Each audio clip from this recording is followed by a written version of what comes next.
Test, test.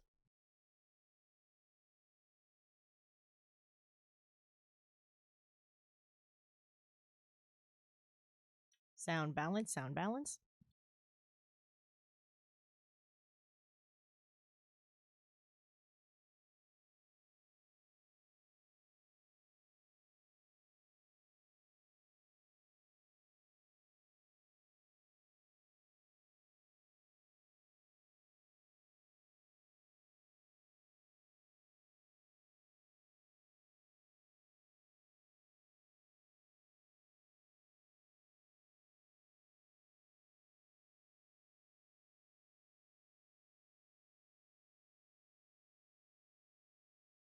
Liminal.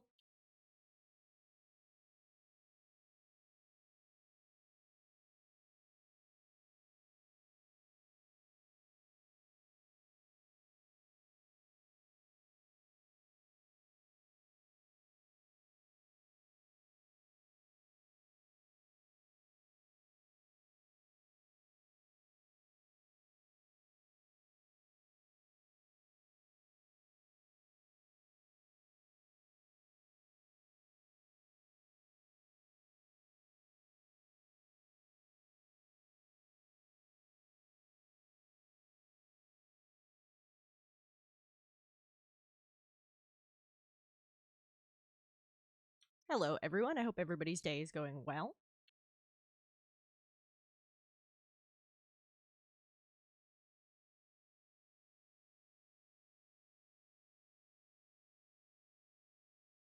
We are just about to get started here. Just had to drop some live alerts and things.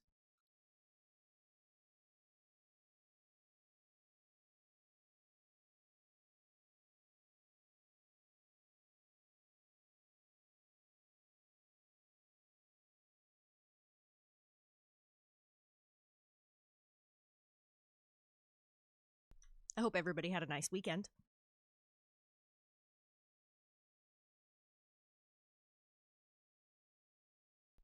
So I've got a goal of wrapping up more of this today.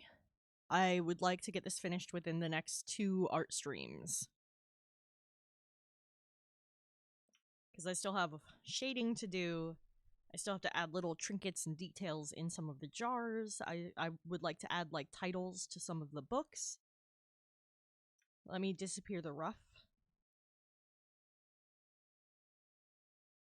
So this is what it looks like without my rough sketch over top.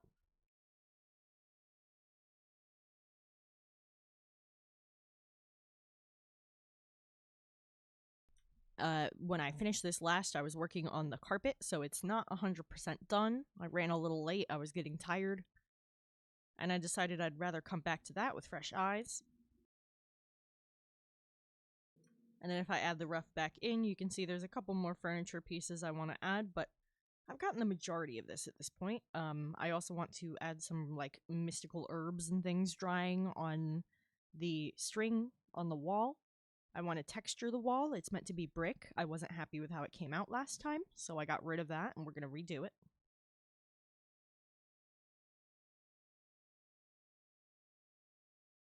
But I think this is coming along very nicely. Last time, we got the outside done. So let me disappear the rough and zoom in on that for you.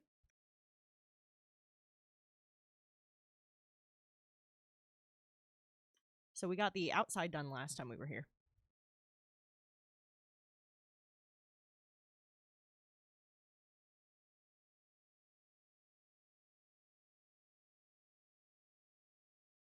As well as wrapping up a bunch of the trinkets and things on the shelves. Hey, Joey, how's it going, man?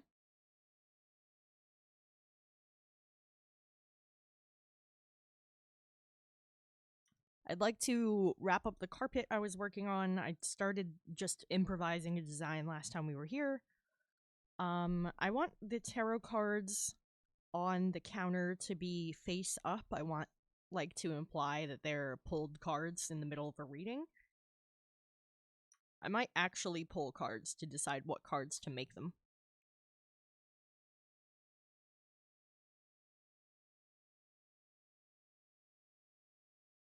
But I think we've gotten some really solid headway in on this piece. I don't do scenes very often, so this was a practice at 1 point perspective. And this is my original sketch that we started with. Oh yeah, your tomb rating. I know you're still in Act 1. Are you in the one where we found withers? So that's the sketch I started out with, just pencil on paper. You can see my fingerprints smudging it.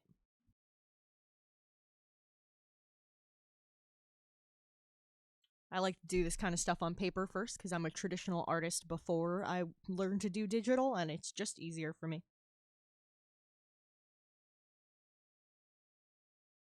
But you can see we've come a long way since the sketch.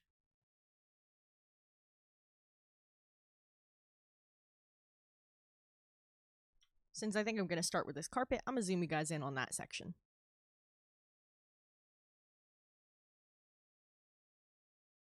There, now you'll have a better angle to see what I'm working on.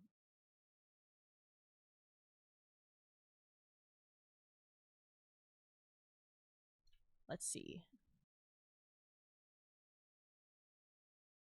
I think I had my brush at 20 or 35.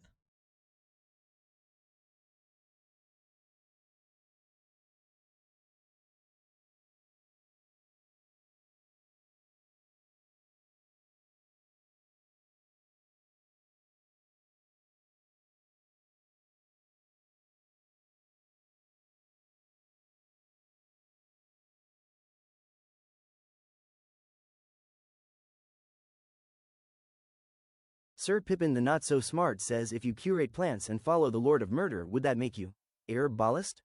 Oh my god, Sir Pippin coming in hot. How you doing today, my friend?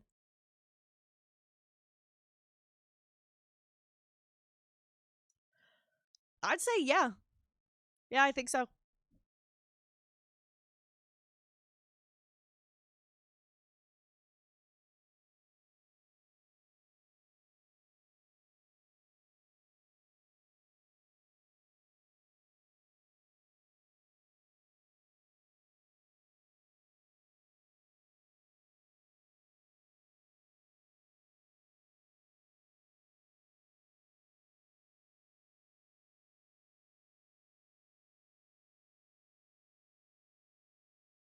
My line was on 15.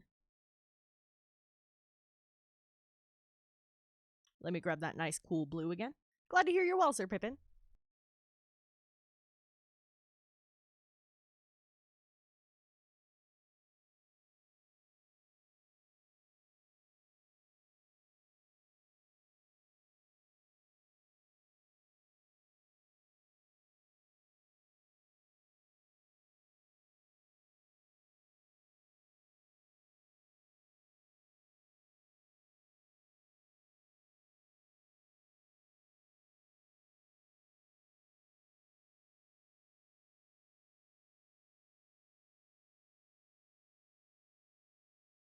Okay.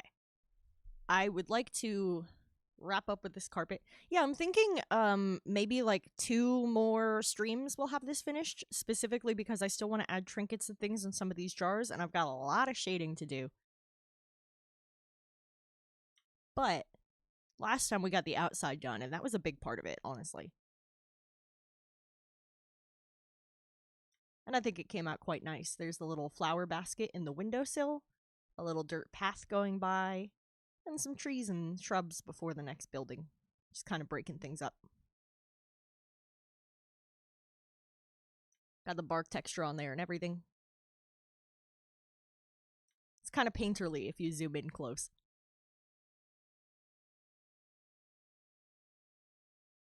But from a distance, I think it looks pretty realistic.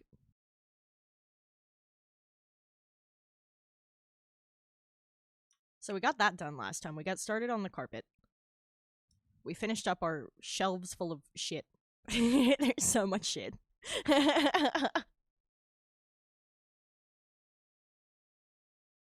And I wanna do this carpet real nice.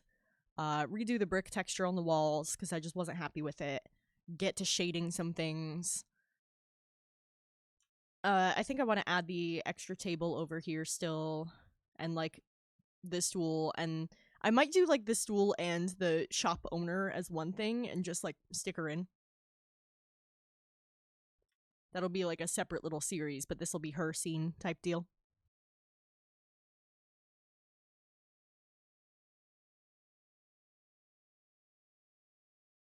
For now, I really want to wrap up this darn carpet.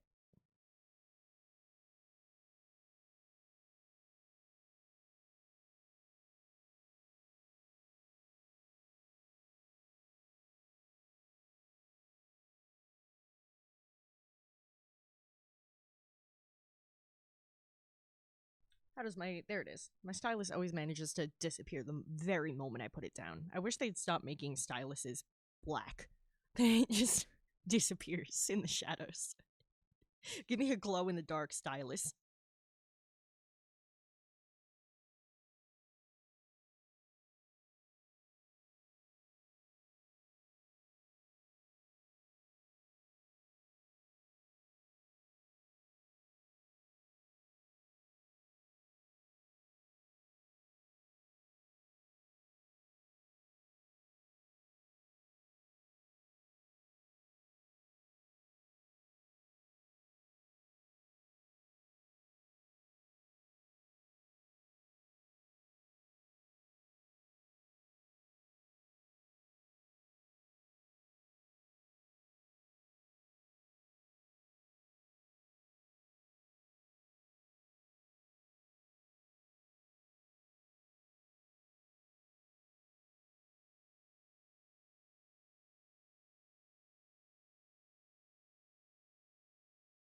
I'm not going for perfect circles because of perspective. This is laying flat on the floor, so it shouldn't be perfect.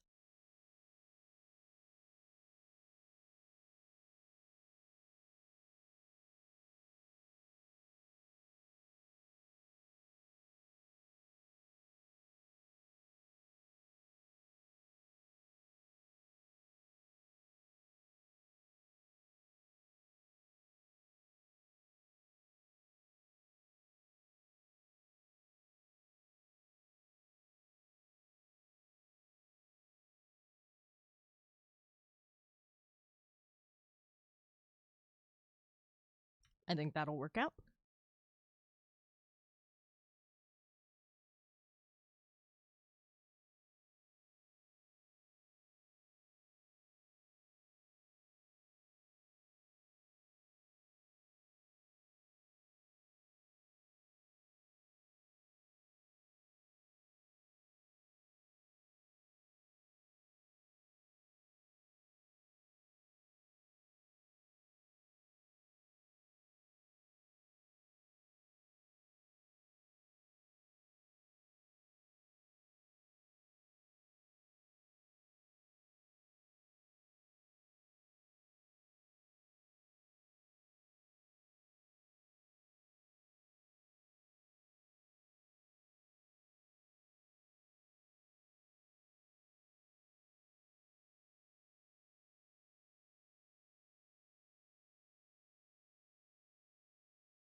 Primus sucks.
Whoa. Hey, Tricky Rick, how are you, dude?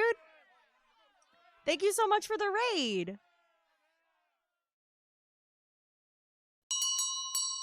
Okay, there it goes. My shout out took a second. Hi. Oh, dude, you were streaming art? What were you working on? I want to see. Also, Nostril, how are you? How are you guys?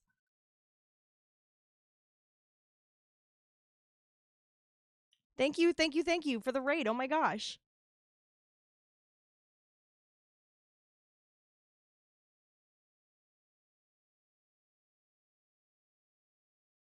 Hey, Goddess Whispers, how are you?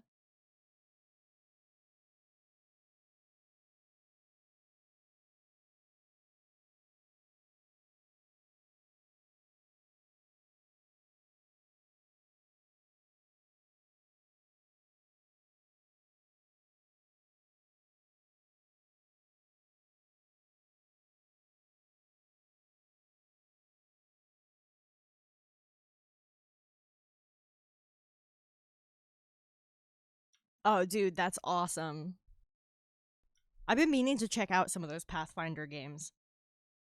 I don't know nearly as much about Pathfinder as I know about frickin' D&D, but hey, there's always a good time to start learning, right?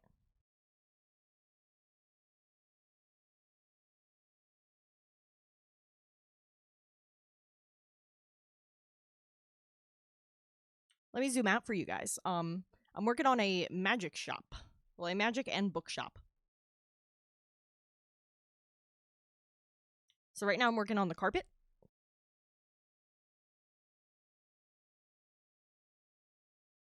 Yeah, I heard those Pathfinder games are really damn good. Yeah, I'm working on this little witch's bookshop. And right now I'm mostly doing detailing stuff. I have this rough sketch that has a few more things I want to add in. Primarily like herbs drying on this little line up here. I want to add a little side table and some stools around. Finish up some details over here and put some things in the jars. Thank you, thank you, thank you. Yeah, it's coming out really cute. And then if you'd like to see, this is the original sketch I did on paper for it. Because this is a nice little practice at 1 point perspective. I haven't done 1 point in a while, so I thought I'd do a little practice. Yeah, apothecary stuff is so cool with like all the stuff on the shelves. Drawing it, there's a lot of stuff to go into it, but I've been having a good time nonetheless. Thank you for the lurk. Thank you so much. Yeah, enjoy your meal. Yeah, this is just a me piece. This one is it's a setting in my Dungeons and Dragons homebrew country.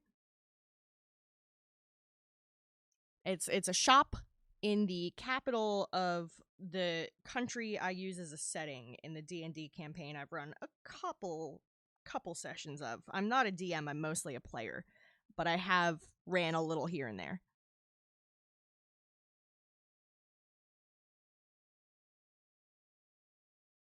swear, I'm going to tape my stylus to my hand one of these days. Where'd it go?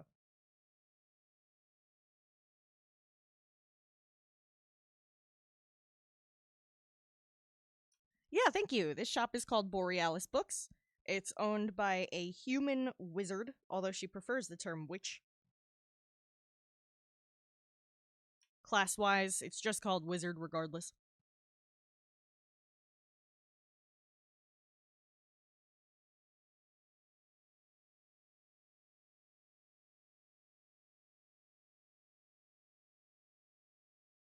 There's my stylus. I'm not sure how it ended up under the blanket I have in my lap, but it did. Yeah, so last time I was working on this, I did the outside primarily. So I'll give you a little better view out the window.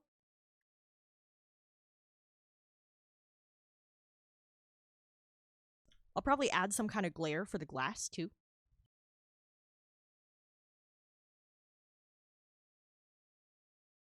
But it's a cluttered little bookshop, and the bottom shelves are empty because her familiar is an oversized rat.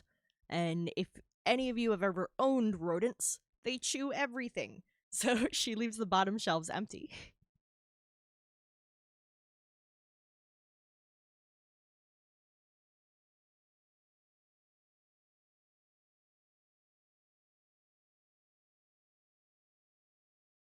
For now, I've been working on the little carpet in the bottom here. So that's why I had it zoomed in so y'all can see what I'm up to. There, that's some good placement. And I'm making it have the astrological signs on it because this witch character, she's got some self-insert aspects, and part of that is that she's very interested in tarot and astrology.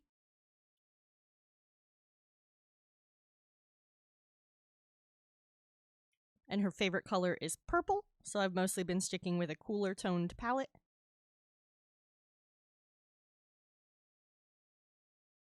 Lots of purple, indigo, and blue.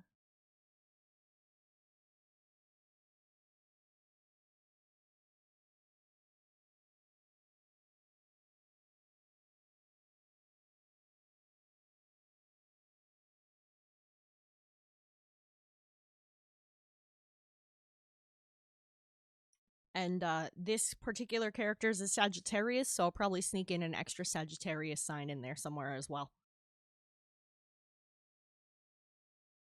Her birthday is December 13th.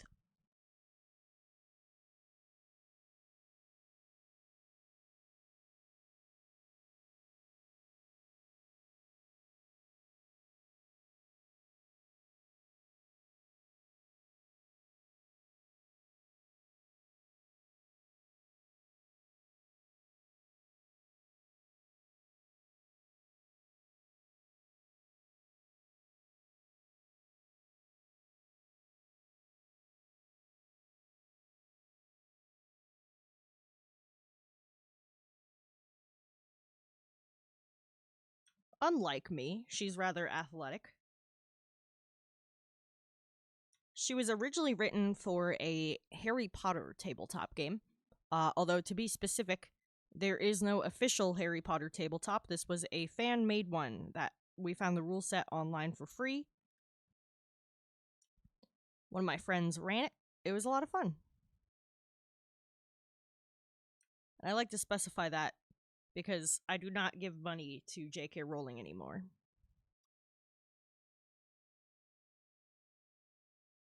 So she was a Ravenclaw.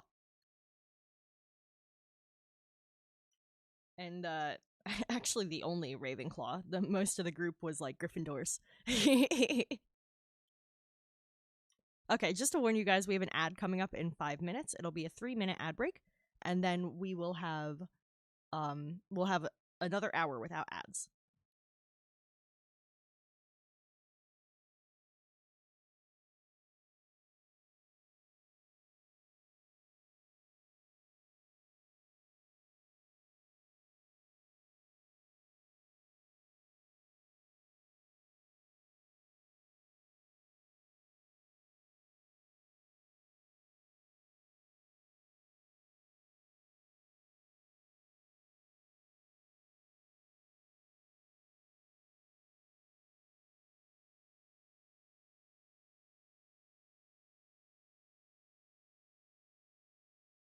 Thanks so much for the lurk, Goddess Whispers. Oh my gosh. I can't believe it flagged that. Yeah, allow that. Yeah, it was a very loose tabletop rule set. I definitely wouldn't consider it highly accurate, but it gave a lot of wiggle room for whoever was the game master to do what they pleased with it, and that can be good and bad. If you like winging it, then that's definitely a good system for you. If you prefer more strict, rigid rules, I would not suggest looking into that Harry Potter system we found online because it was very fast and loose.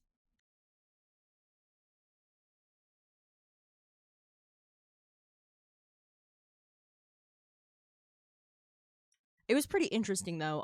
One of the character features you could have was giving your character prophetic visions, and that was one of the things this character had, which is where her interest in like astrology and tarot originates from. She was trying to learn what the things she was seeing meant.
Got to make sure these little spaces are coming out even, or at least even within perspective. The ones further back are obviously going to be a bit smaller visually.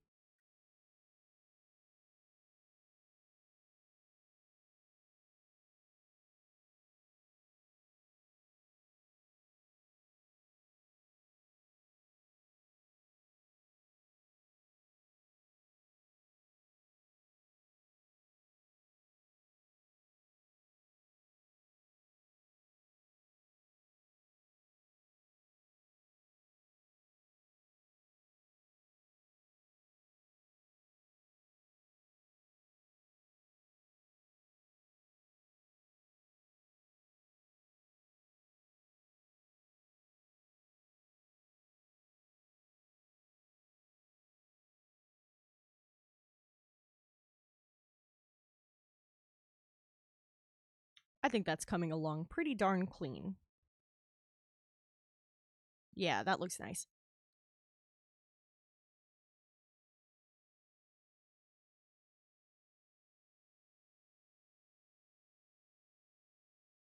Let's combine those and start a new layer for drawing in the border, edge, and the astrological signs, and then maybe a little something in the center.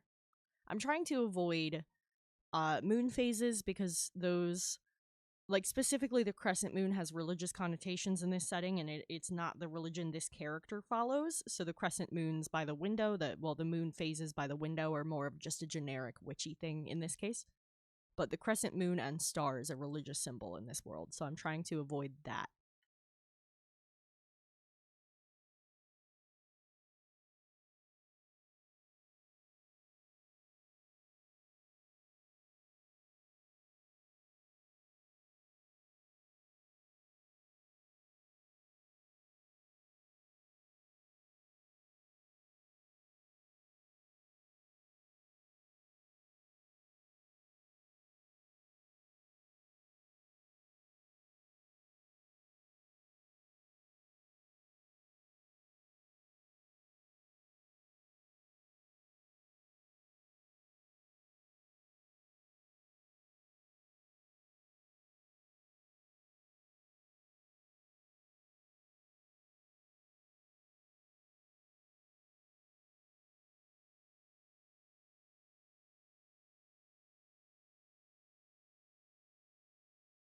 That looks nice.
No, y'all might see me doing some of this and be like, yo, Jet, why aren't you just using the fucking circle tool?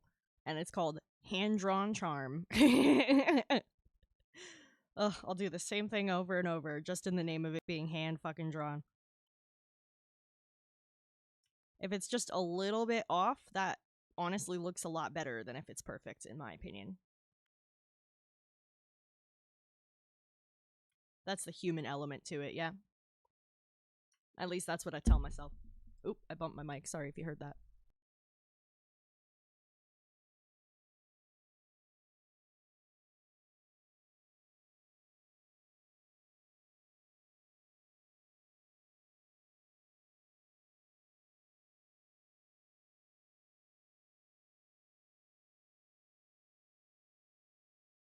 I wish the Gemini symbol was more interesting. I'm a Gemini. It bores me.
There, that looks straighter. I don't think it was quite straight before.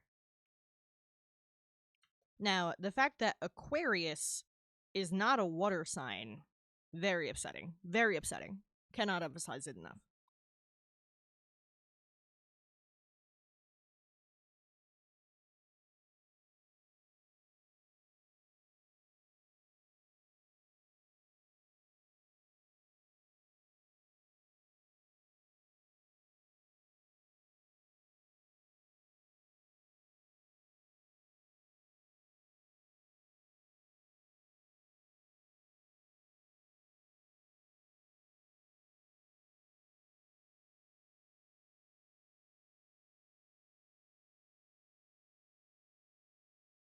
Yeah, it's a fucking air sign. Make it make sense. Make it make sense.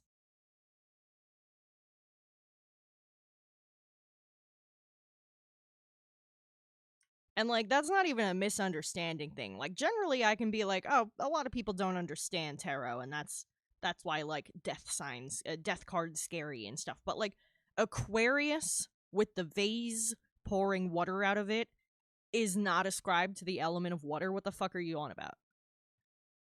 It upsets me.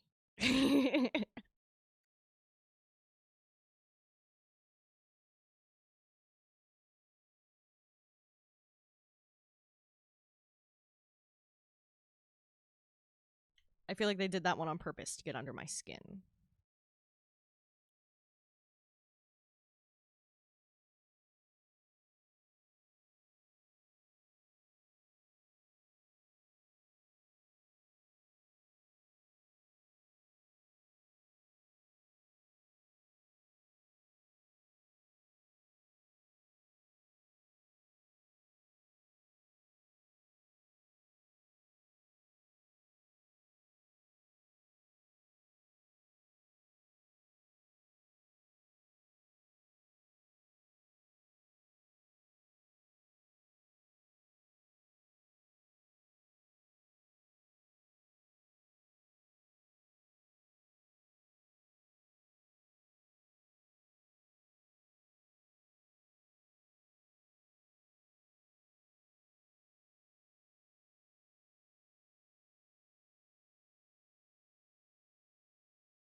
Hold on, I need a reference.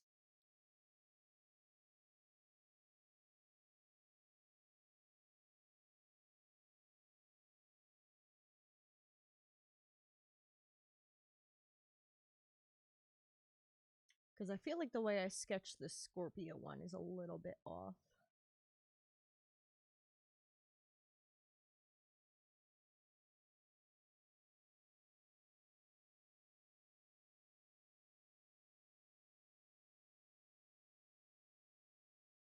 Okay, yeah.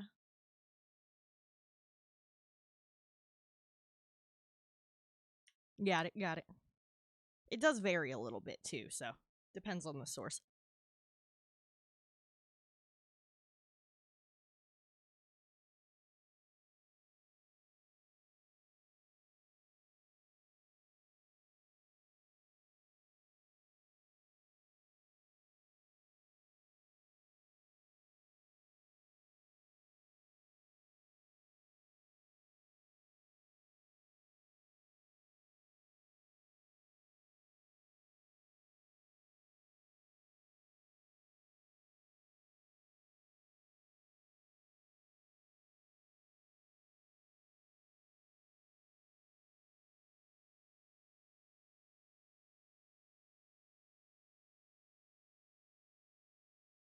I think I'm gonna do the version that doesn't have the little arrow at the end.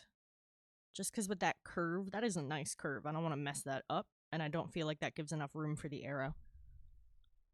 And there are versions of it that don't include that arrow anyway, so like, no harm done.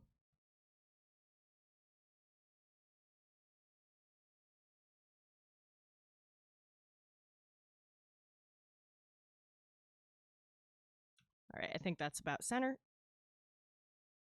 Next one.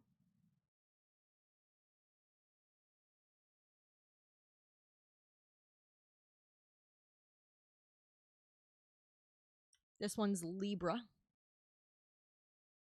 Yeah, Libra. I don't have every symbol memorized, but I have some of them memorized.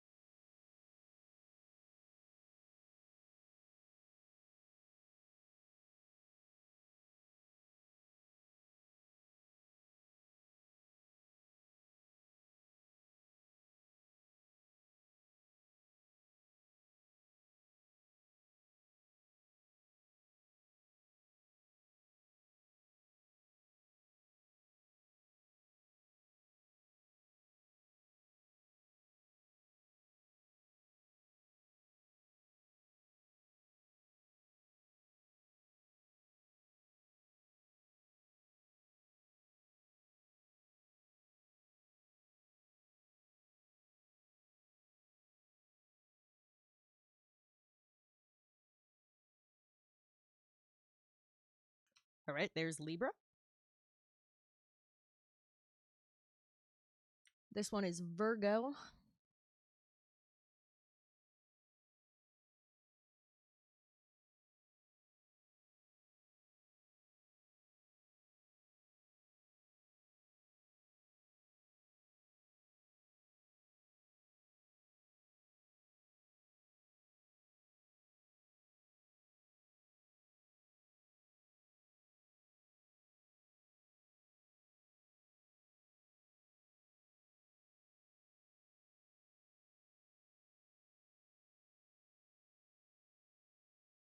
This one's kind of a pain because it's almost identical to Scorpio, so I want to get the two of them as close as possible.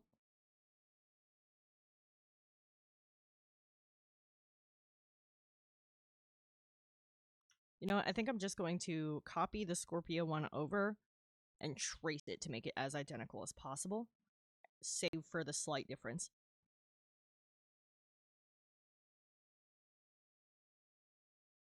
Simply because, like, when it comes to symbology like this, I feel like you should try to be as accurate as possible. Normally, I'd go hand-drawn charm over flawless consistency, but in the for the sake of symbology, I'm gonna be tracing this one.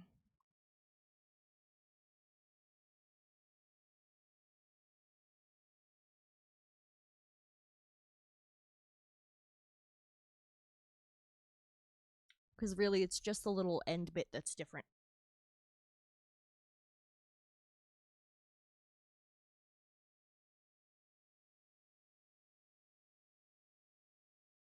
Plus, I'm tracing my own damn drawing. Whatever. Shoot me.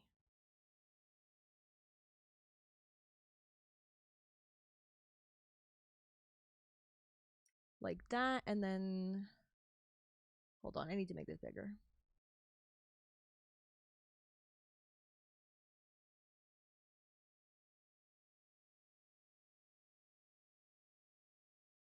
And then, yeah, the little fishtail.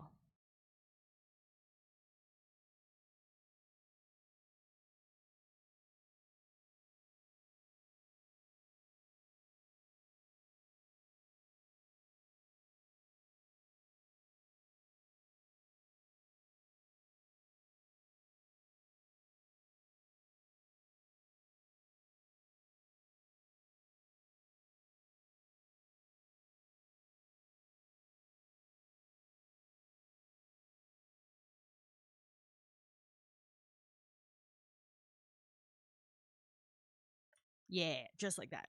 Perfect.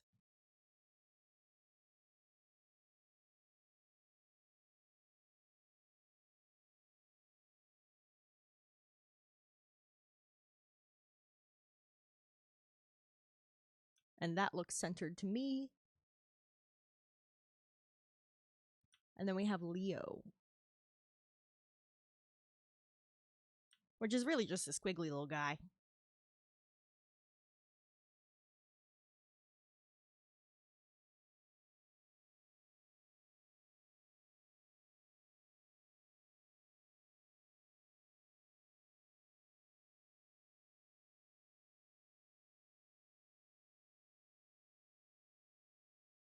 Hey, that one came out great first shot. Let's go.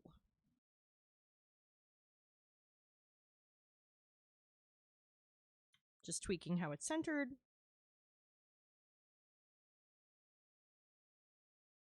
And last but not least is Cancer. Yeah, that one's Cancer.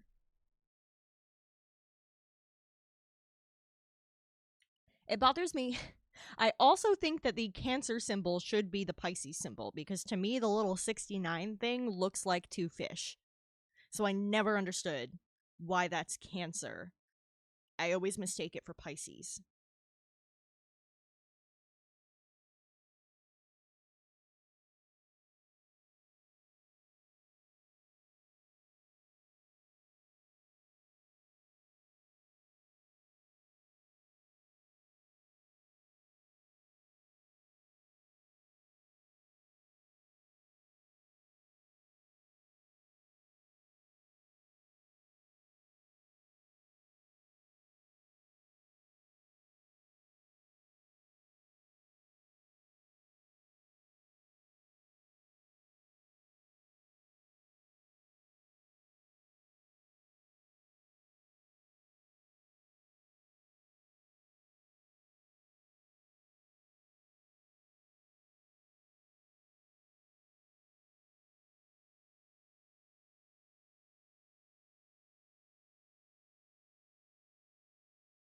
All right, cooperate with me, wrist. This is the last one.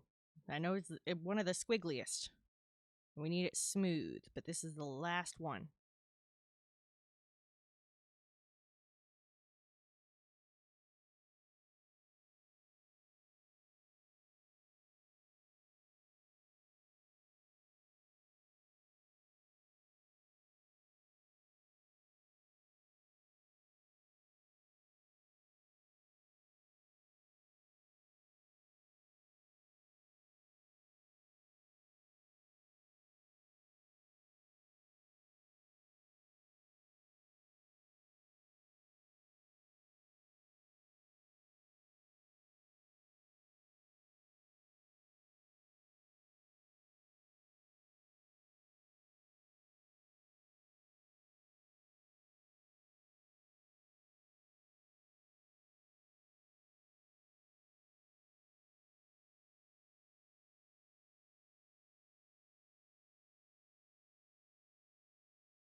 Okay, that looks centered.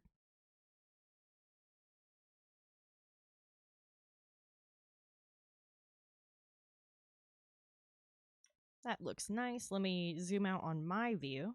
Also, it's like super sideways right now. Hold on. I keep your guys' view on a separate screen from my view so that you're not seeing me twist it and move it around when I'm trying to draw different angles. I find that that can be kind of motion sickness inducing with certain streams. So I put you guys on like a still zoomed in image while I am on my own wavelength, super zoomed in, working on little finite details.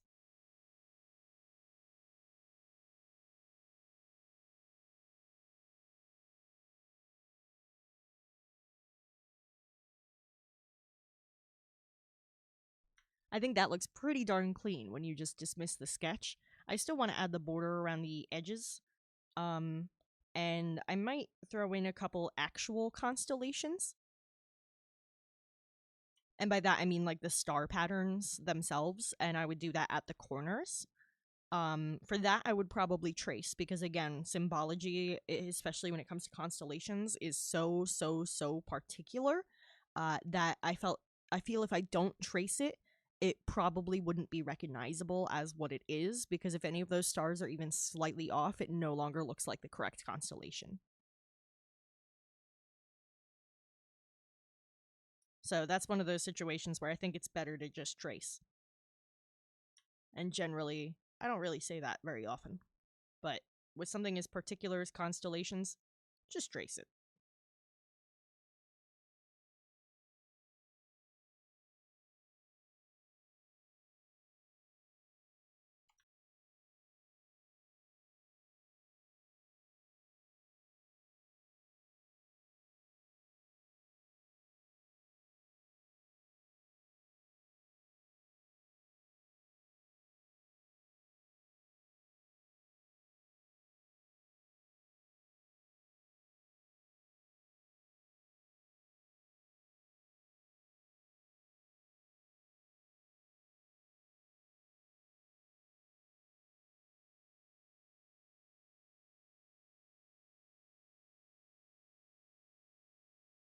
I want to take this further out to the edges of the carpet also.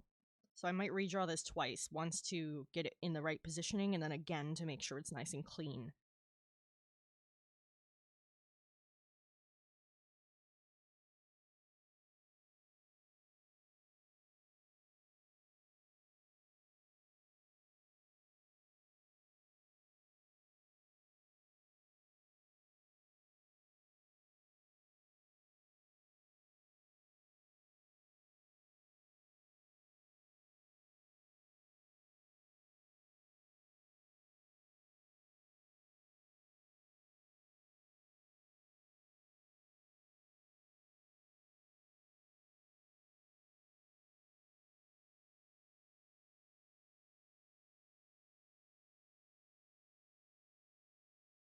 Now, I don't like to make anything too perfect, simply because most of the stuff that I draw in terms of like scenes, accessories, trinkets, they would be handmade, considering I like to draw from like a semi-historic perspective.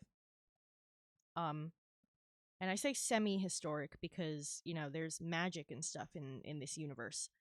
So it doesn't make sense for things to be exactly as they were in real life history, because the stream of creation would be very different with magic involved in the process.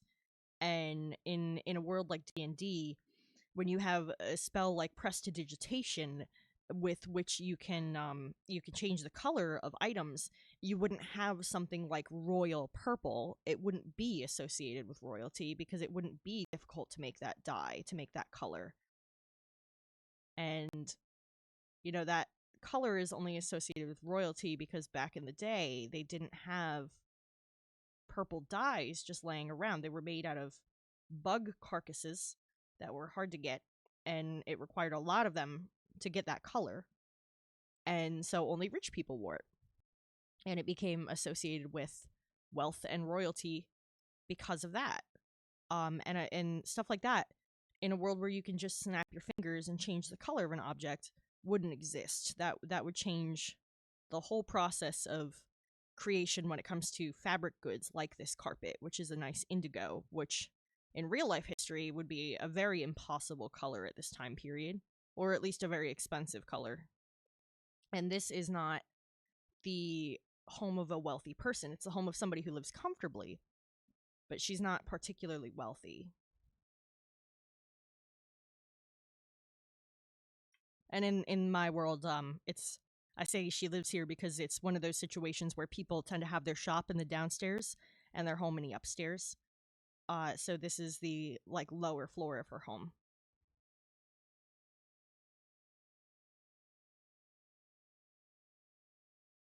So that's more like where I want the outline to actually be. That's a quick little sketch of it. I'll add another layer and clean it right up now that I have that guideline to follow.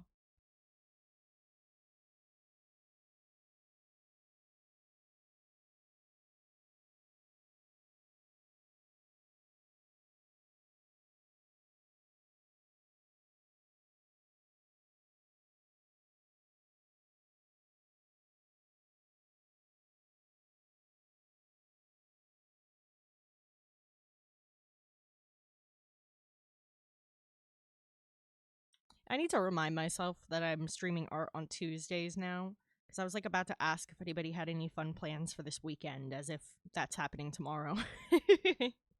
I used to stream art on Fridays, and I changed my schedule around.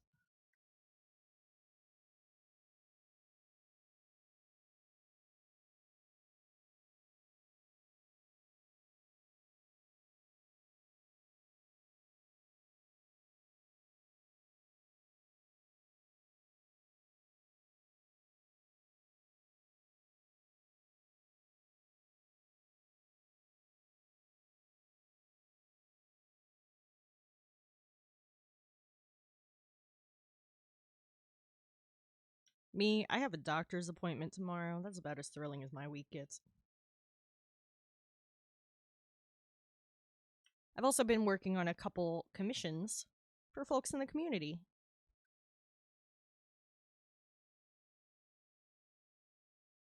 Friends of mine here on stream.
You know, YouTube Music the other day like suggested me like a European alternative synth uh playlist. And for like a second I was like, "What?" But then I remembered with how much Muse, Placebo and Gorillaz I listened to. I was like, "Yeah, you know what? Yeah." I was like, "Actually that checks out. I shouldn't have questioned that." Sometimes I forget like just how much like weird European shit in particular is in the mix.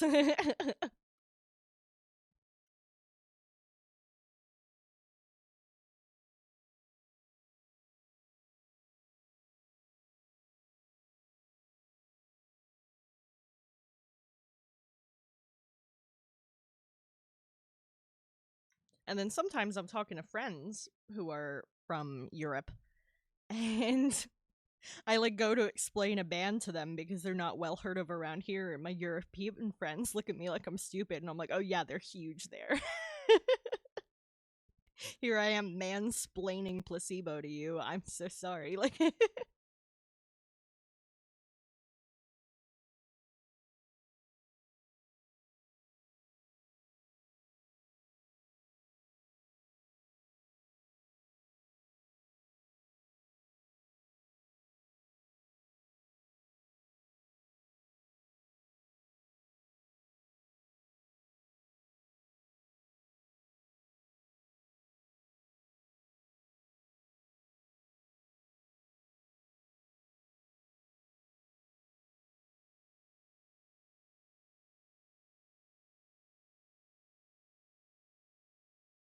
you know what I haven't done yet today either? Hold on. I gotta pull my card. Hey, that's a good one. I could use some Ace of Swords upright energy right now.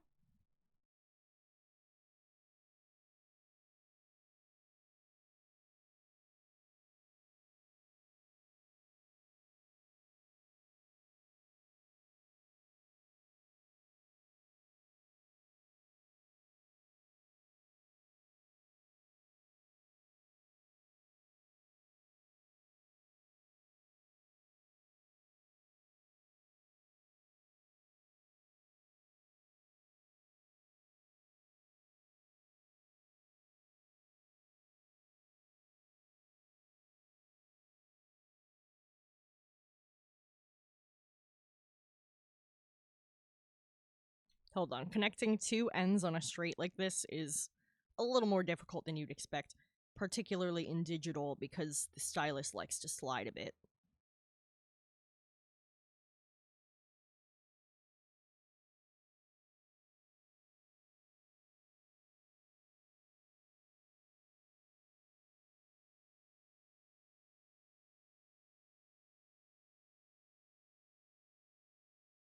That was almost perfect. Let me just touch up this funky spot a little bit.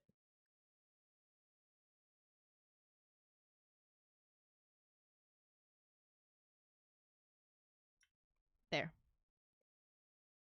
That looks spot on now, I think.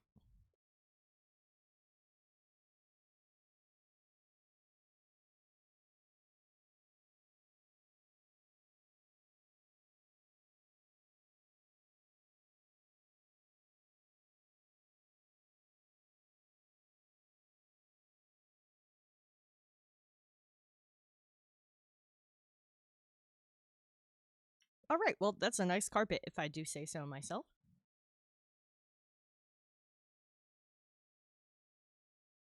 Got it all combined onto one layer now.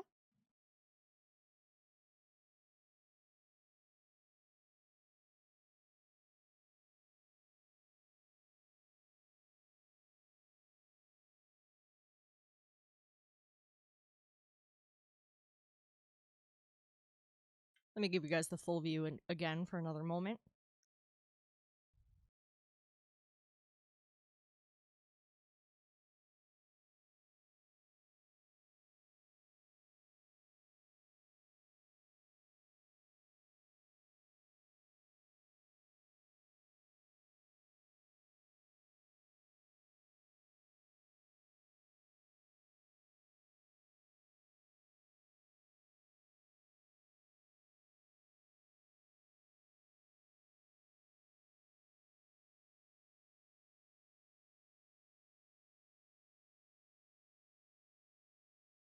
You know what I think I want to do next? I think I want to write in these books. I think that's what I want to do. These books along the shelf here where you can see inside of them. I'm not going to write actual words. I'm going to keep with the squigglies to make it look like there's cursive.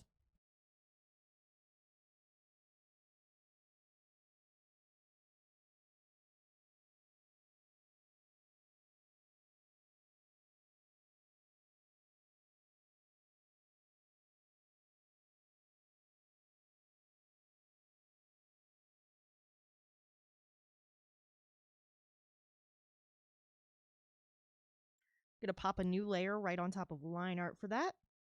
I think I'm gonna use the same brush but smaller. Right now I have it at 15 pixels. Let's try 10. And I think I want to set this as an almost black brown, just to give it a little bit of contrast from the line art.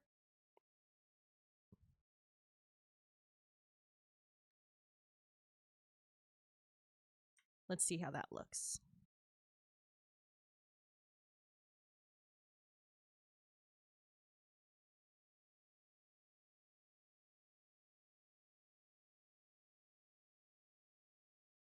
Yeah, I think at a glance that looks black, but when you look closer, or if you look at it side by side with the actual black, it looks more like it's a little faded or soaked into the page.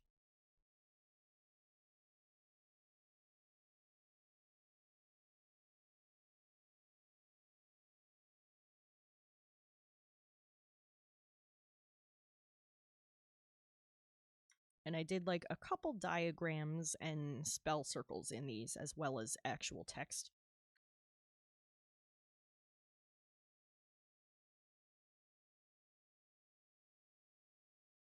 Real fake text.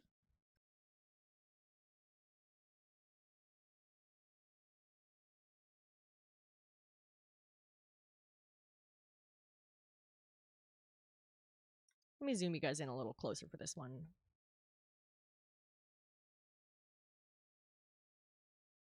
I'll do like 2 books at a time.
Real fake text. Hey, Hairless, how are you? Hope you're well. Hope work was good. Or at least less shitty than work can be.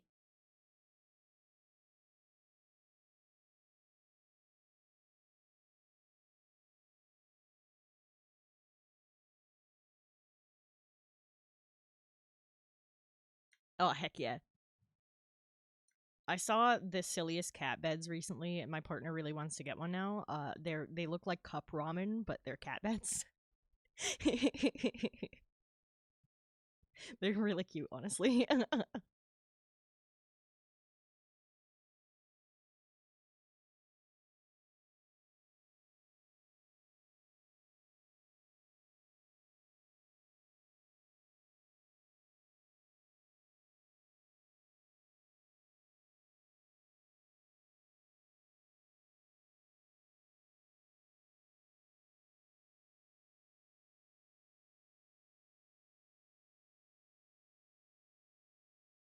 If y'all ain't following Hairless Doll already, you definitely should. Work, please. Shout out command. Are you gonna fight me? Fine, it's fighting me.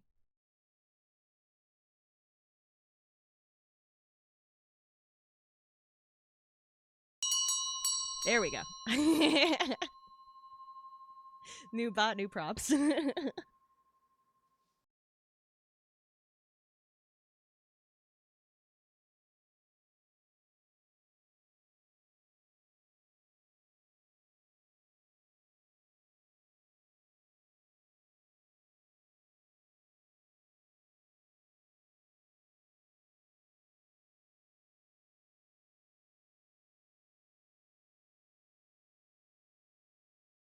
Here, Liz, you stop it. You are far too nice. I love hanging out with you.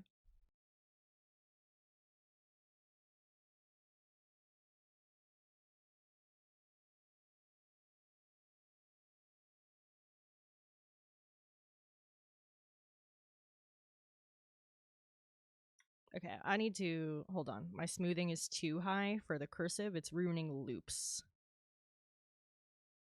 Let's take that down. Take that down. Okay, that's better. We do need to play Repo again. Maybe we could do like a big stream day of it or something. That was a lot of fun. Thank you so much, dude.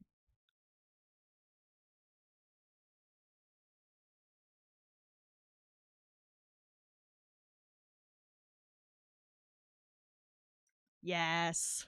Let me know when it's going to be. I'll try to keep my calendar clear. Hairless was kind enough to get Repo for me, and I appreciate the shit out of that.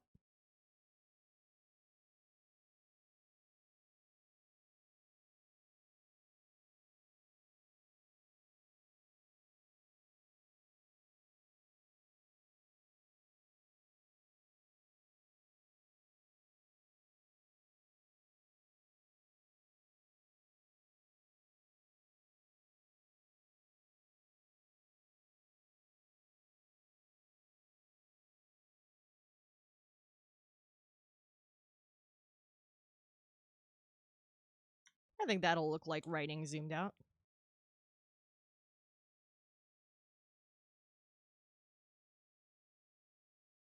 Oh, that totally looks like writing zoomed out. Perfect.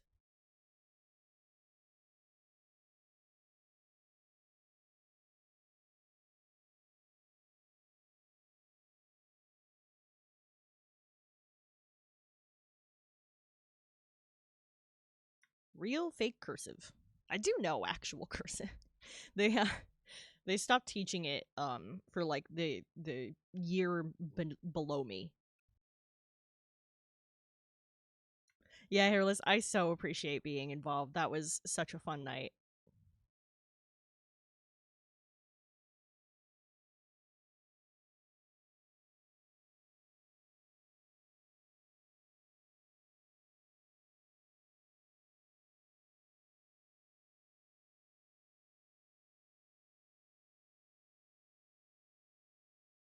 Yeah, I learned cursive in elementary, but my school district like stopped teaching it right after I learned it.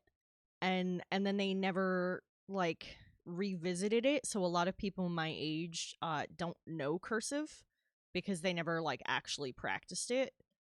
I remember when I had my freaking SAT and they asked us to write a section of it in cursive because it was like legal paperwork more or less, so they wanted us to like sign it. And they were like, if you don't know cursive, raise your hand. And everyone's hand went up but mine, and it was really awkward. Which it's kind of wild to me because I do think cursive is important. Like you need it for legal documents with the way things work, you know. We can't just not know cursive.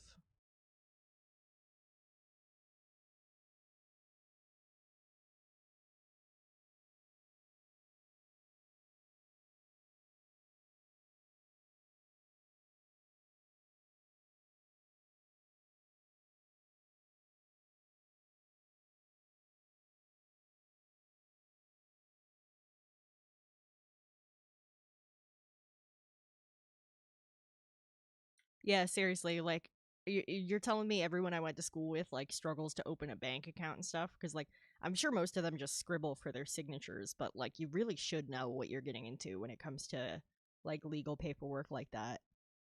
And it's crazy to me that they just were like, nah, cursive's not important anymore. Everybody types, and it's like, okay.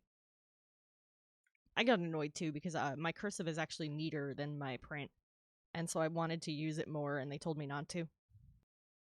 A couple of my teachers did not know how to read cursive.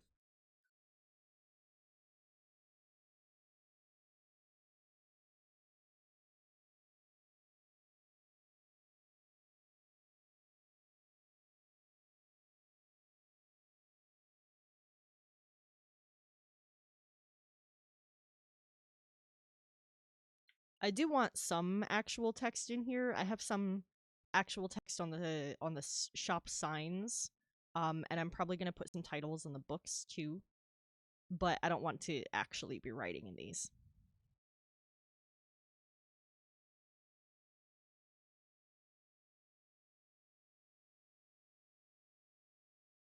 I just want to make it look like they're written in.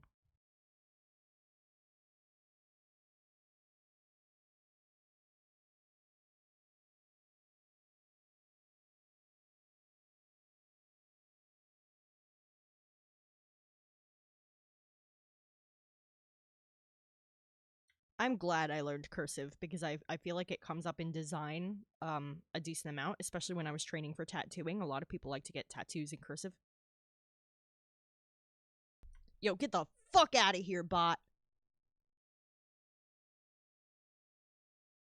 Banned.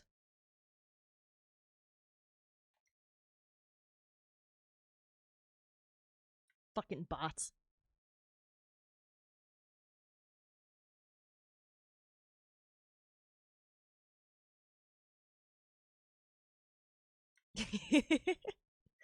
And what kind of username? I know they're all like randomized words, but conservation absolutist. That sounds like something Poison Ivy would have as easy username, and that's not only because I just was rewatching Batman. Me and my partner Liminal Mushroom watched the Robert Pattinson Batman, which I refuse to call anything aside from Robert Pattinson, and and we've also been watching the '90s cartoon series, the animated series of Batman from '92. Oh my gosh, it's wild.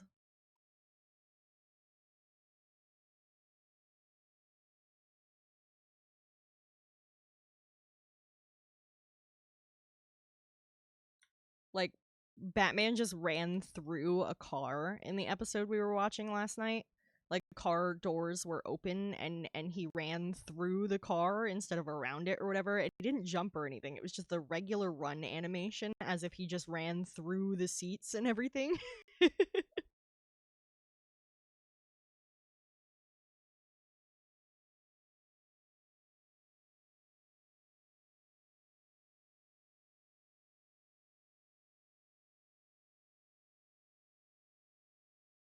Yes, yes, Mark Hamill is the Joker in that one, and Mark Hamill's fantastic. But some of the characterization is quite goofy. Um, like Batman interrogated a guy by like strapping him to the front of his like I don't know bat jet thing. It wasn't the Batmobile; it was flying, and he had this guy just strapped to the front, flying through the city, like threatening to dunk him in the river and shit. It was crazy.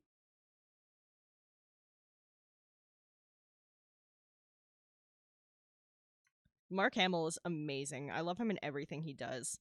I have a problem in that I've watched the regular show too many times, so now I like permanently associate him with the character he plays in that, whose name is Skips. But Skips is a great character, so it's not exactly a bad thing. He's also in Metalocalypse, which is another show that I absolutely love, and he has a very funny role in that one.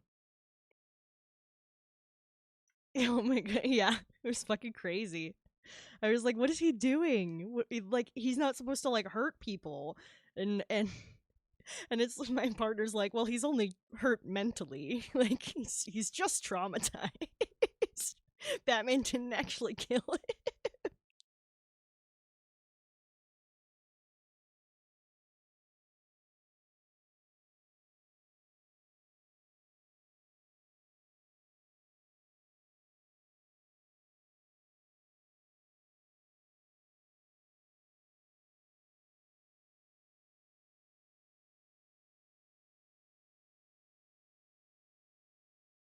Pretty fucking wild. We were also trying to figure out what adaptations actually do Scarecrow well, because Scarecrow does not. He's such a cool villain, but I swear he gets the worst adaptations. They did Freeze really well. I don't hate Catwoman, and Catwoman and I are very hit or miss because she's based on a lot of like stereotypes about women, and and sometimes people play that well, and sometimes people don't.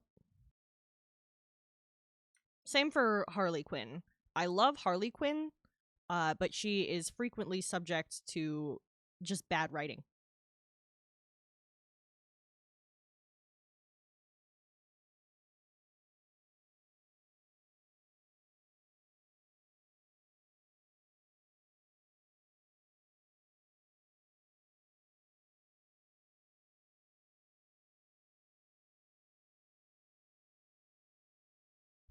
Which hold on, I gotta look up which Batman he was in specifically, because there's been so many adaptations.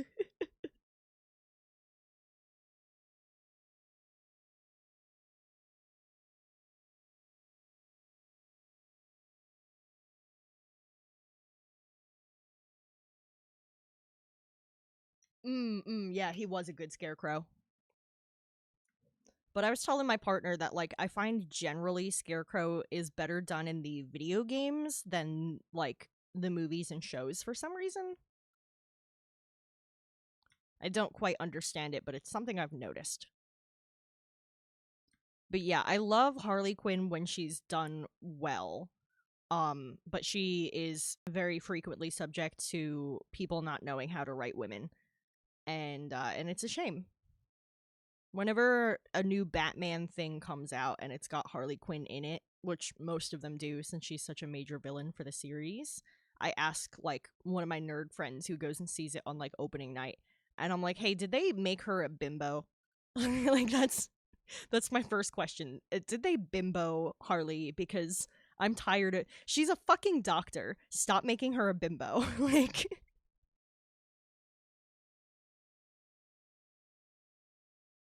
I'm so tired of it. I'm so tired. Just because she hangs out with a fucking whack job. She's smart as hell. Come on. Give the woman some credit. Yeah, yeah. Like she's such a better character than that, but nobody gives her the opportunity.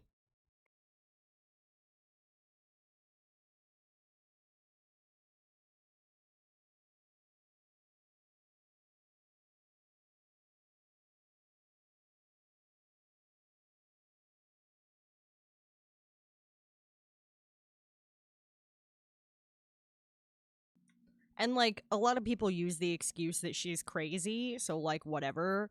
But you can say that about any character in Batman. Come on. Come on. Half the thing takes place in the freaking asylum.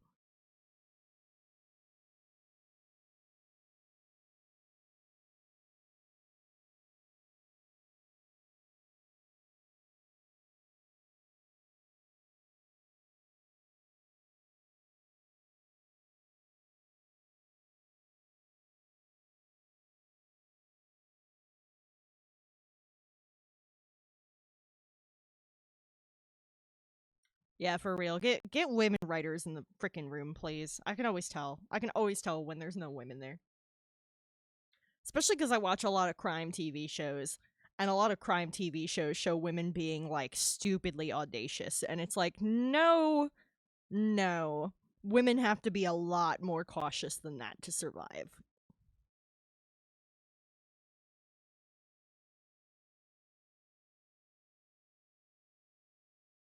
All right, well, there's our book scribbles.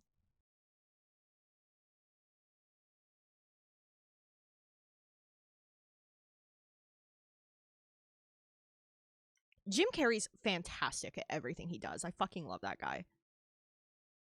Like, I've never played the Sonic games, but I watched the Sonic movies just for Jim Carrey. And they were great. I really liked it. Yeah.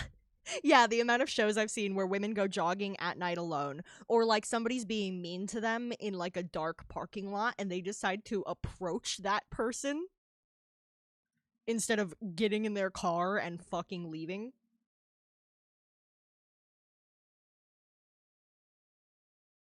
Like, nuh-uh. Nuh-uh. All these crime shows, it's like, oh, this guy's being aggressive in the parking lot in the dark. I'm gonna go up to him and I'm gonna tell him he's an asshole. What are you doing, girl? What are you doing? You are either the most naive person on the planet or very blatantly written by a man. And statistically speaking, you're probably written by a man.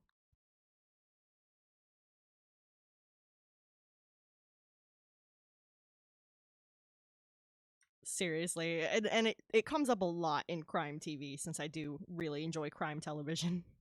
I watch a lot of stuff with crime. Oh, there's a car alarm in this song, just to let you guys know. It's called Car Alarm. There it goes. I love this song. But yeah, like it drives me fucking crazy. I can also always tell when there's gay people being written by straight people. Like my senses get tingling. I'm like, nope, nope, there were no gays in this writer's room. Like, there wasn't a single homosexual there. So this song is by it's by a subway punk band or subway ska band, more accurately. And so they actually kicked a car to get the alarm to go off to play to the beat of the alarm. It's so good.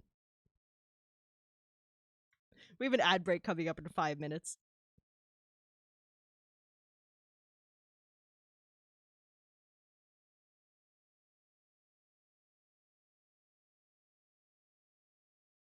I want to start titling some of these books. I should like write down some names I want to use or something.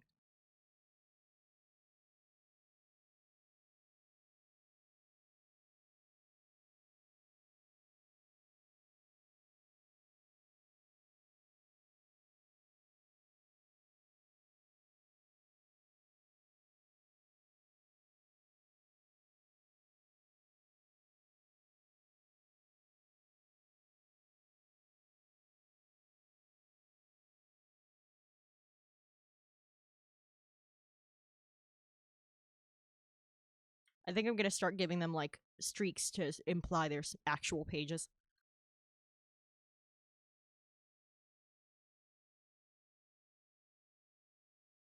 Stick you guys right there. Let's see, is 16 a good brush size for this?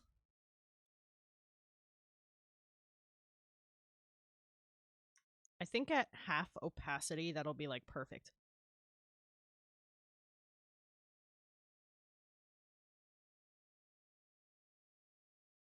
Yeah, that's looking good. You know what? I shouldn't use this brush. I should use a hairbrush.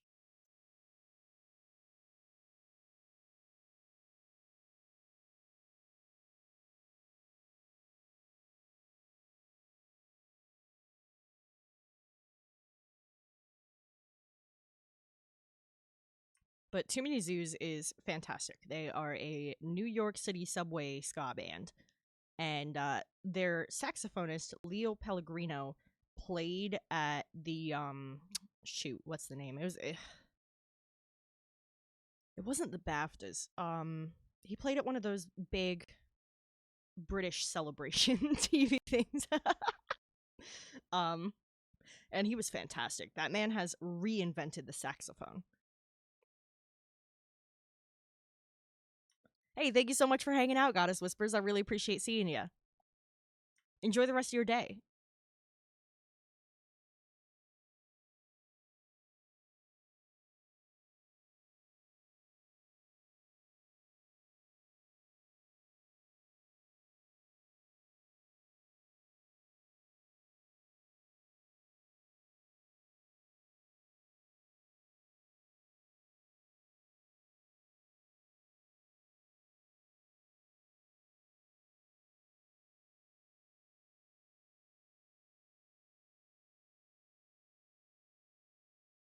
I think I actually need this to be a little bit darker. It's too hard to see right now.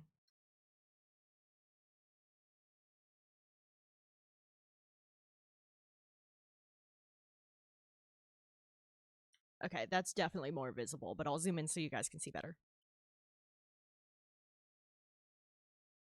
I'm just taking this hairbrush in on the same brown that the basket on top of this book is. And just streaking it like that with a hairbrush. Perfect page effect. Super easy.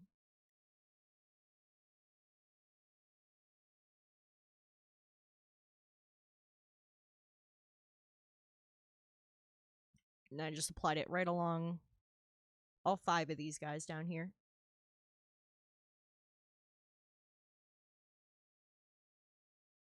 I gotta darken that a little on some of these.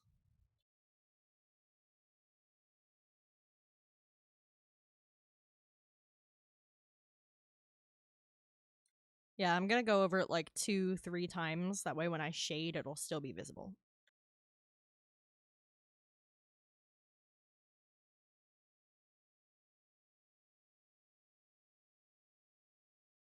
Boom. Zoom out a little. Looks like a stack of pages. Easy peasy.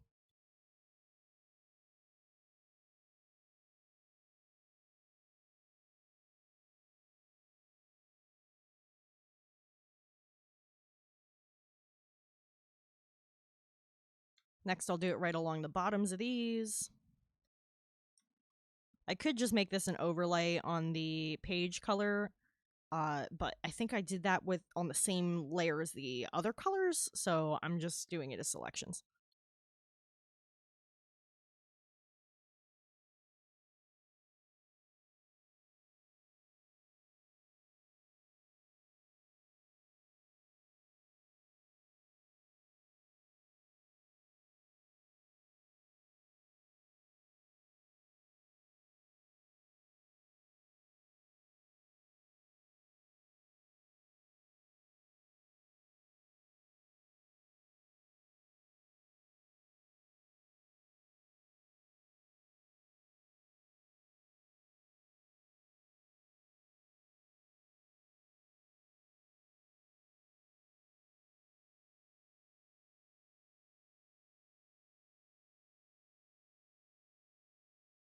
Okay, I've done a bunch of selections.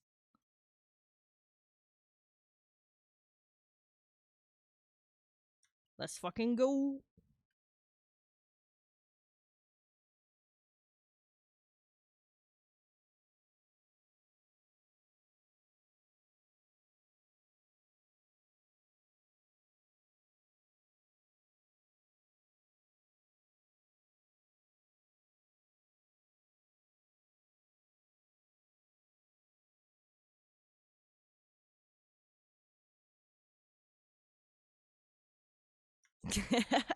Punk Ape, if you're lurking, I just got your notification.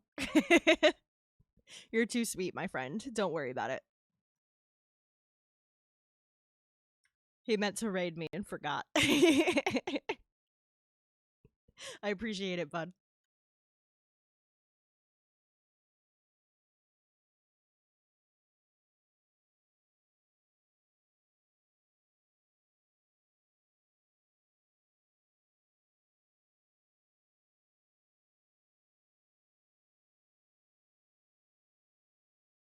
There you are. Hi, I just saw your notification.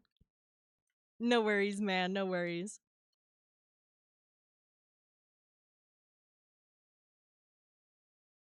Okay, now I gotta select the sides of these books. I wanted to do them separate since they are directionally different from the selections I had right beside them.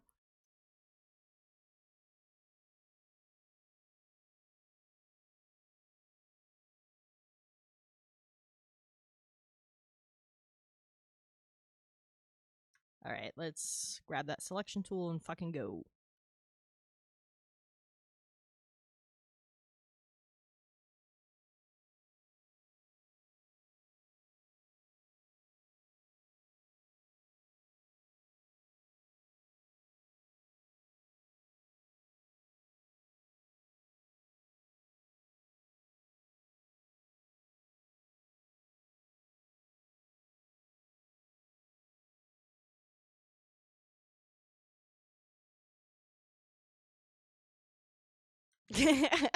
Dude, I get it. By the end of stream, being fried is totally understandable.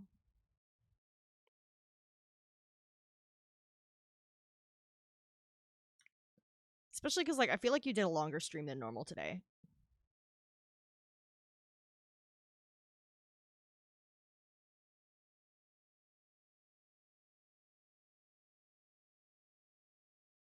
The longer you stream, the more brain dead you are at the end. It's the rules.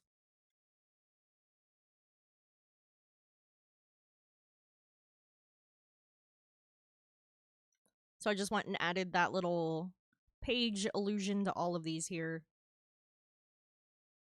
If you zoom right in, you can see that nice streaky effect.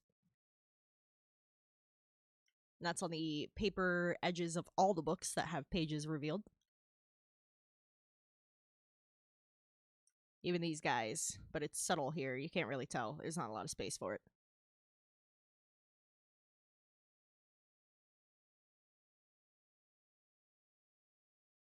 All right, there's our full view again. Oh, did you? That's awesome. Yeah, I think right around when Zoob hopped in was when I had to go because I had to get set up for my own stuff over here.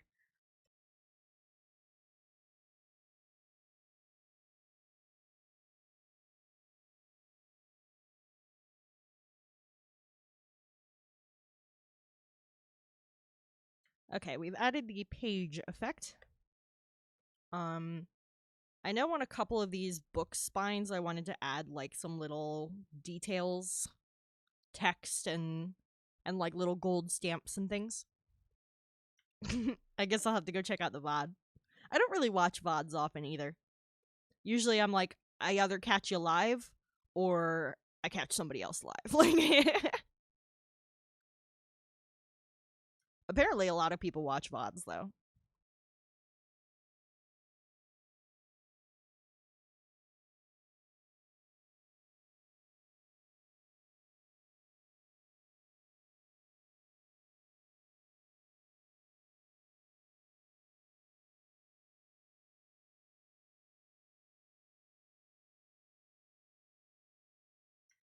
So I want to do the tarot cards as card fronts, like they've been flipped and they're being actively read. Um, but I have not decided what I want those cards to be, and I'm thinking of just pulling cards to let the cards decide what the cards will be.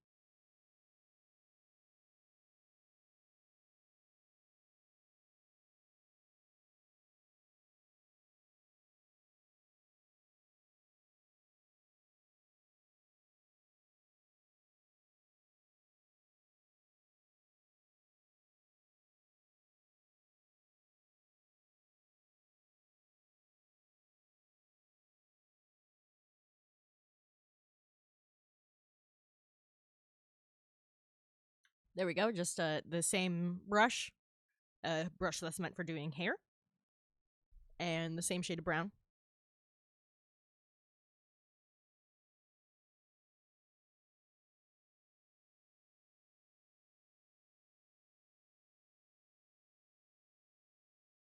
Let's see, let me grab my deck here.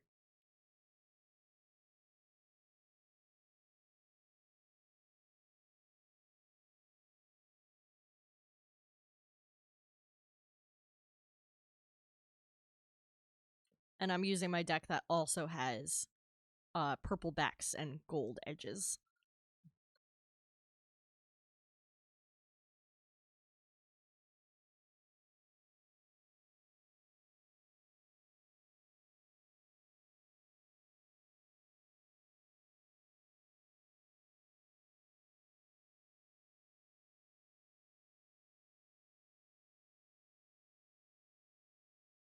Just gotta shuffle them.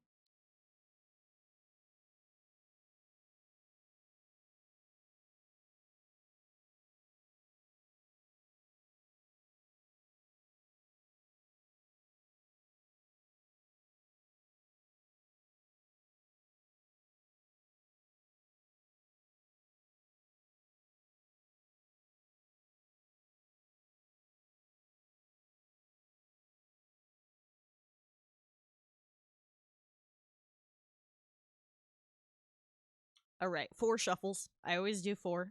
It's a lucky number for me.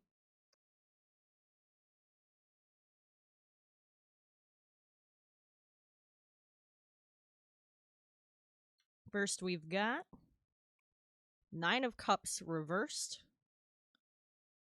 10 of Pentacles also reversed, and Knight of Pentacles.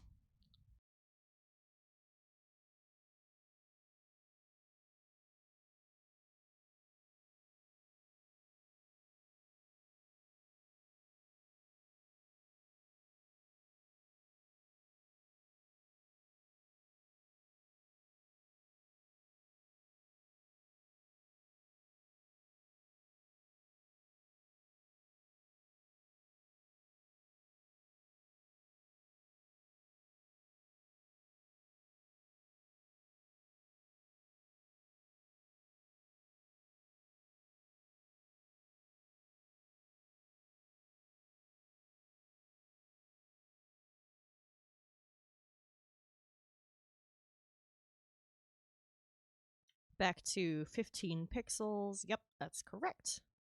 We have 2 reversed cards and 1 upright.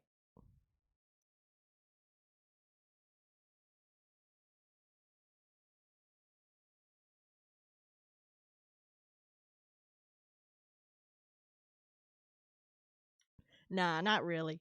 We had a little ad break. I drew 3 tarot cards to decide what these tarot cards on the table should be. And now I'm just like quickly filling those in. I got a 9 of Cups reversed, a 3 of Pentacles reversed, and a Knight of Pentacles, which is a nightmare. I hate drawing horses.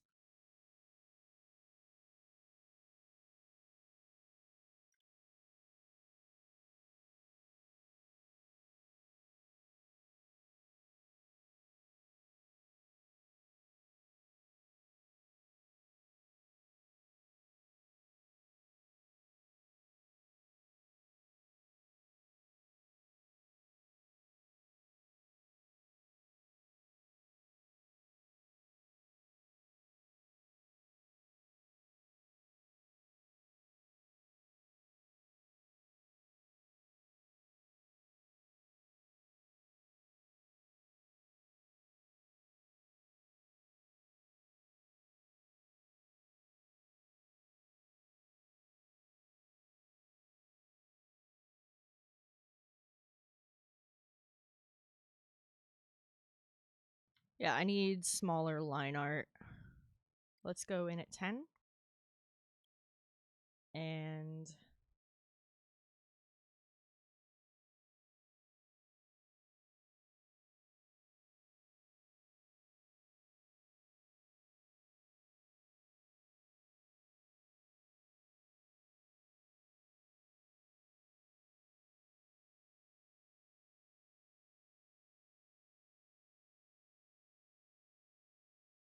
just starting with something super fucking basic.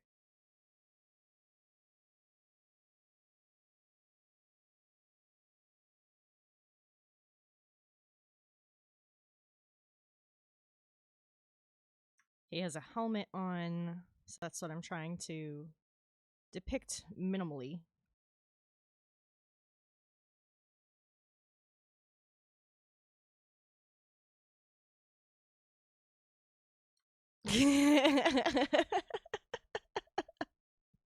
I don't know about that, Joey, but it's certainly a fun idea.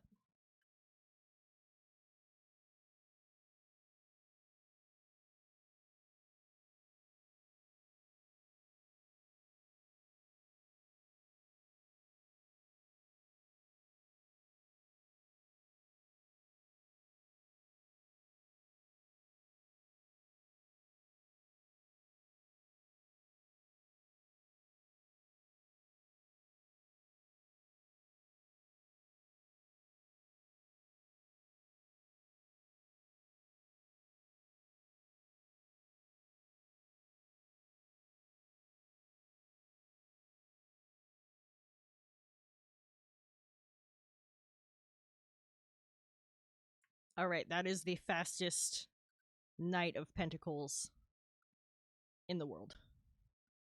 Give him a little eye slit in his helmet. Give him, like, a little feather.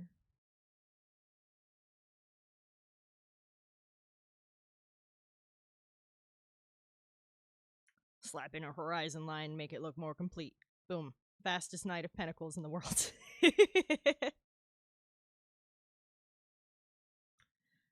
Then we have the Three of Pentacles reversed. Gotta flip this around.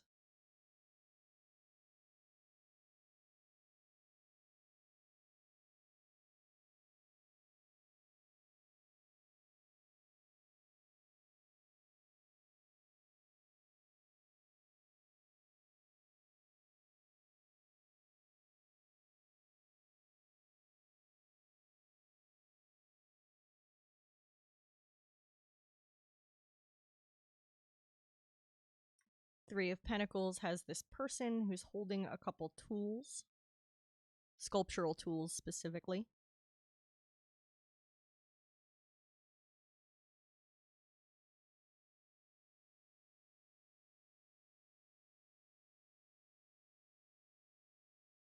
So I'm just going to imply that there's a hammer in that hand.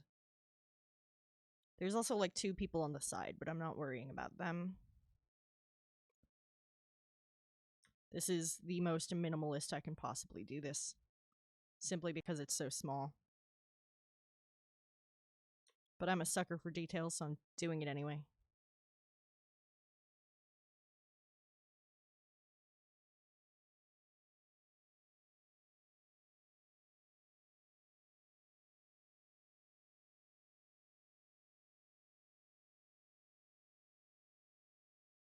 Just don't get my husband killed, Joey. That's my request.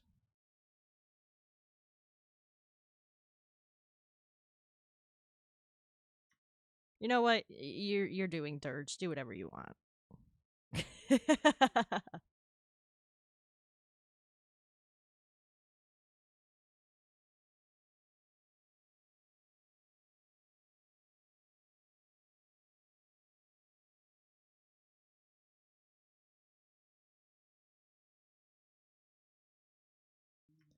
Funny shit, Chronospectre made fun of me for listening to the Arctic Monkeys until I told him why. And then he was like, you know what? That makes sense.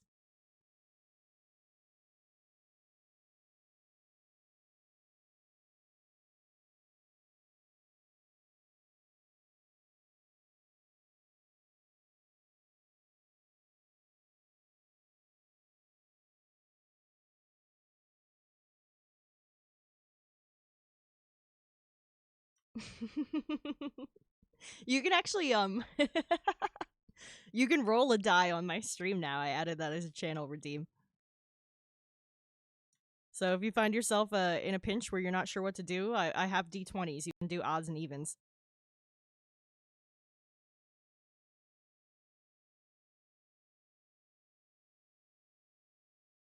There, that is an exponentially sloppy Three of Pentacles. And then Nine of Cups.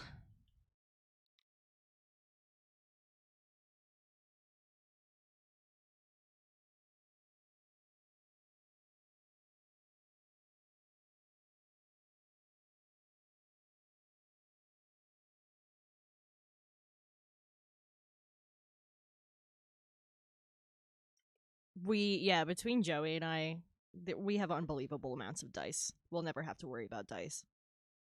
Joey, you've run games at my house. You've seen my jars of guest dice.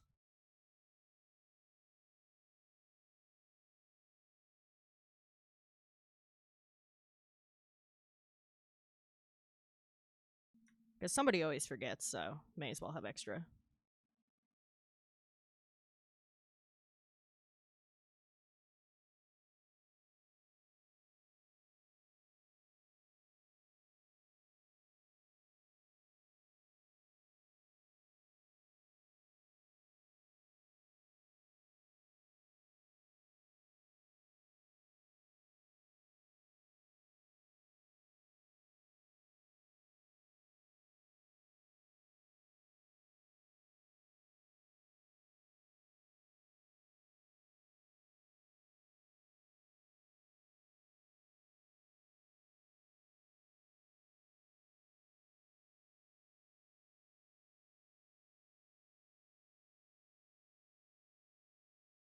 Yep. Yep. I got like one of those bulk deals off eBay where I just got like a bunch of sets and I put them, I did open them and I put them in jars by like color because I'm an aesthetic bitch like that. Um, and so it's like a jar just stacked in rainbow order. Like,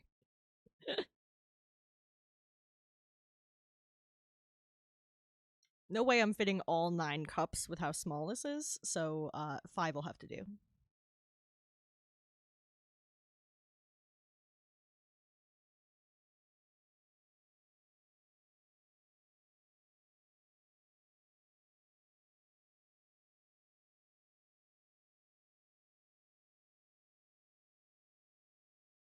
This bit's just going to be my real handwriting because it's too tiny to try to do neat.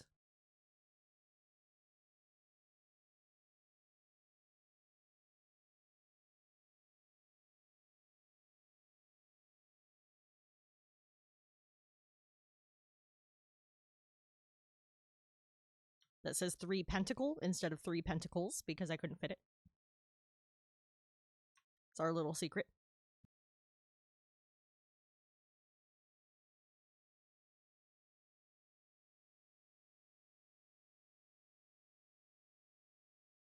And then this one's going to say K pentacle because I am not fitting knight in there. I could barely fit 3 pentacle. K pentacle. There we go.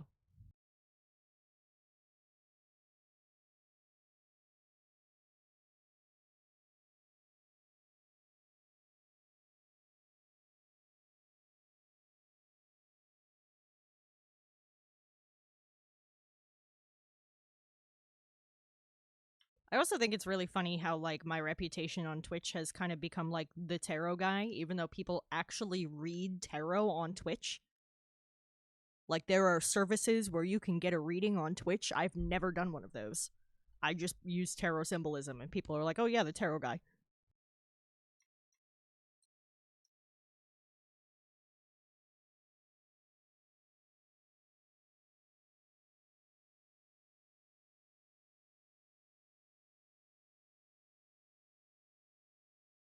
To the point where I've had people at me in other streamers' discords to ask me questions about tarot.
Hey, I stole this song from the Life is Strange soundtrack.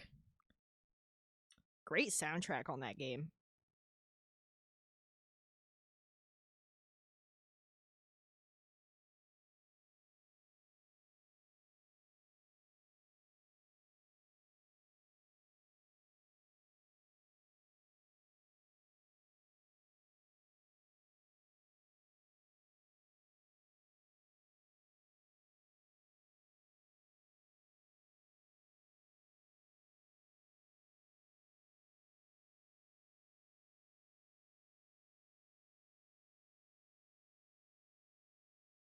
And this insanely minimalist horse is probably the only horse you're going to see me draw on here ever.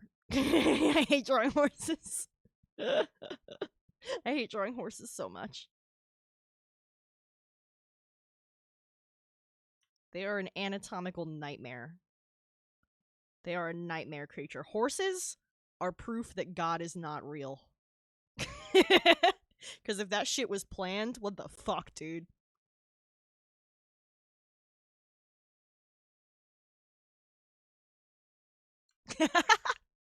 Listen, I could start going off about horses and you'd understand why I hate them so much. Their anatomy's a fucking nightmare. They don't even have legs, they have fucking fingers. They run around on their fucking fingers. They're nightmare creatures. Anatomically speaking, those are not legs. They're fucking fingers.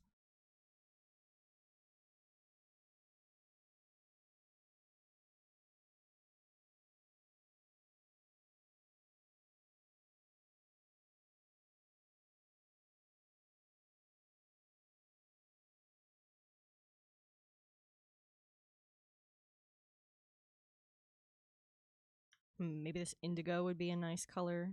Yeah, that looks nice on here.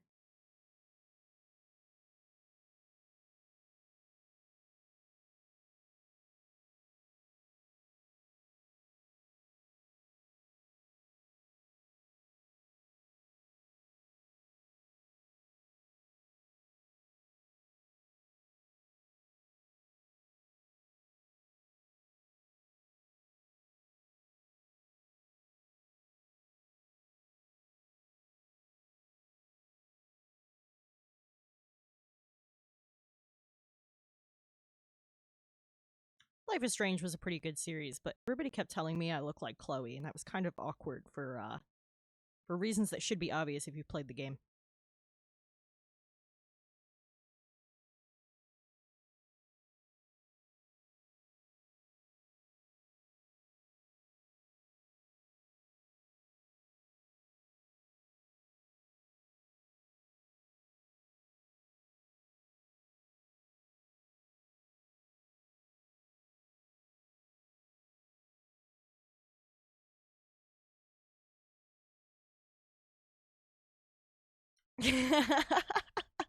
Fuck yeah, Joey, that's crazy.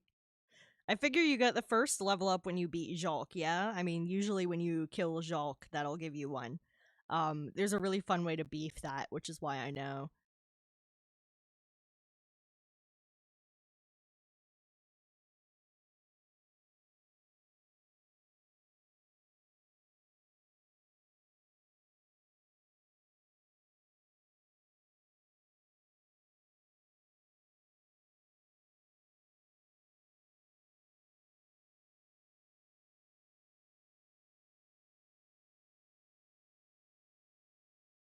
Dude, that's awesome. Yeah, I figured you didn't cheese it simply because of your build. Because the best way to cheese that combat is with a strength build. And so if you play a barbarian, you can cheese the shit out of that fight. And the way you do so is by grabbing all of those purple explosive pods from around the Nautiloid and carrying them to where Jolk is, and then just fucking blowing him up.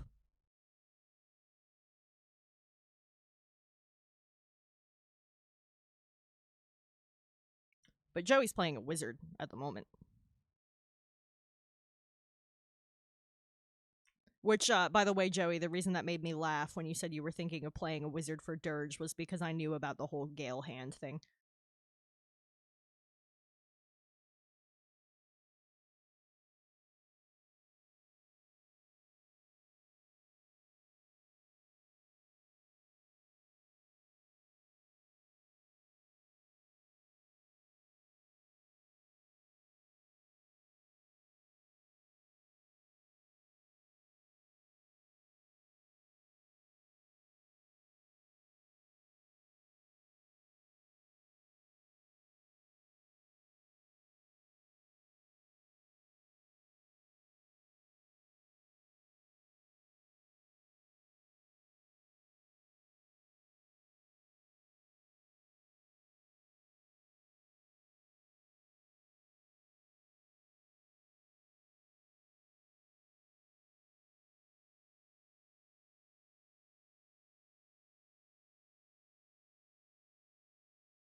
I just want to say you can tell these cards are fucking small because I'm coloring them with my favorite line art brush.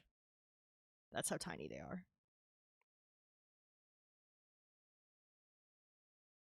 This is such an insignificant part of this drawing, but I decided to be extra.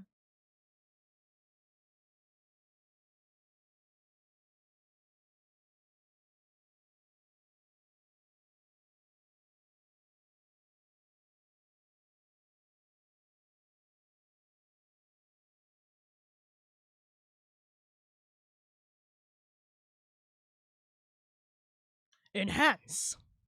Zoom in. De-enhance.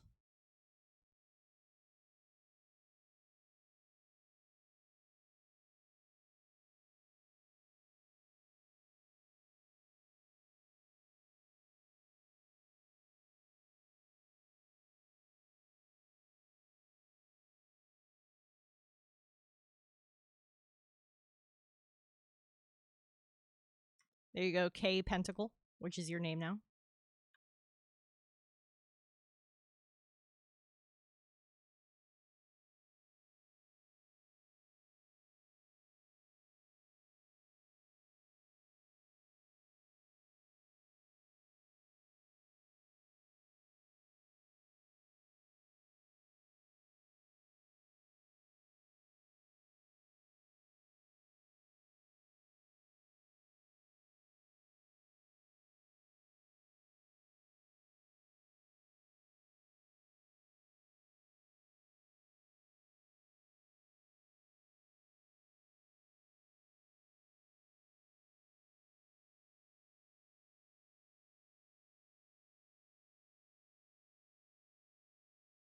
You know what? I'm gonna flip-flop here.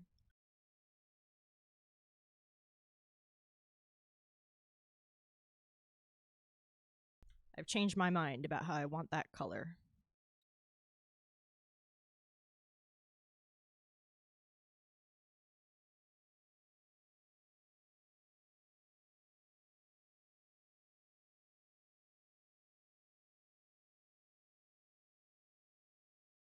Anybody catch the new season of Invincible? I enjoyed it. I didn't think it was as good as season 2, though.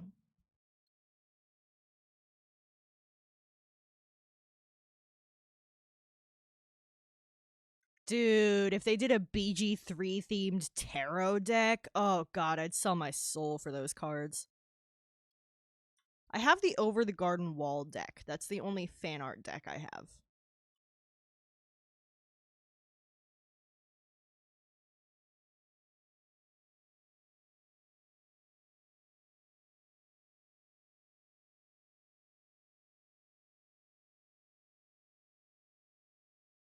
I also like what they did with the Over the Garden Wall deck. Instead of swords, it's axes because of the woodsman, and I think that's very fun. Also, I'm trying not to spoil Over the Garden Wall because Punk Ape, watch it. Go watch it right now. It's an hour and a half. I'll still be streaming when you're done. You can tell me what you think. I need you to watch it. It's so good.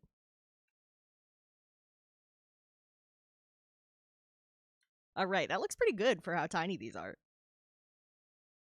Check it out. 9 cups, 3 pentacles, Knight of Pentacles. And if we zoom out, you can't even tell what it is. Dude, if you want to watch party it, let me know. I'll be happy to fucking stream it. I actually have done watch parties for that show specifically several times.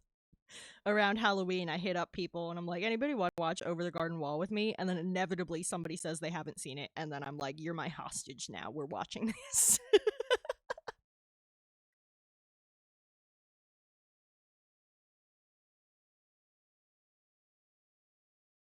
My little color palette thing was in the way and it was bothering me. I don't know why it does that sometimes, where it just shows the little squares if I'm selecting a color when I'm not. I think it's because I'm rapidly switching between 2 different Crota windows. The one you guys are watching and the one I'm working in.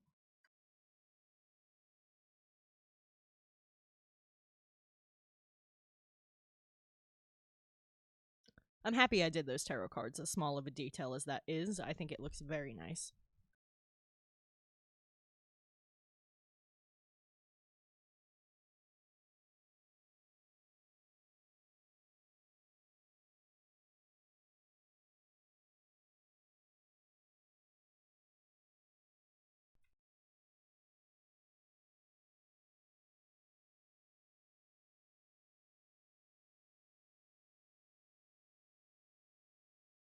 Now I want to take gold and add some like little marks to some of the book spines and things, almost like library stickers or whatever, but not quite.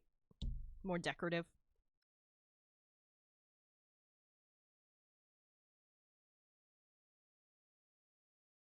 I want to title a bunch of these guys too.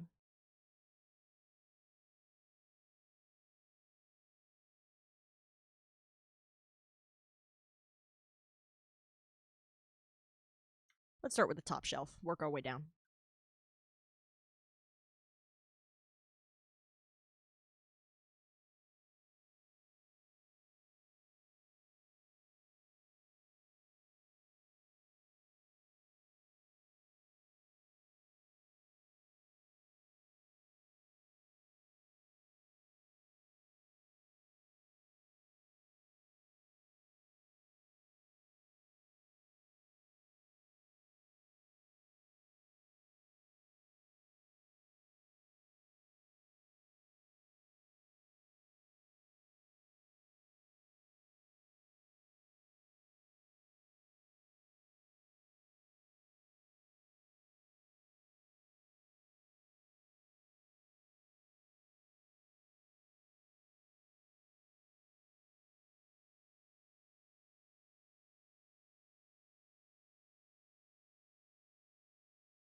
Me and Liminal Mushroom have been rewatching, kind of watching, kind of rewatching, because I watched it as a kid, but I didn't really catch everything.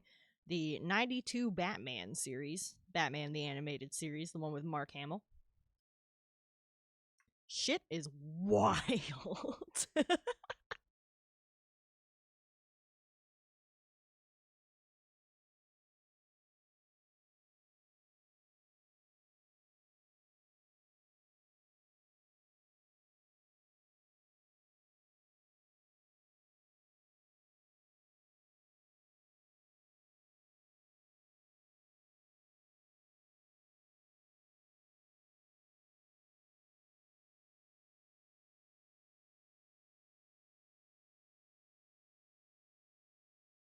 Batman, like, fucking running through cars, fucking almost killed the motherfucker by fucking, like, strapping him to the front of the fucking bat jet and flying him through the city and threatening to dump him in the harbor and shit. Shit's wild. Shit's absolutely bananas.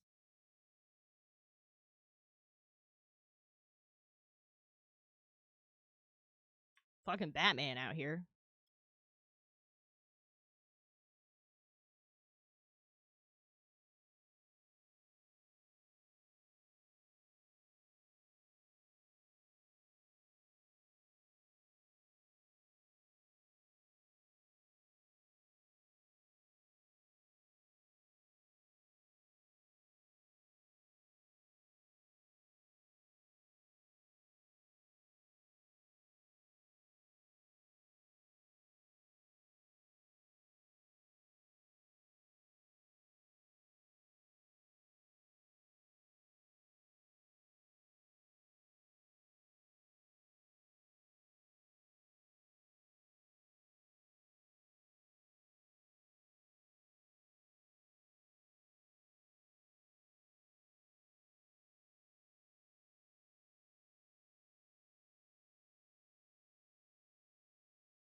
And I was in a stream the other day, and they were talking about underrated TV shows, and like my like favorite TV show in the world is like so underrated that most people have never even fucking heard of it.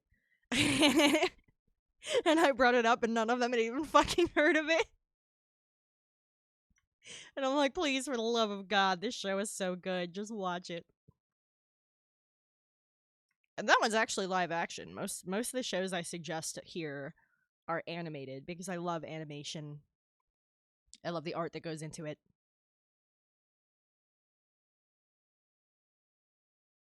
But I do get some live action in the mix.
Honestly, I'm just kind of having fun with this one right now. Making random designs up on these books and shit.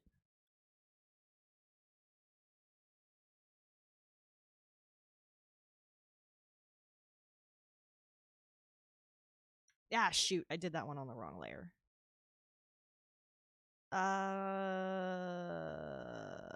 There's no actual need for that to be separate. I don't think I need to redo it. I was just doing it separate to be extra.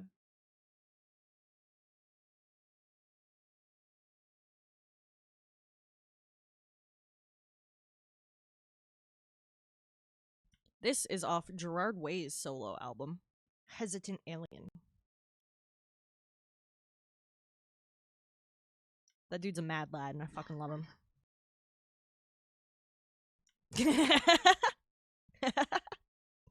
Yeah, like this whole thing was a practice scene to begin with, so I'm just kind of dicking around.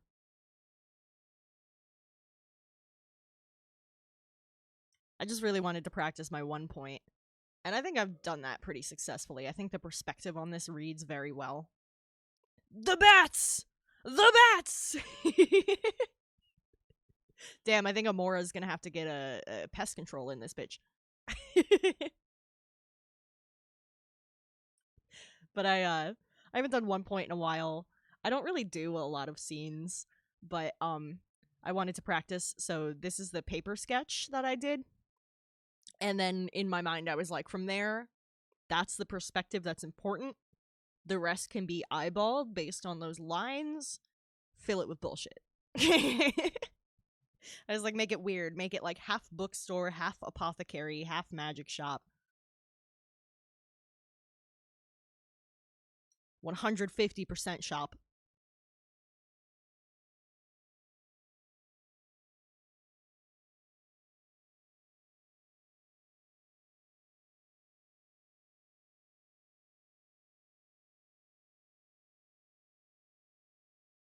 There, that's good placement.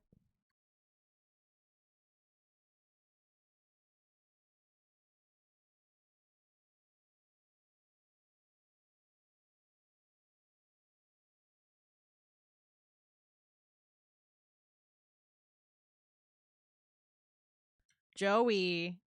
Joey! Are you gonna murder my husband?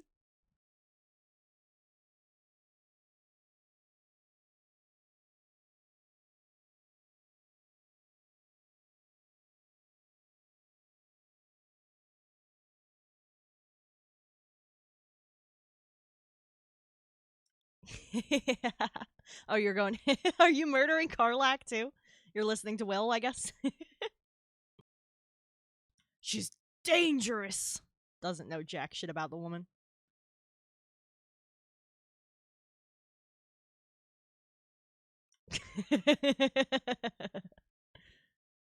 Oh man. Oh hey, did you know? Did you know that with Dirge, you can have Alfira as a party member?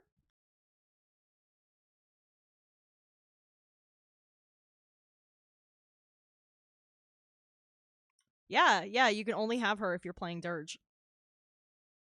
We were not able to employ her, but you can if you're Dirge.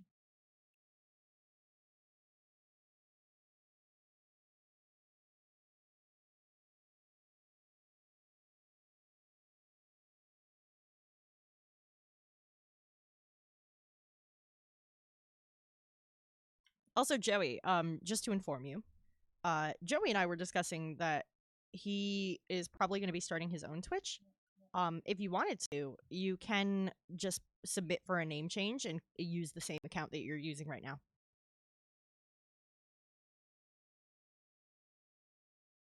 They let you change your name like every 30 days or something.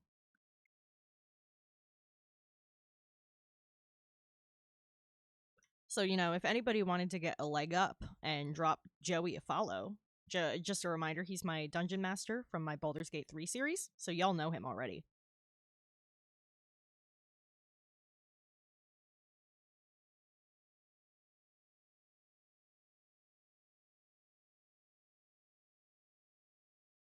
And he's gone and explored a bit more of Act 1 on his own today, since we're almost done with the game now and he's less worried about encountering spoilers. Joey Jowerson.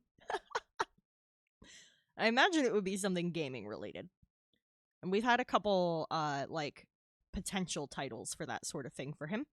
Though it's up to him whether he wants to go with the names we were discussing or something else entirely.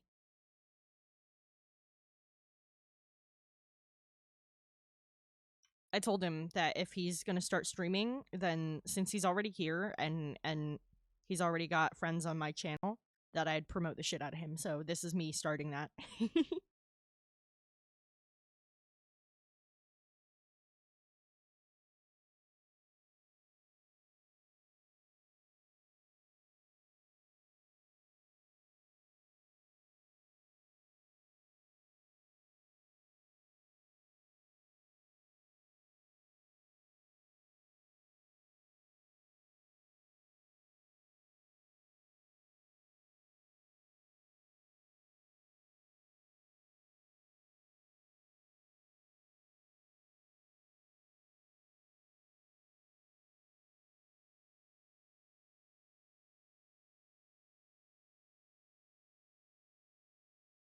Because just being totally real, if I didn't have you to chit chat with when I was getting this started, Joey, back when we had like one whole chatter and it was Sir Pippin. I really appreciate you being here through me getting this started. Giving me somebody to talk to is what gave me the confidence to get started streaming in the first place.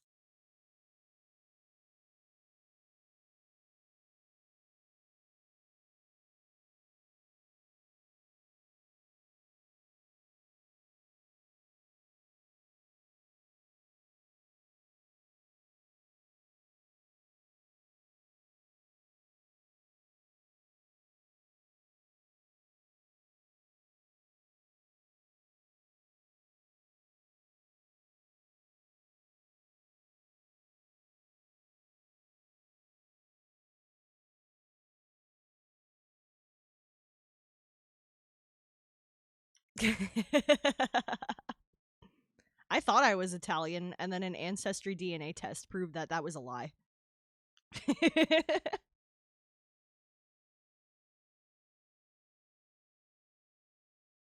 Like I really thought I was Italian, and then it turns out I'm like less than 10% Italian.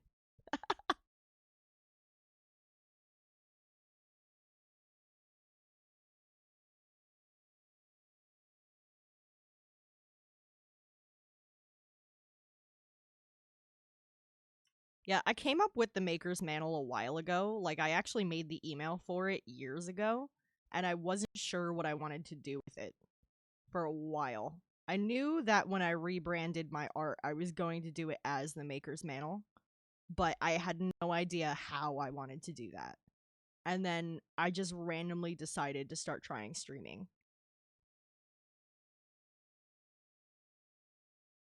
Like, I never even watched streams. And I was like, yeah, I kind of want to try that. It's different. And I want to try something different.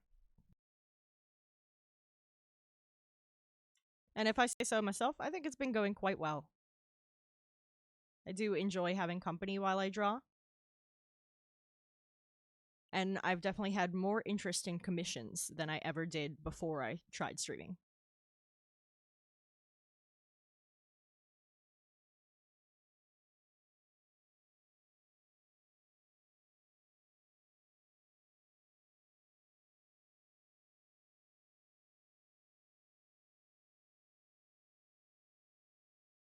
Yeah, so after I didn't get the ancestry DNA test. My sister did, but you know, same difference as far as I'm concerned. I know there's like subtle differences, but same difference as far as I'm concerned. I don't want to pay them to have my DNA. Um but but it turns out I'm mostly Dutch, which I had never known before. I thought I was half Italian and then like mixed European, primarily German out of that mix, but no, it turns out Dutch.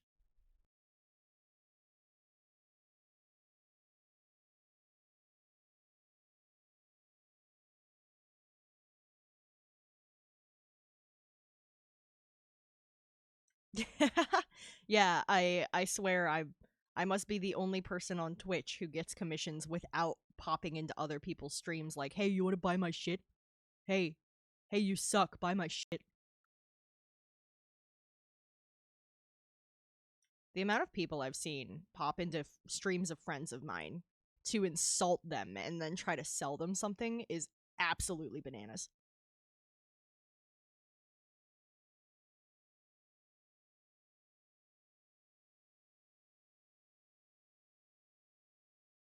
Like, does negging work that frequently for these people to go around just doing that shit?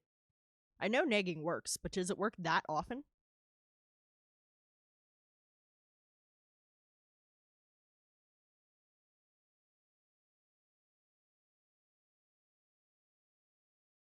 But yeah, you ain't gonna catch me in anybody else's stream like, "Hey, buy my shit.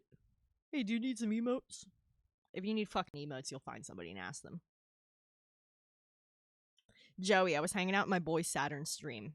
Saturn Blaster. That's his username. Saturn Blaster. All one word. And somebody hit him with, "Is this your best gaming, Saturn?" Making fun of him while he was playing fucking Elden Ring of all games, and then tried to sell him some shit.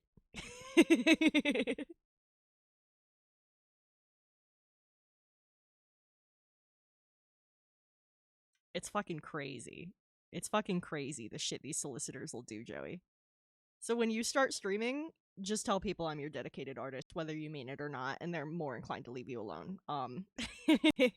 Anybody listening who streams, who gets bothered by art streamers, you are welcome to use me as an excuse, or pick, you know, if I'm not your favorite art streamer, then pick another art streamer. Just tell them you have a dedicated artist, whether it's true or not.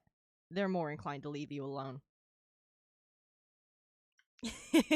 I'm sure eventually I'll be doing your emotes, but you need to hit affiliate first. Though, with me getting you connections and stuff, I bet that'll go pretty quick.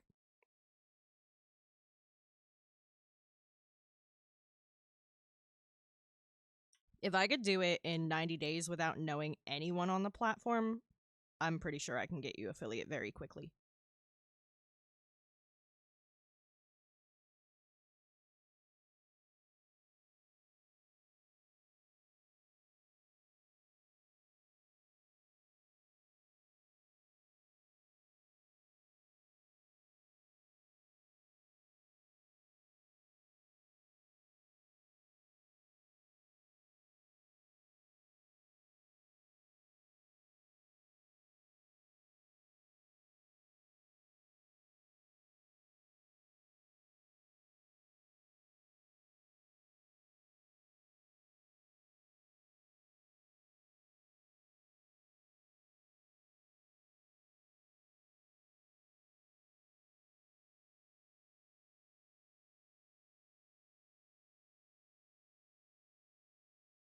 Yeah, honestly, they'll usually go away quicker if you do.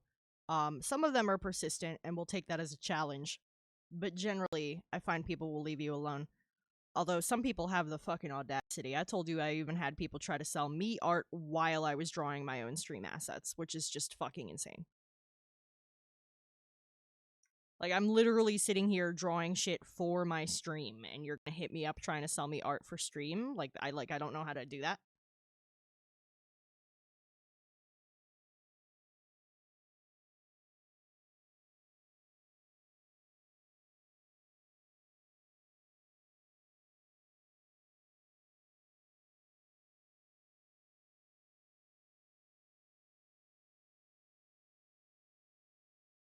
Hell yeah, man. Yeah, I know they're changing some of the monetization standards. Most people looking to make actual money on Twitch will just use the Twitch to advertise something else. Like, I have my commissions and I sell stickers and stuff. That's where their real income's going to be. Um Aside from that, ad revenue and stuff is nice, but it's not a lot of money.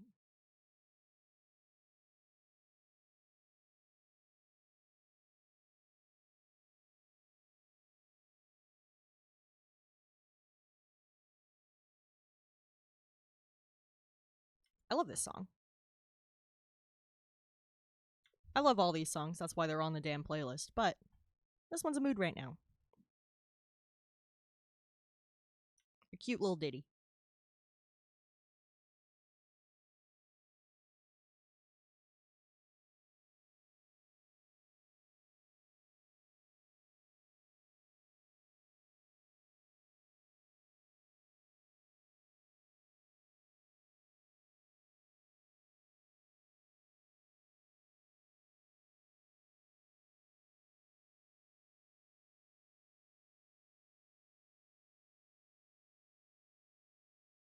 Cute songs about beautiful women is definitely part of my genre.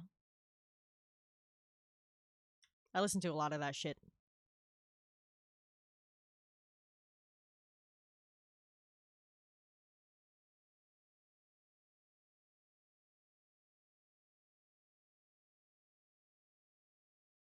Like, that's basically all Walk the Moon writes, and I love those guys.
I also just fucking rewatched the movie Talladega Nights, and that will forever be one of my problematic faves.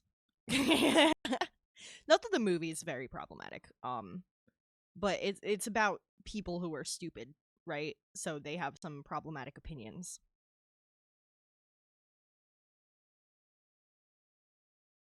funny ass movie.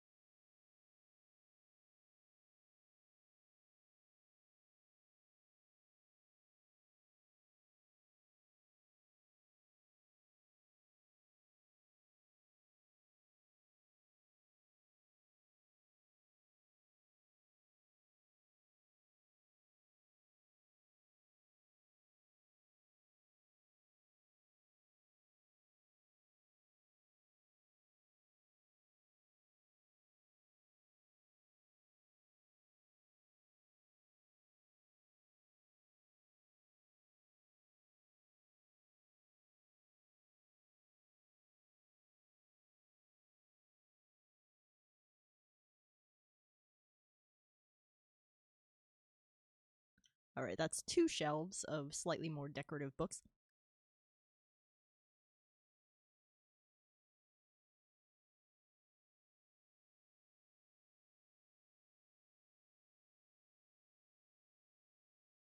Let's get these in view.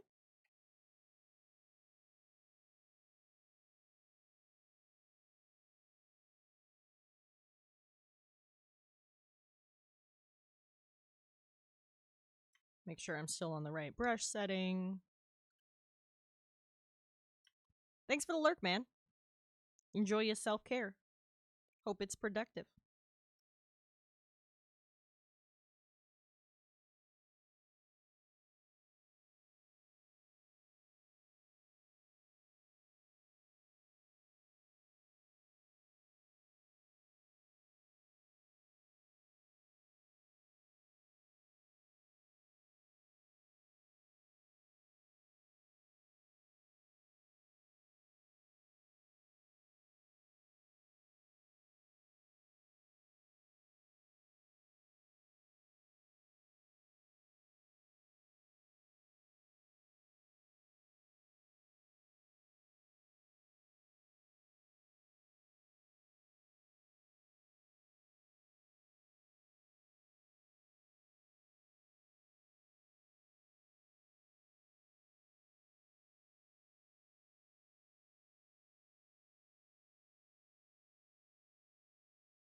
I like the dotted line effects, but on the dark blue, it looks too much like a roadway. I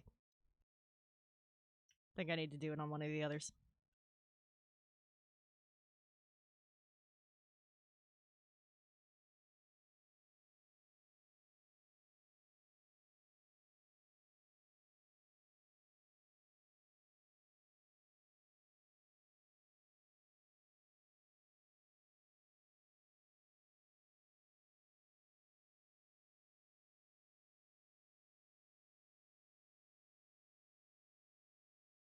Thank you for the lurk, Joey.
Oh, this is a fucking jam.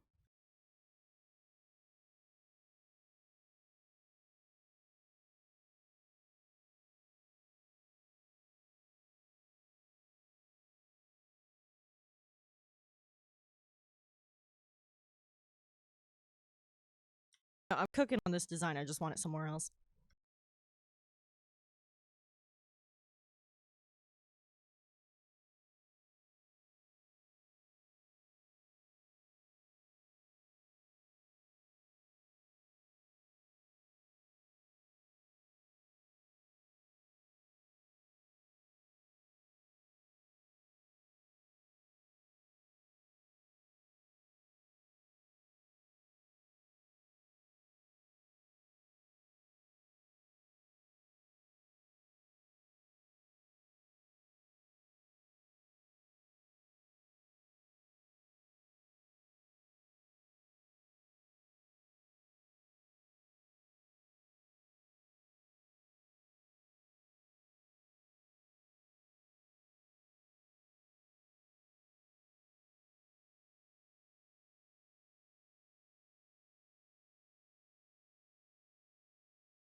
Yo, if any of you, the fucking bats.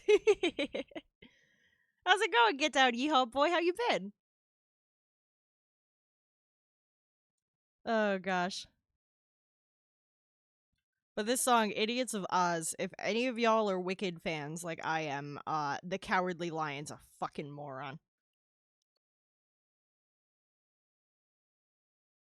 Not Wizard of Oz, Wicked. Just to be very clear. Fucking asshole, that guy.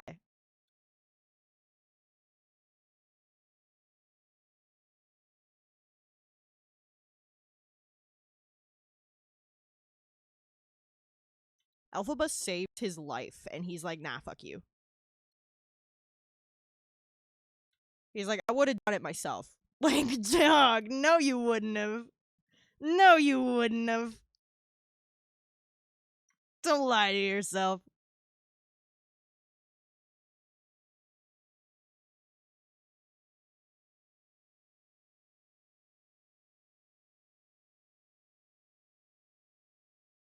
Jesus, yeah, that certainly sounds mind numbing. I imagine streaming helps keep you company at least. Or watching streamers, rather.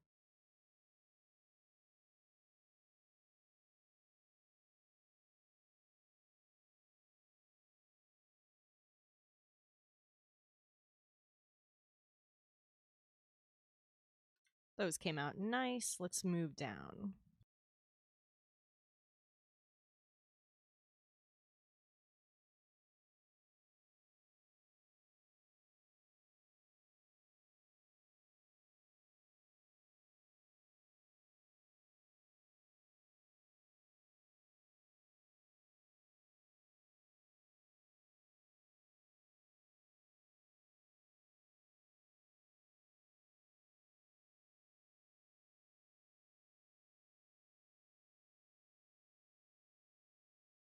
I also legitimately have a brush that does a dashed line, but I'm doing it this way because I'm fucking extra.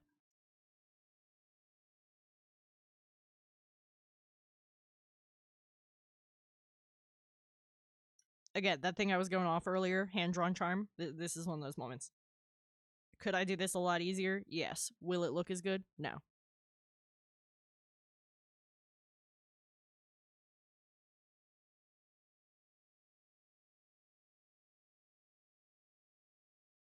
Ooh, yeah, I bet.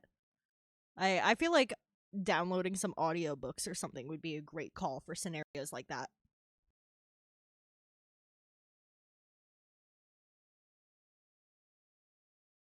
I hope the views are nice at least.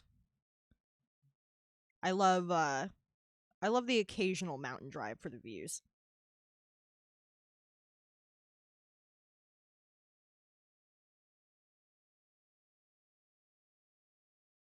Depends on the mountain, too, though. Some of those turns can make me nervous. I've been to some campsites where you're, like, legit driving up a mountain on, like, some untrustworthy-ass, bendy-ass road, and it's like, Jesus Christ. This is a road. Art certainly can be suffering. Right now, I'm not suffering too badly. I like this part. I like the doodling the details part. But getting the perspective of this one was a bitch.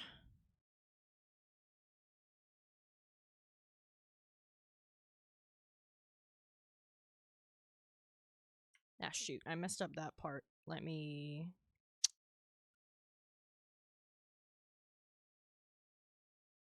smudge brush it right away. It never happened. You saw nothing.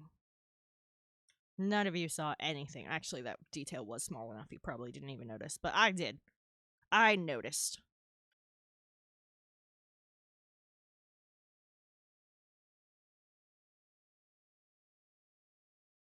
Oh, yeah, I bet. I bet. I've seen photos. I've never been through that region, but I love a good mountain view. That was always like my favorite thing about camping and hiking was just the views. Like, sure, you exhausted yourself getting there, but god damn, it's pretty.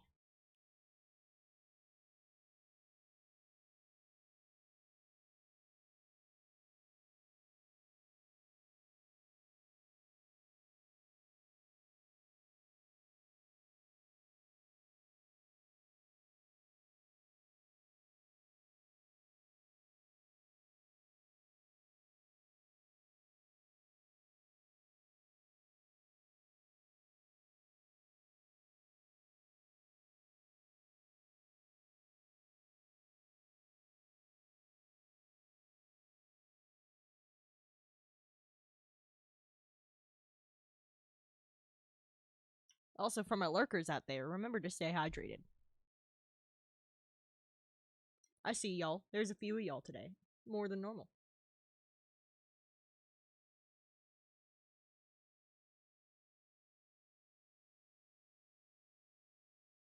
And I respect it. Keep on lurking. Keep on lurking.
That don't look too bad.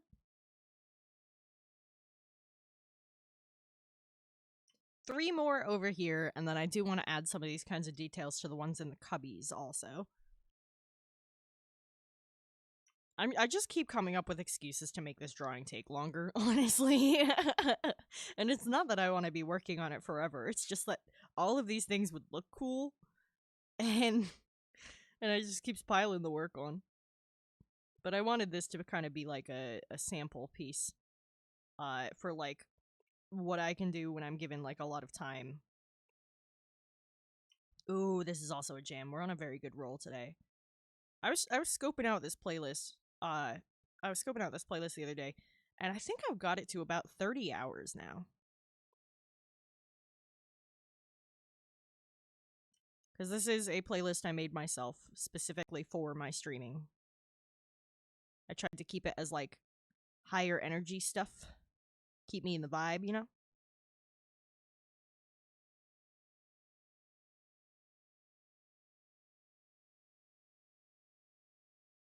And I just shuffle it every time. Dehydrated as raisins. Well, drive safe, y'all boy. Thank you so much for stopping in. I hope that you continue to stay sane on your long, long drive. If you find that you're taking a break and you're in a spot where you can stop and say hey again, I'd appreciate it. But I always like seeing you.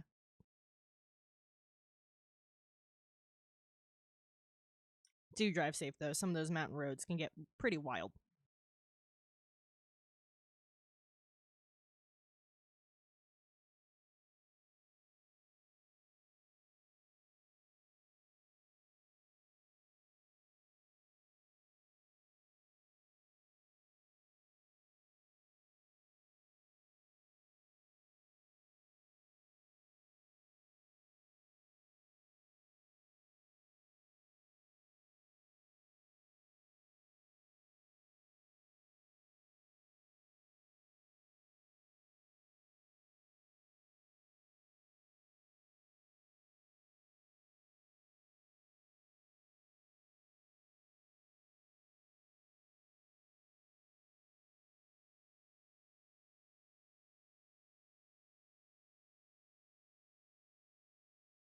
Had to touch up like a 5 pixel spot that got left empty somehow.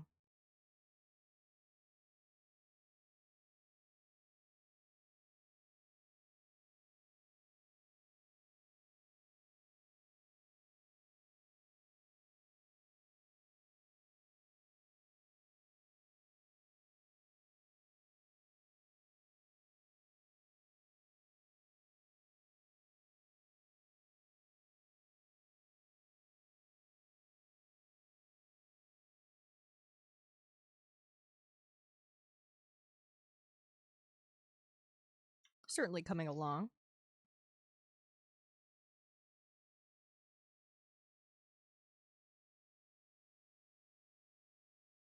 Let's see.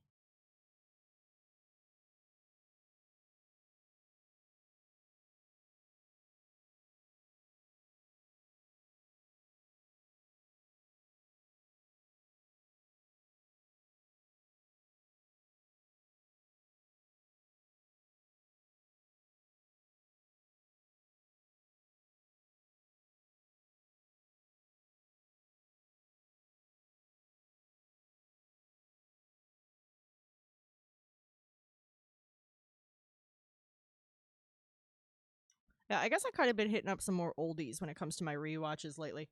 Rewatched Supernatural recently, which I was like obsessed with in high school. Like it wasn't healthy. Bobby Singer deserved better. I'll put it that way. He is by far the best character on that show.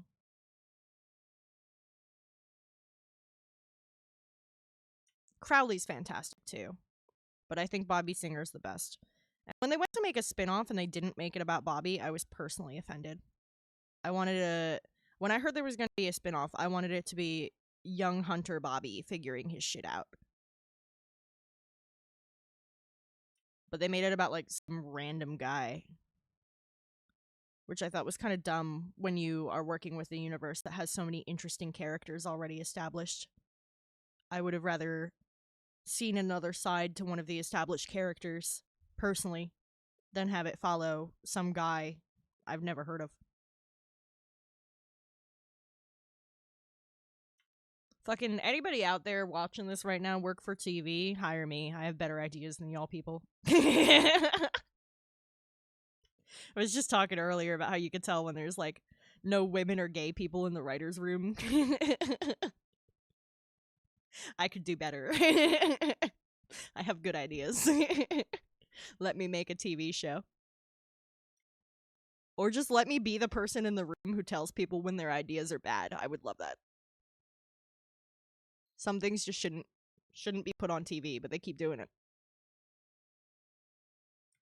Like, if I'd been in the writer's room when whoever pitched the idea of werewolf conversion therapy camp for fucking Wednesday happened, that show would be better because I would have stopped that from happening. I would have been like, this is ridiculous, dude.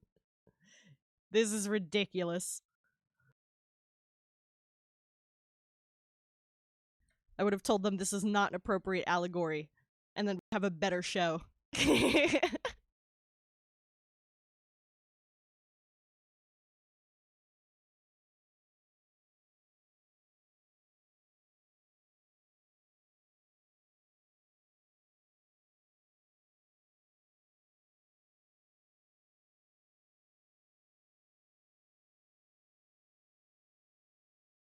Because if y'all haven't watched Wednesday, they made a fucking allegory between werewolves and gay people that was easily the most egregious allegory I've seen out of modern television, and I watch a lot of fucking television. I love TV. God, I can't get this one fucking line right.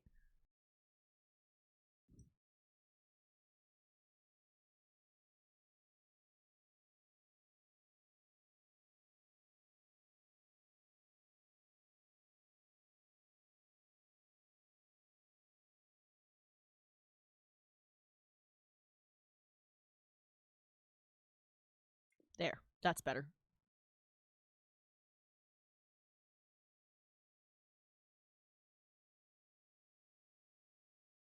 There's our full image again for anybody who's just joining us.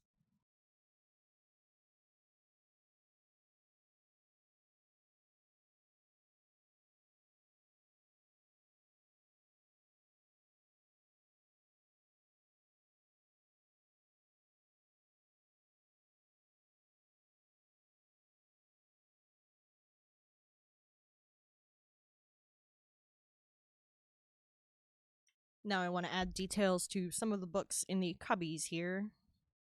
Again, just little details here and there. Just make them look a little fancy.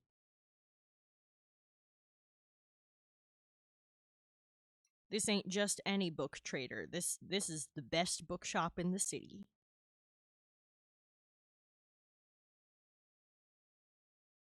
And it is a popular tourist spot in the capital city of its nation. So that's a lot of books sold.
This is my favorite song off of 21 Pilots' new album, Clancy.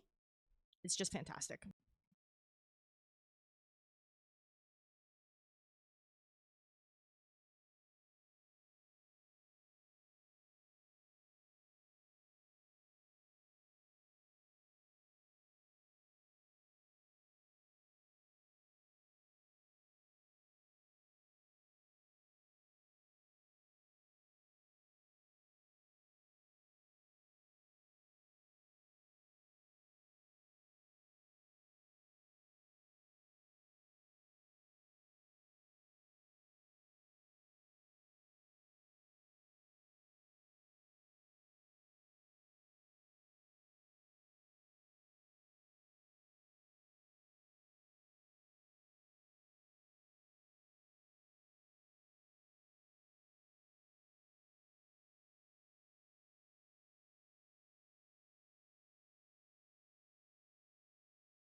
Ultimate sad boy bops. Songs for sad boys like me.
Alright, there's gilded details on the spines and covers of a number of the books. I feel like I might want to spruce up one or two a little extra. Makes a couple like fancier.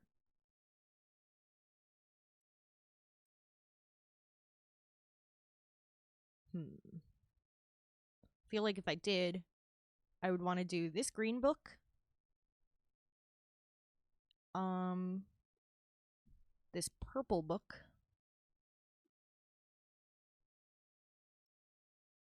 And maybe spruce up the cover of this one a little bit. That's what I'm thinking.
That looks nice. And then I said this purple one.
I still can't believe they somehow talked Patrick Stump into singing the line, "You look so pretty, but you come so soon." He's not so innocent that he didn't know what that one meant.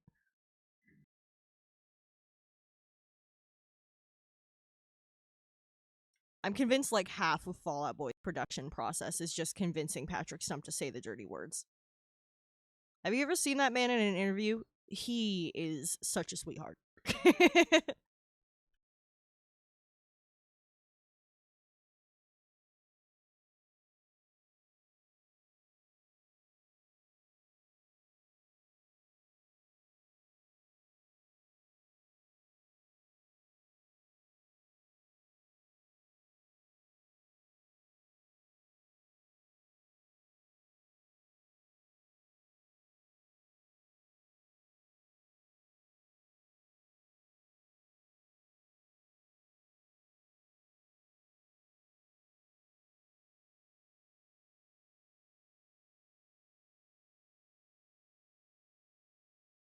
Oh, there was one more thing I wanted to add on this layer. And that was on this jar here.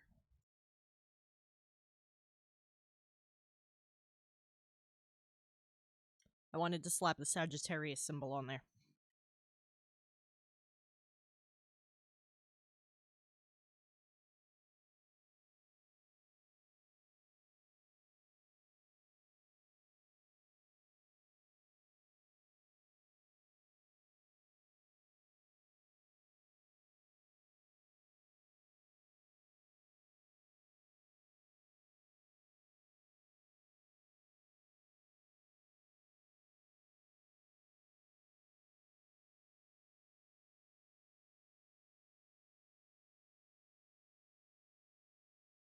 Because again, she is a Sagittarius, the owner of this shop.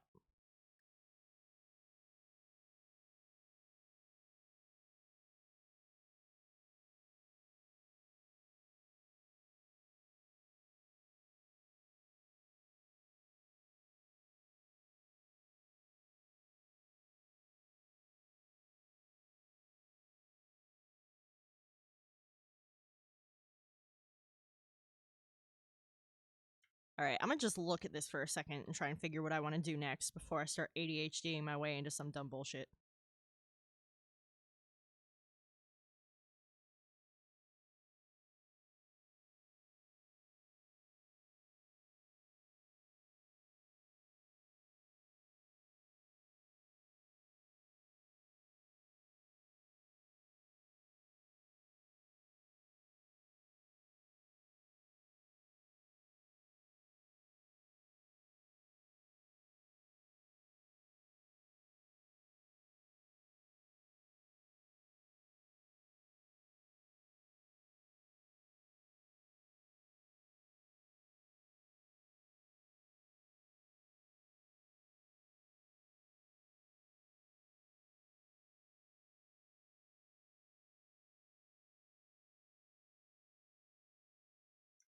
I think stuff in the jars and baskets makes the most sense next.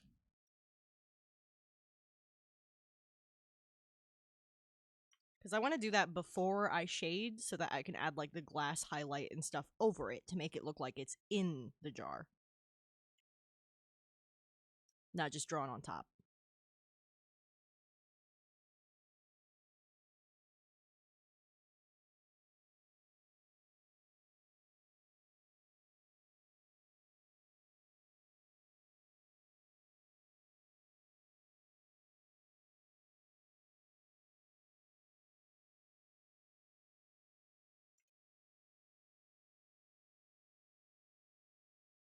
I have made a layer titled Jar Stuff.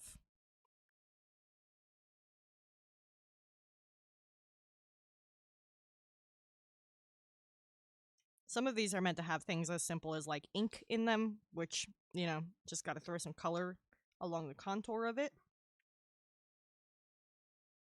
Others are gonna have like spell components and doodads.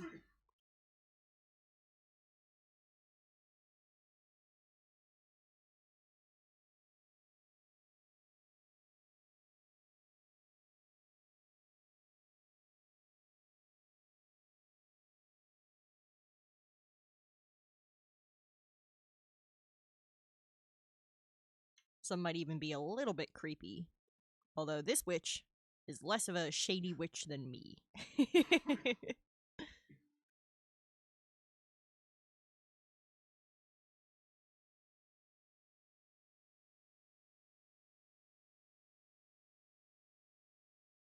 Get a wide shot of those jars over there.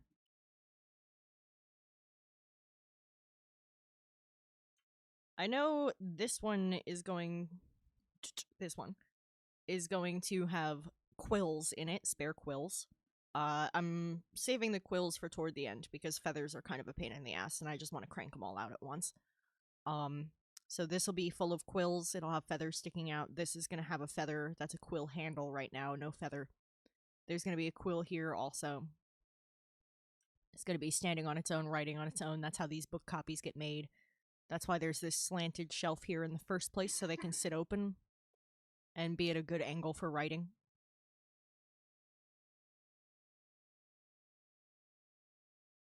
And I want to add the drying herbs, some book titles for new releases, bestsellers,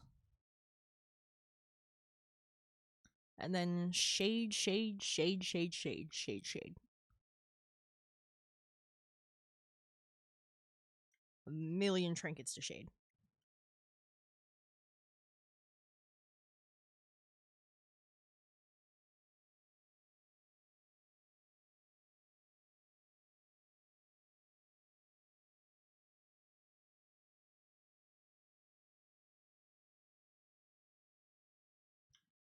So what are some witchy things to put in these jars? We could do crystals, we could do eyeballs, we could do claws, fingernails, tails, ears. Liminal, I swear, you're about to put that in my chat, aren't you? I bet that's gonna get hit by the auto mod too. Well, now Liminal's not gonna do it because I said something, but they were behind me murmuring goblin come. So just so you guys know. This is my life. This is the life I chose.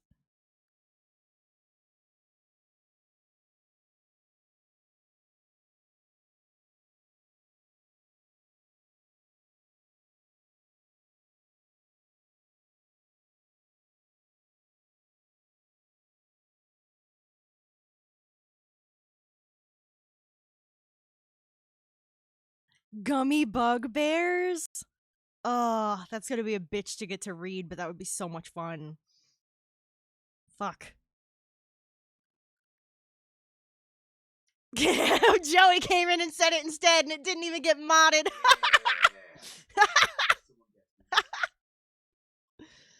Oh god, you guys. Oh god. Y'all need Satan.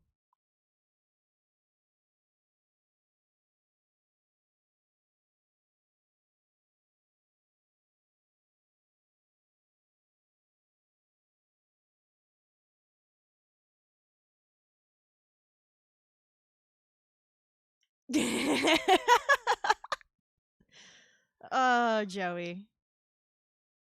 Oh, Joey.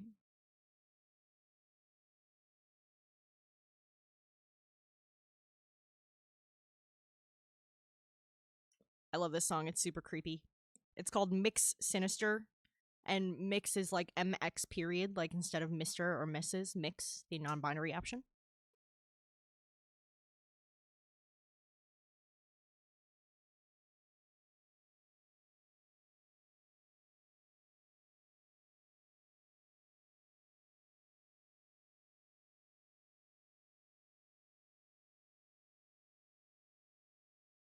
Hey, welcome back. Hope your self care went nicely.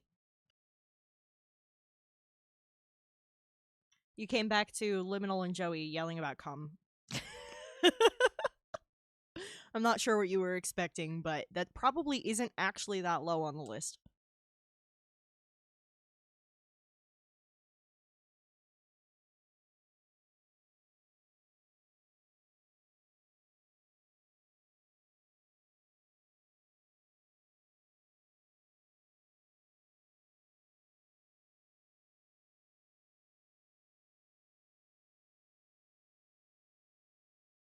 Oh, are you going for Minthara this playthrough? She's got some of the wildest simps.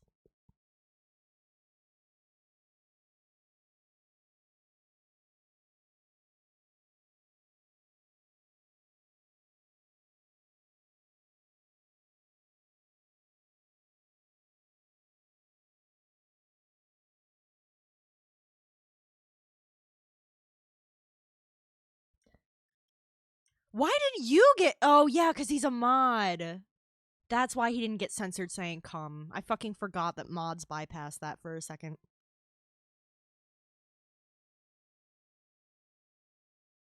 I fucking forgot. It's all Liminal Mushroom's fault.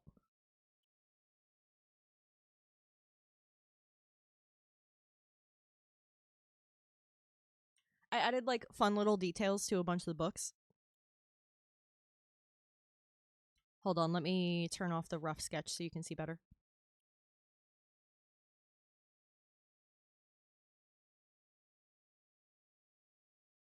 They all have like little golden details on the spines and some of the covers now.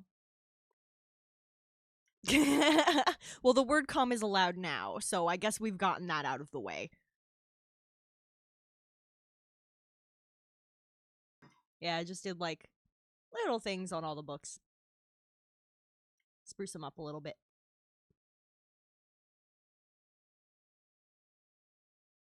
I'd read these books. Hell, I'd read the shit out of these books since there are a lot of like witchcraft kind of stuff. I'm very interested in that kind of thing. I don't actually believe in any of it. I just think it's neat. You know that meme of fucking Marge from the Simpsons holding up the potato and she's like, I just think they're neat. That's me about witchcraft.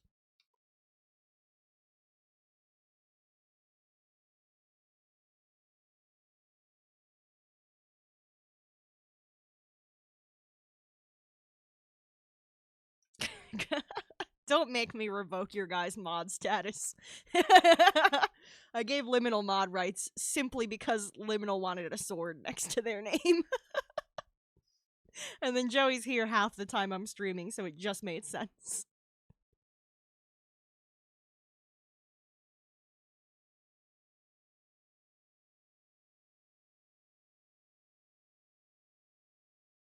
I think if you asked either of them, they'd tell you they don't actually know how to mod.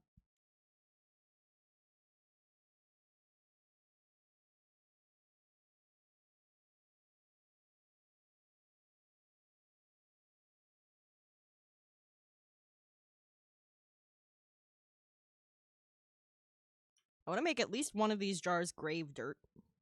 That's a known thing in magic. I'll probably, you know what? I'll probably do it as the big apothecary jar. And then you can buy like a scoop of grave dirt. How's that? That is very practical, I think.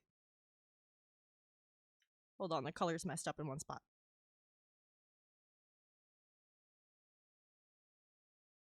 I fixed you, tiny gap that was only a few pixels.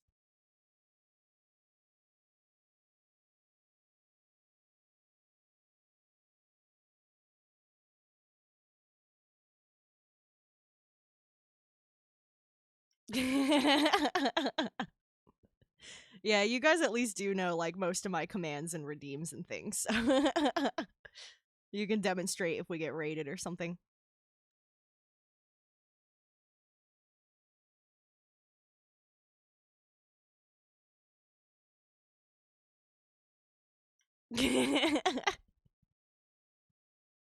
Oh, a pseudo dragon. Nice. That's a good one. I also upgraded the I updated the race class one to make dragonborn less likely statistically.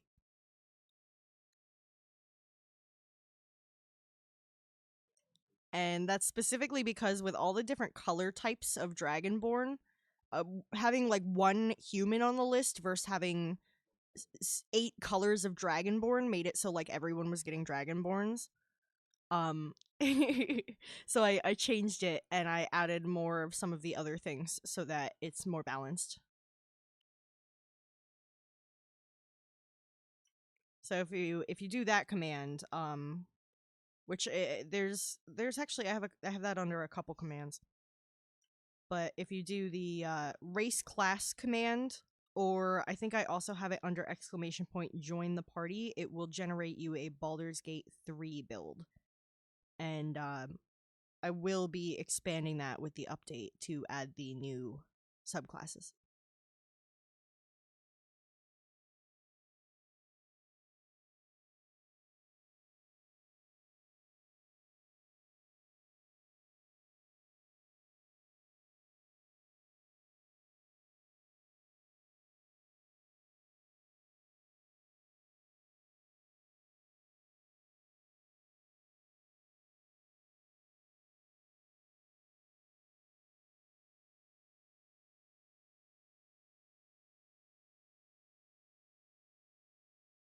Gooba gooba, hey ya ya!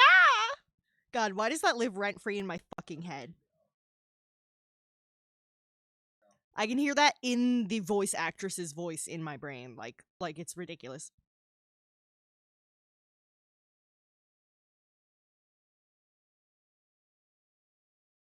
I wanted that to be darker.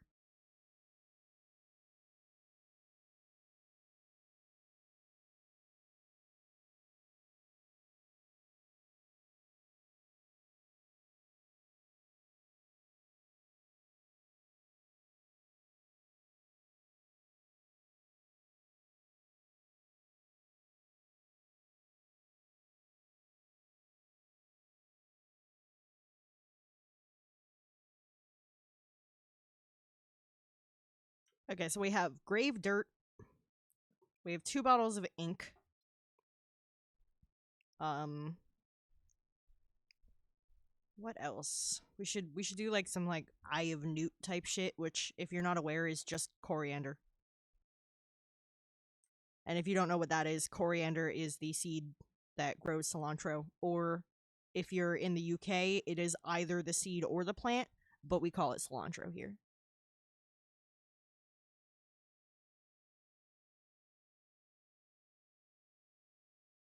Let's have it like floating in some mystery liquid.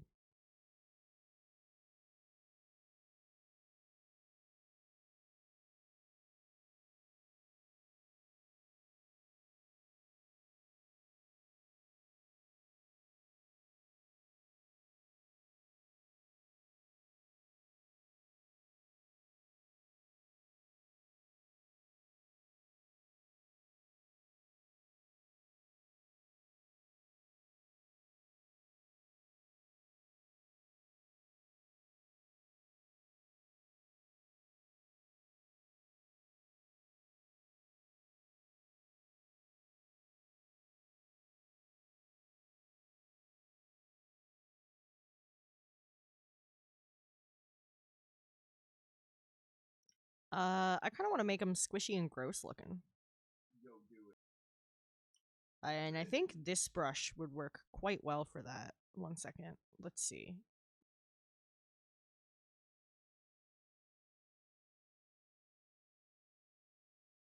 First off, I need it to be smaller. No, that's still too big.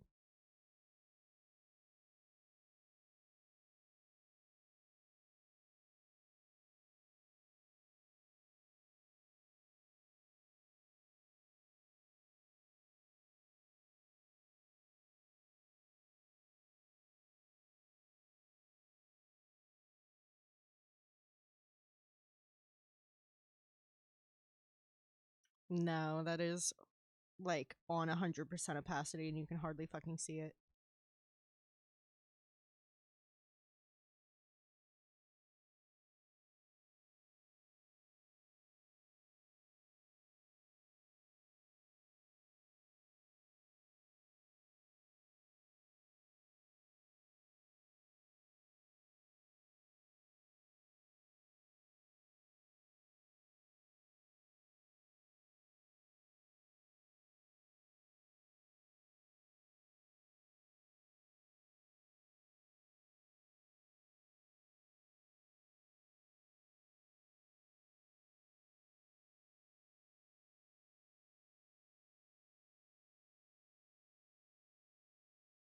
I think that'll work.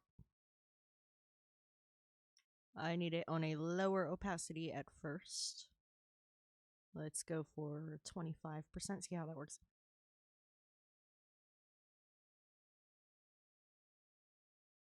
That's too low. Let's try 50.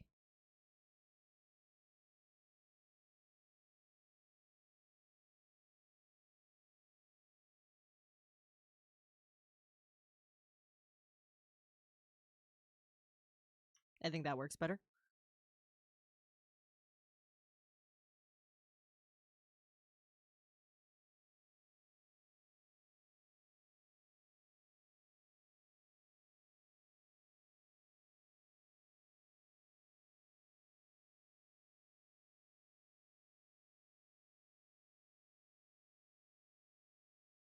I want to make these a little bit bigger. Why are you zooming out when I adjust my brush size? What's going on with that? I didn't ask you to do that.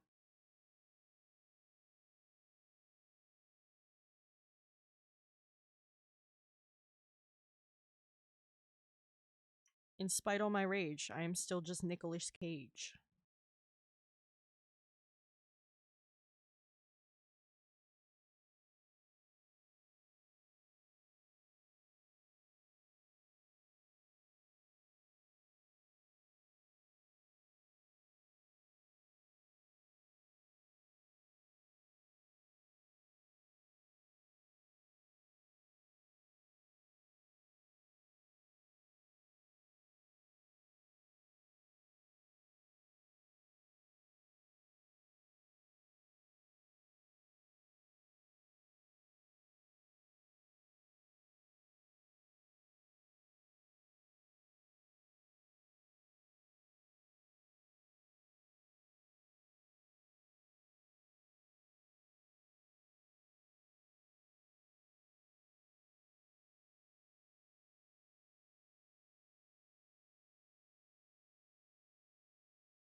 I'm kind of working these in from like darker to lighter to make it look like some of them are in front of the others and less through the murky water.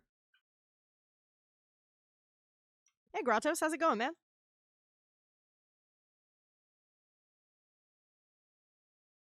We have an ad break coming up in 3 minutes. It'll be 3 minutes of ads, and then we'll be ad free for the next hour.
The bats are pippin'.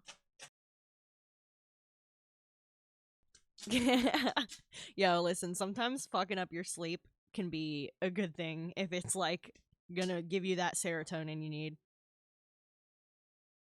If that's what you gotta do, then that's what you gotta do. I think that looks like a jar full of tiny eyeballs.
Yeah, that looks like a gross little eyeball jar.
All right, I think that looks like a little jar full of gross eyeballs.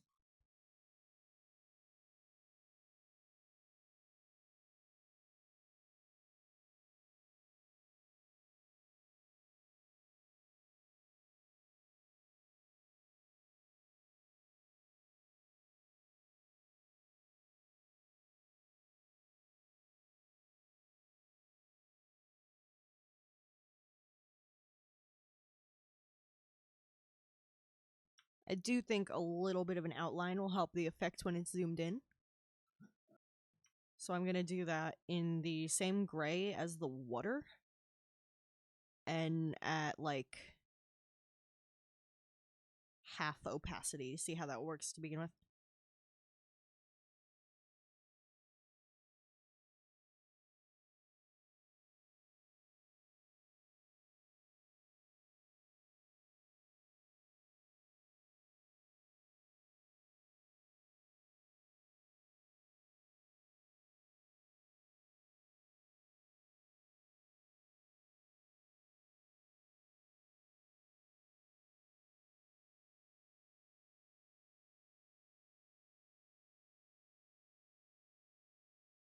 Okay.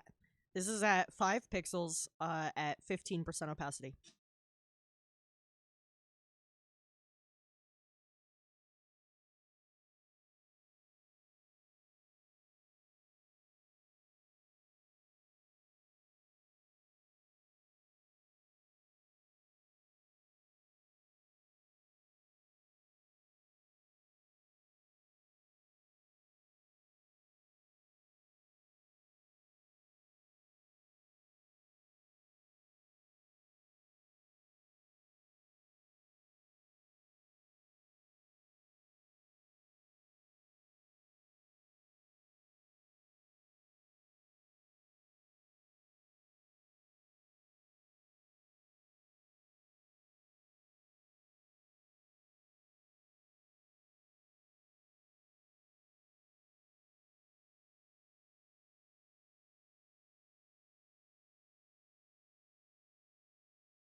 Yeah, I definitely think that helped it read.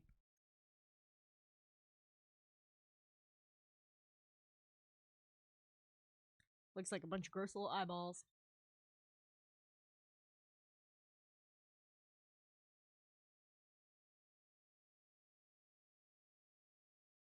And that was just adding like excuse me. That was just adding like a very low opacity outline around it just to give it some sort of body because the I used the like basically the airbrush tool very tiny to make them just to give it a spherical look straight off the bat.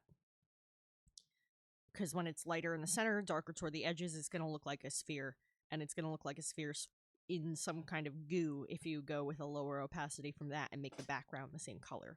So I made it look like some are further forward, and more clear because they're like pushed against the glass, and others are further back and they're murkier because they're in some kind of preservative. Just some gross jar of goo.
Oop, I did one thing on the color layer instead of where it should be. Hold on.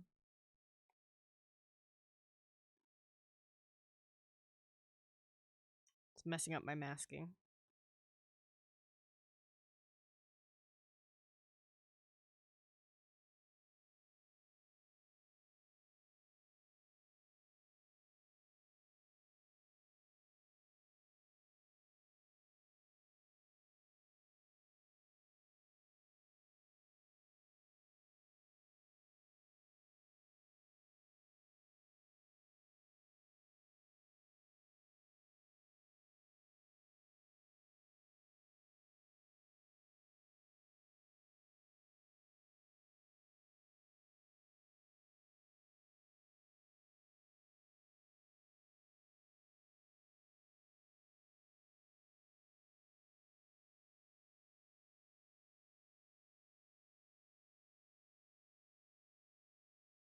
Okay, now it's on the proper layer, and I can move on.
Just speckling in the dirt jar, making it look like dirt, but it might not be obvious at a glance.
It's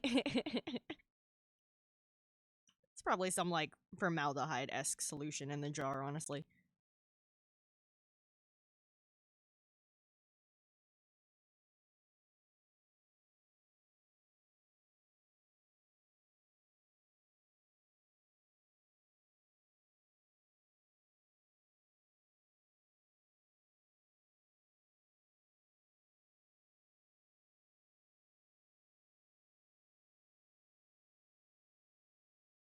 This song's such a fucking bop.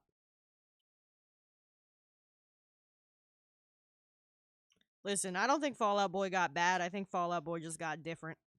I still fucking love him.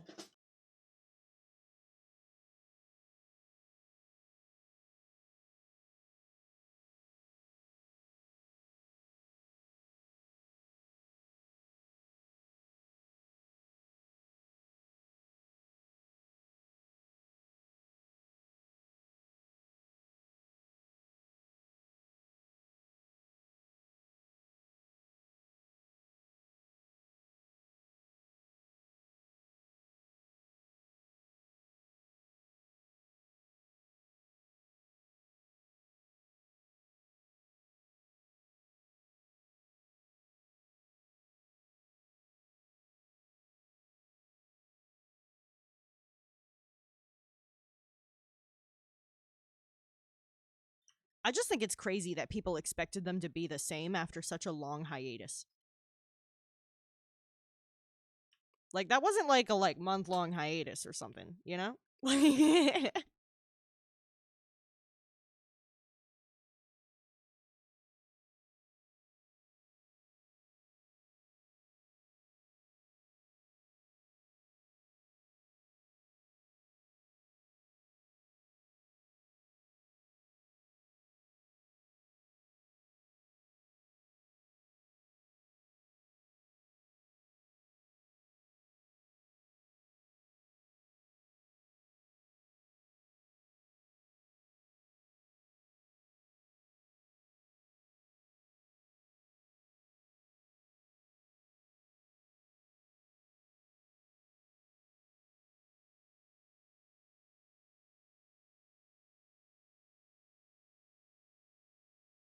I've got a jar of dirt.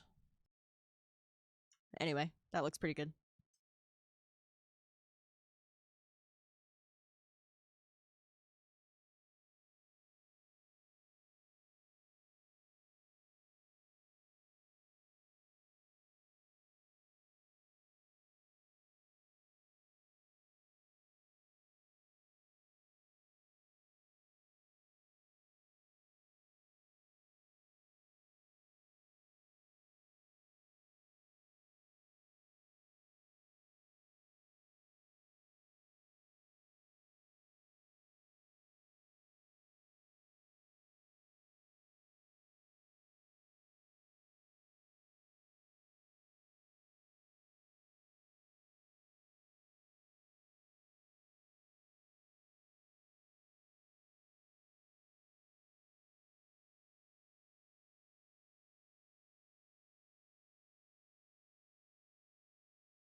Yeah, when Mr. Peanut Butter decided that he'd rather listen to his ex-wife's podcast than listen to 21 Pilots, I took that personally.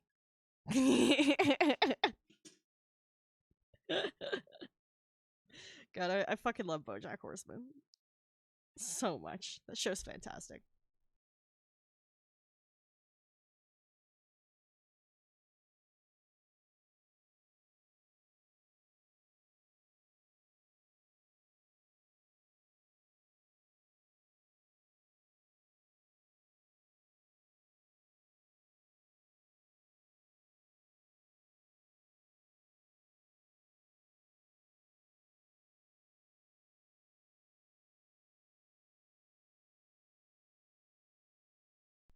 Fall Out Boy also They always had poppy roots though. Like different members kind of wanted different things, and that was like part of the reason for the hiatus in the first place, also. But like Patrick Stump always wanted to do poppier stuff, for example.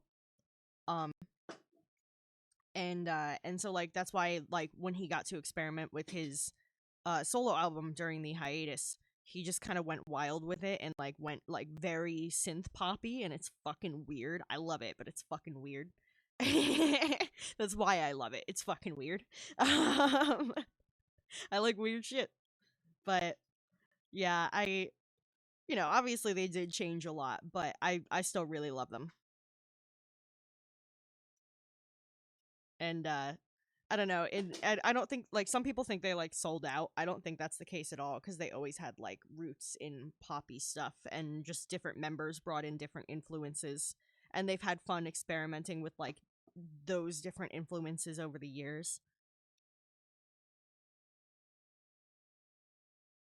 Jesus Christ, Joey, are you just trying to do like a leveling speed run?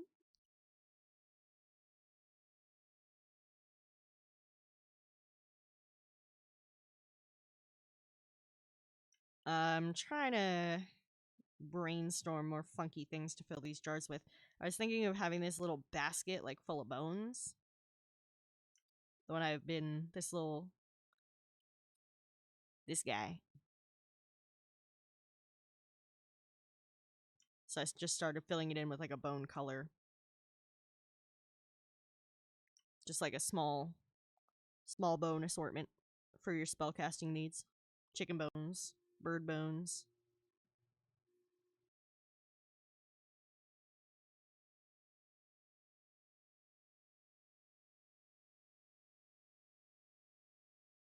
I think I want to kind of sell that one more through like shading than actual shapes though. I'm gonna have to fuck around with it.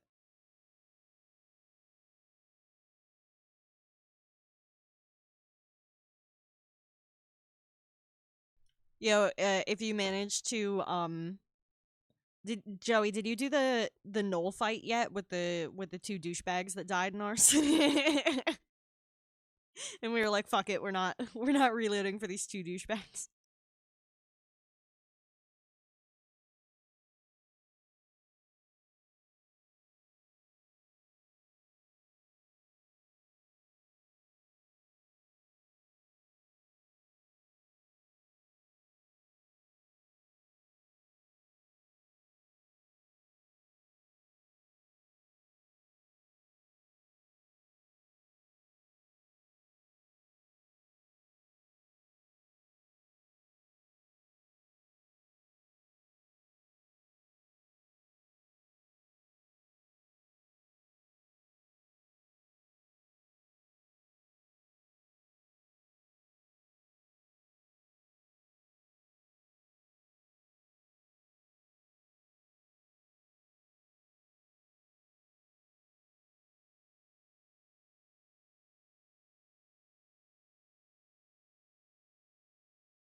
Because I don't know if you remember, Joey, but I said that those guys like had a small thing that they would give us access to if we had saved them, but we didn't. And that's like the one part of Act 1 we never went to. But it's actually like it's actually small and not super significant as far as things in BG3 go.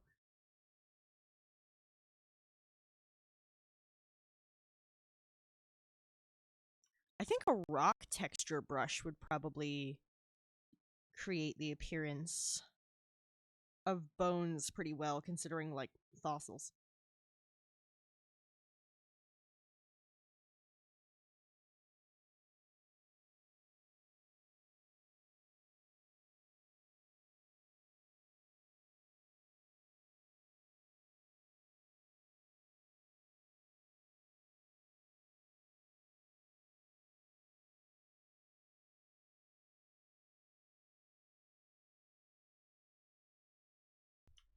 Did you get them with the weight? Because I love doing that. They're all like, "Oi, this is our loot," and then I just drop a big fucking rock on them and they all die.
They didn't even notice. That's hilarious.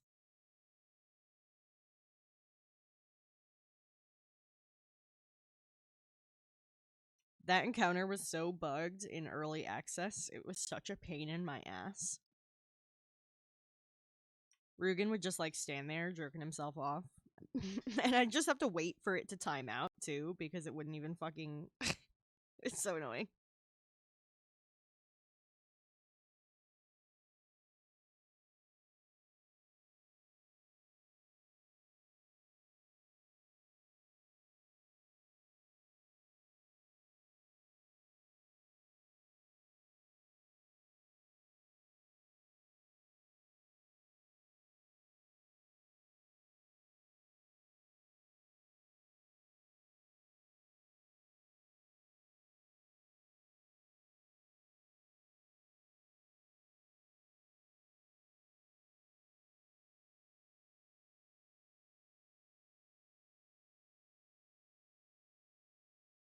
Sir Pippin, was that extended yes for Joey or for the song?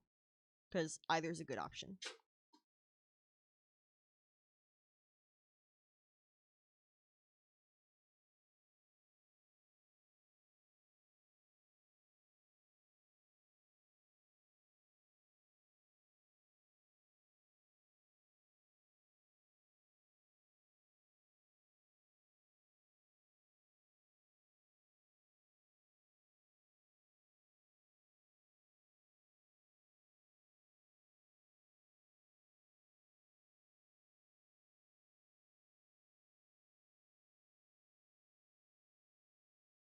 Oh, about the early access bug? Yes. Oh my god. Rugen would legit just stand there and do nothing.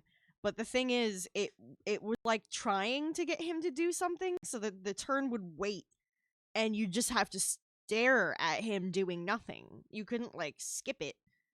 And he would just he would just stand there doing nothing for like a moment until it finally timed out and went on to whoever was next. But somehow he like wouldn't get targeted enough to die, so like you would have to deal with him for the entire combat just standing there and doing fucking nothing every round. And it was really annoying and it made him fucking useless in a fight that was honestly difficult. They might have made it easier for the full game or something because I honestly had trouble with it in early access. And it was a pain in the ass. And I was so pissed at this guy for just fucking standing there. And I was like, "Help me, asshole. You said you'd hold them back." Like, and he'd yell at you and stuff. He still had his voice lines.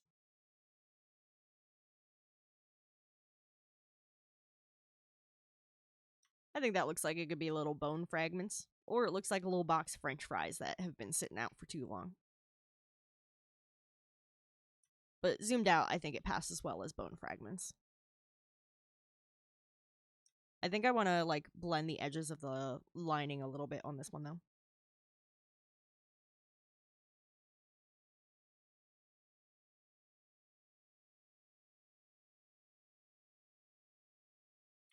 Also, why is Rugen considered like Tumblr's #1 most fuckable non-romanceable NPC? Because like there's better options. I'm just saying.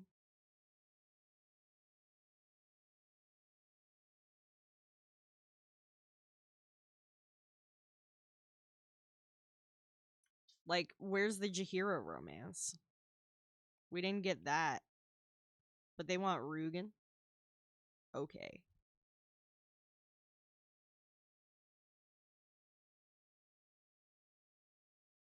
I'm grateful they added the Halcyon romance.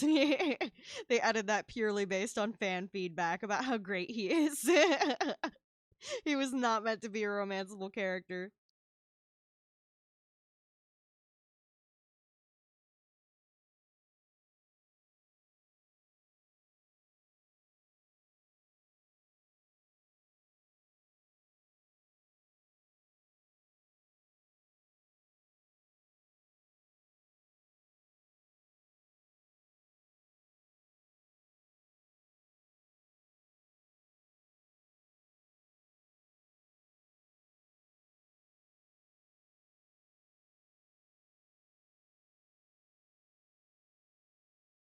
Speaking of Walk the Moon,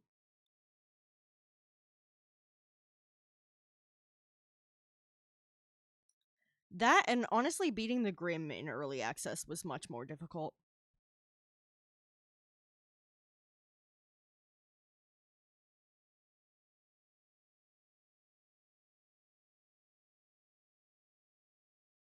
Yeah, I think that looks better.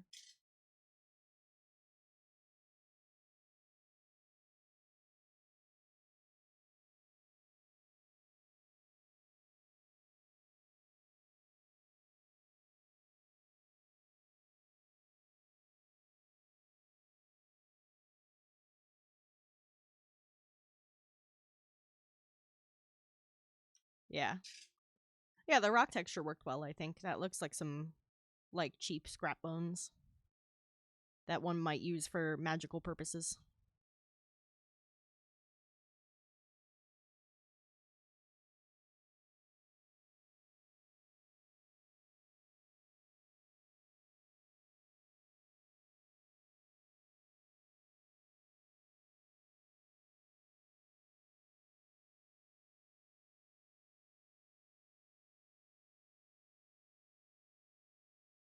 So we got mystery bones.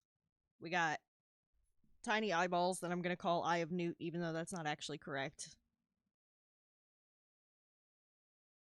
We got grave dirt. We got a couple bottles of ink, because obviously she's writing all the time.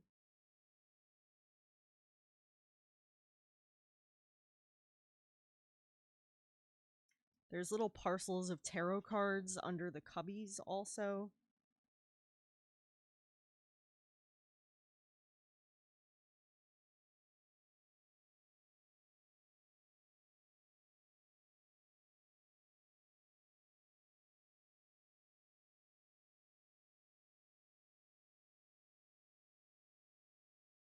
This has been such a slow going project too, so I appreciate y'all hanging with me. I know this has been coming together very slowly. I'd like to get some more stuff in the mix soon.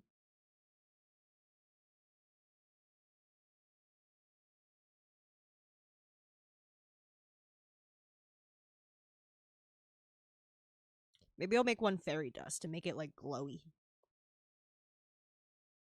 That would be cool.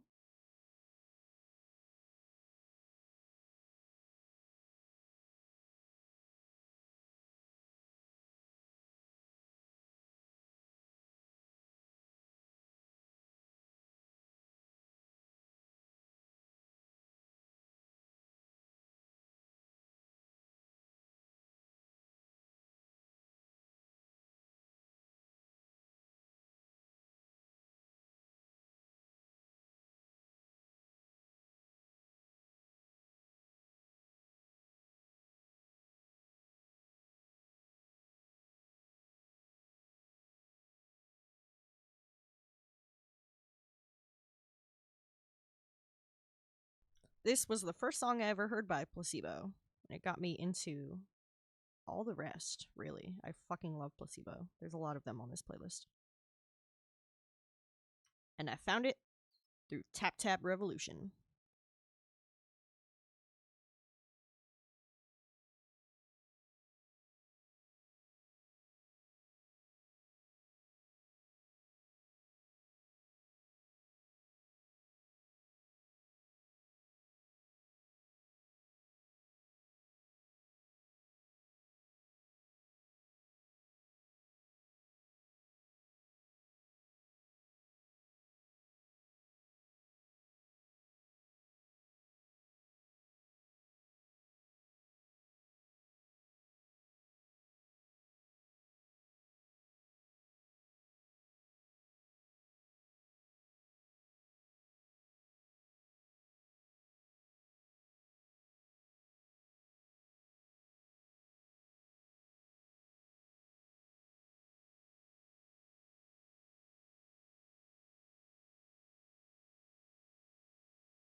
Yo, I can't lie, that's fucking savage.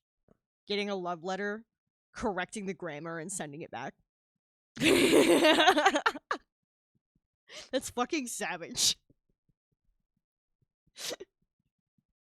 That's gonna hurt more than getting a thumbs down when you're driving. Like,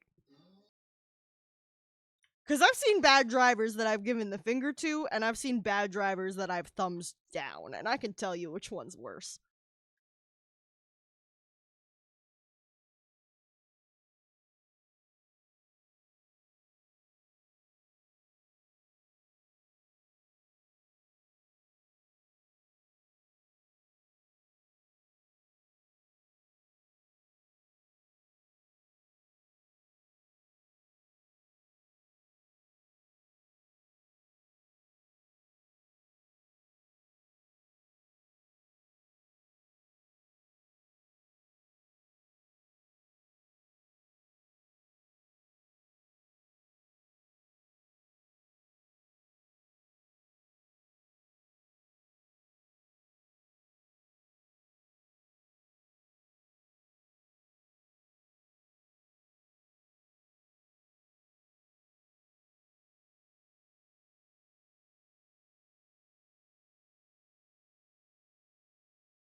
Make that one something silly like pixie dust.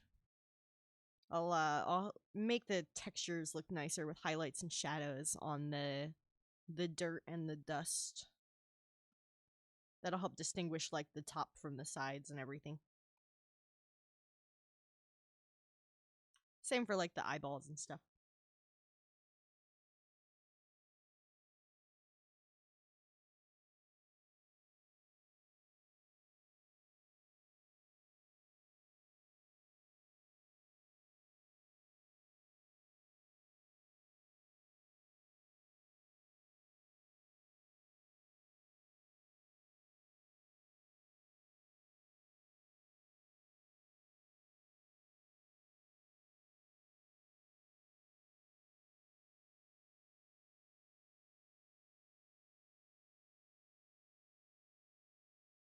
I feel like some kind of root would be cool. I'm gonna look up ginger root as a reference. I feel like that's kind of like mandrakey, right?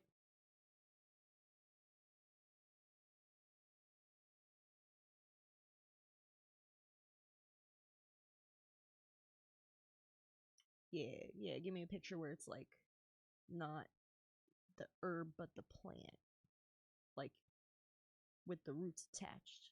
That's what I want.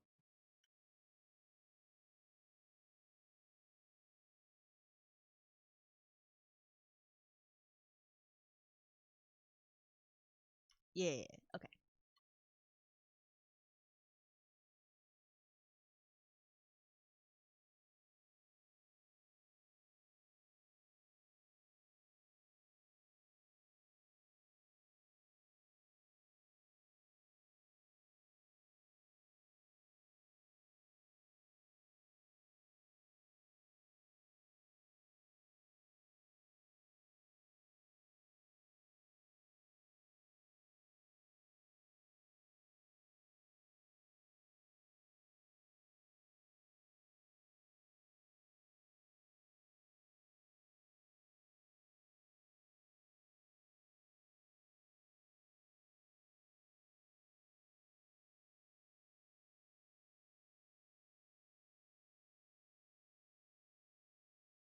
Oh, oh.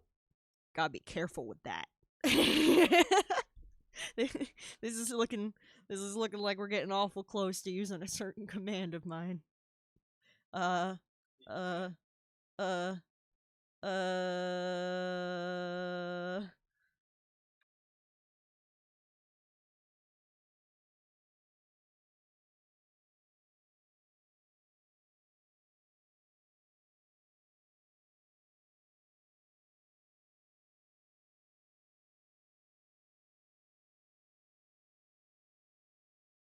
Sir Pippin knows. Sir Pippin knows the command I'm talking about. It doesn't get used often, but it's there. And it's there for good reason.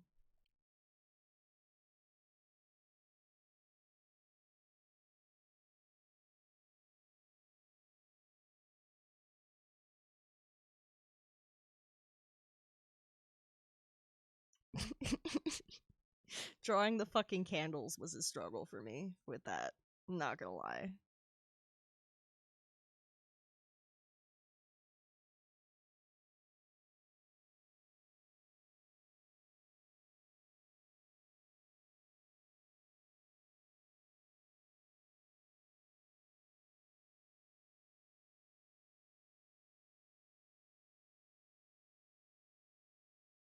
I think I avoided it. I think I caught it soon enough that I successfully evaded the phallic command from being used today.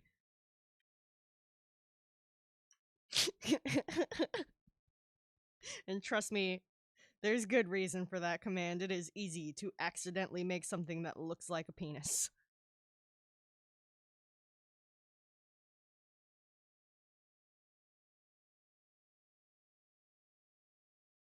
It looks like some kind of weird twin poop instead, which is exactly what ginger root looks like, just in different colors.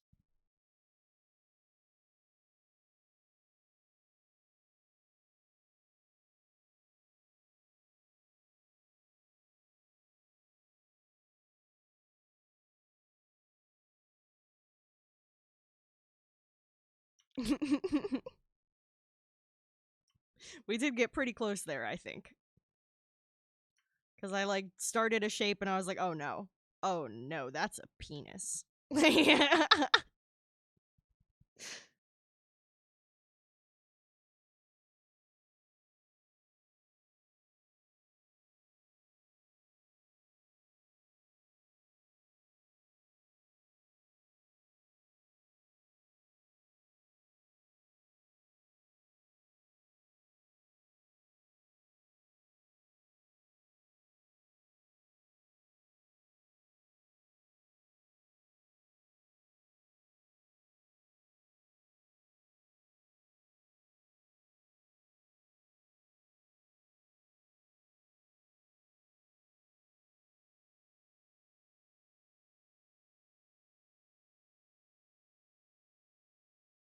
Add a little, like, leftover plant matter on there.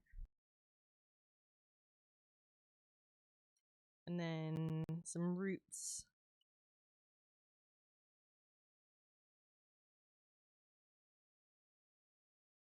And I'm going to do these on a separate layer for when I shade this later. It'll make my life easier.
That looks like a funky little root to me.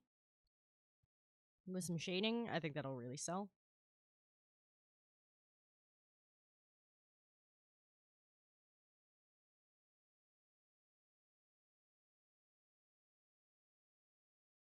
But I need to stretch for a sec. I can't feel my ass.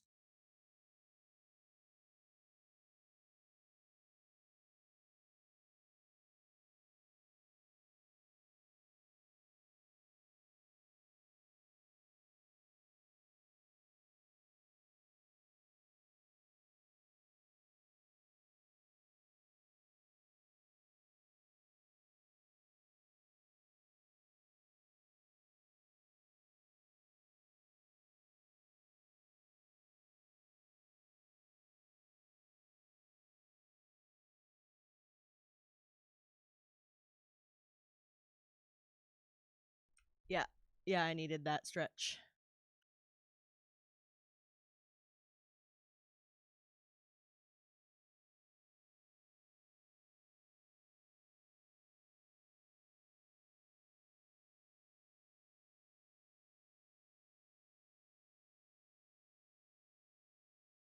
Okay, we got a weird root.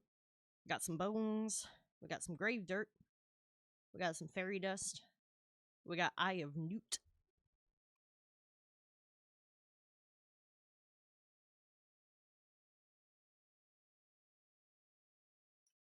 I've got 3, 4, 5 more jars to put just like random shit in. Another basket. 2 other baskets.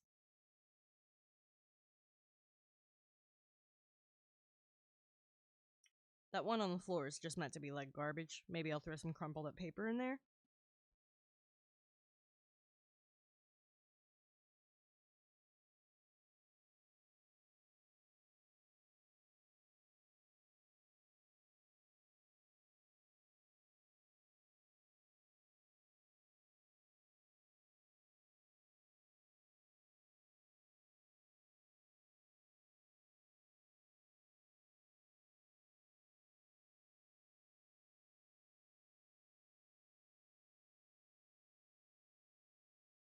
I've reached the point where like I'm kind of hungry and it's getting distracting. um I might, yeah, between that and I'm like getting toward my end time, I might want to start wrapping up soon.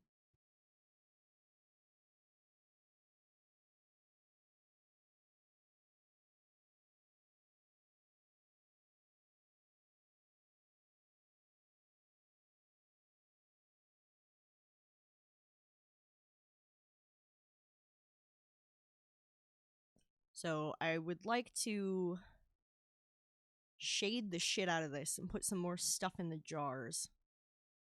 And then throw in like a little table over here. And yeah, I mean shading is like the majority of what's left on this. But I wanted to have my details and things before that. So that I know how the fuck to shade it, obviously.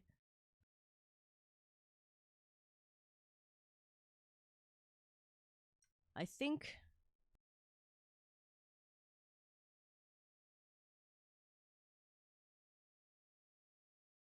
I'm gonna get like a little shading started on the candles.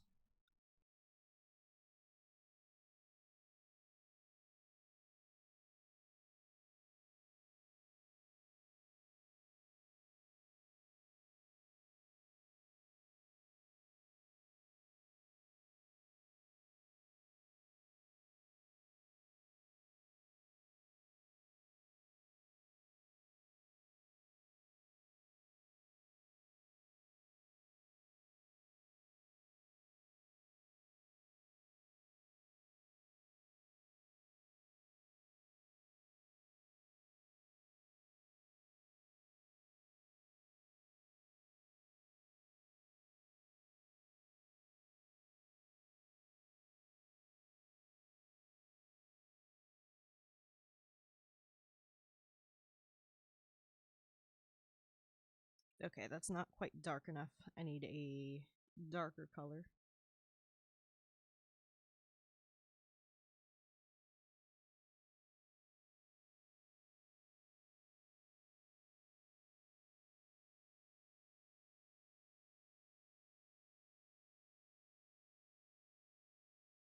That's more like it.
We have an ad break coming up in 3 minutes.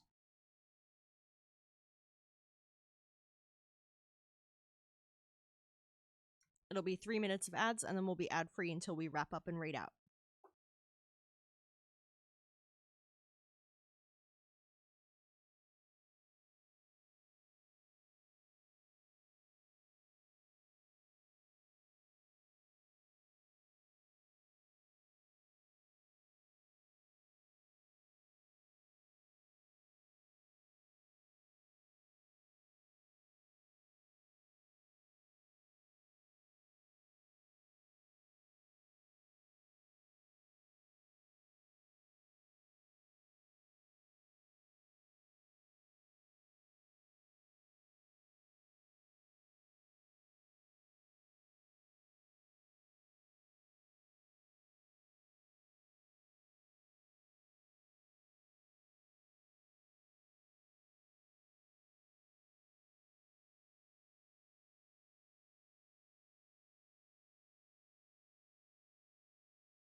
Not the brush I'm looking for.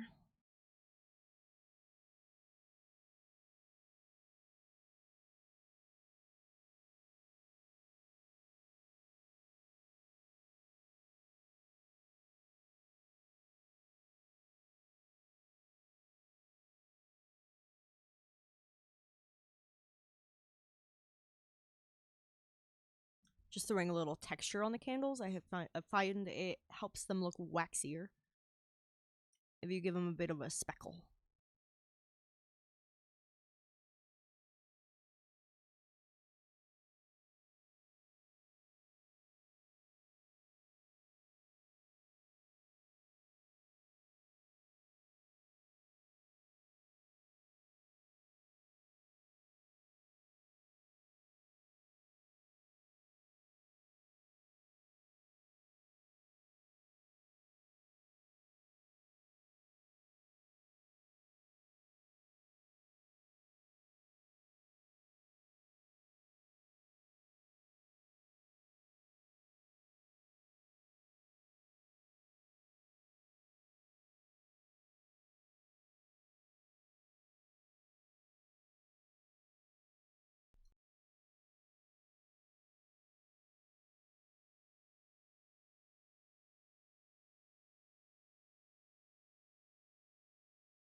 Now I just need to clean up a little bit from doing that texture because it is set to an overlay, but it's it's a masking layer. But there are a couple other things with the candles on that layer.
This is Dasher by Gerard Way, and I love this song.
I should add some Chan to this playlist.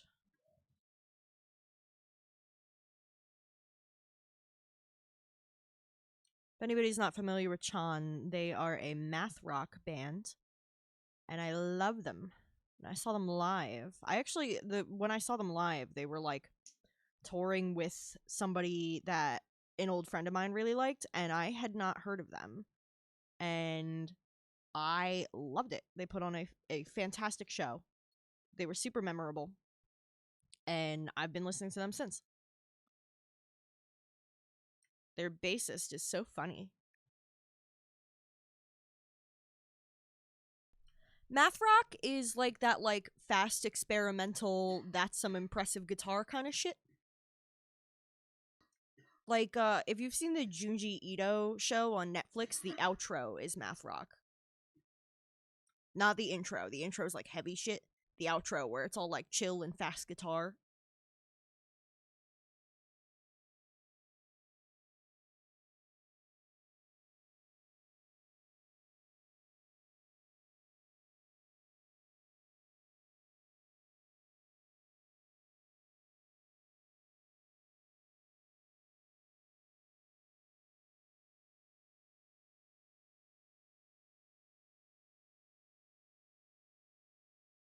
Schoolhouse Rock? Fuck off, Joey. Lovingly fuck off.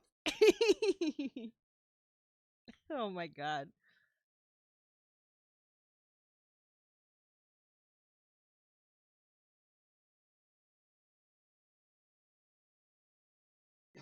Yeah, that I was about to go on to say that. It's called that because it's like weird rhythms, weird melodies, weird time signatures. Like if you wanted to break it down by sheet, it's gonna get complicated in terms of numbers.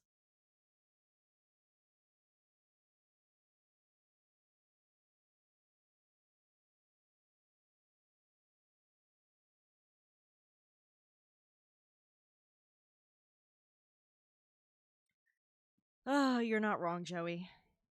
You're not wrong. I can't argue with that.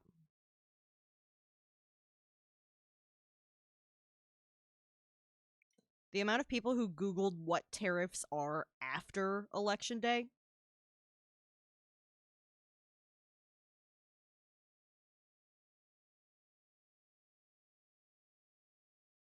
But Chan is really good. Most of their stuff is instrumental. Most math rock is either instrumental or like light on vocals. Um, but they do have some songs that have lyrics.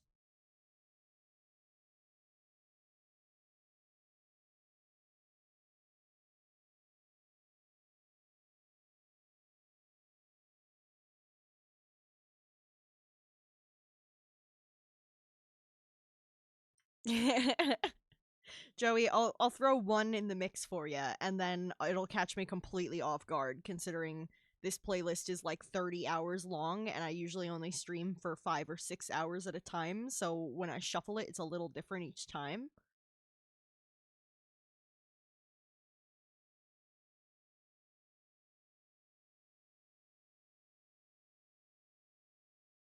Oh, this is a bop. It's a kinky bop, but so is half the shit on this playlist. Any playlist with placebo on it is pretty kinky. Let's be real with ourselves.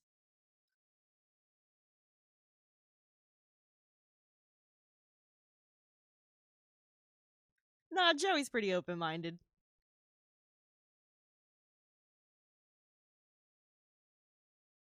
Joey's also a goofball though.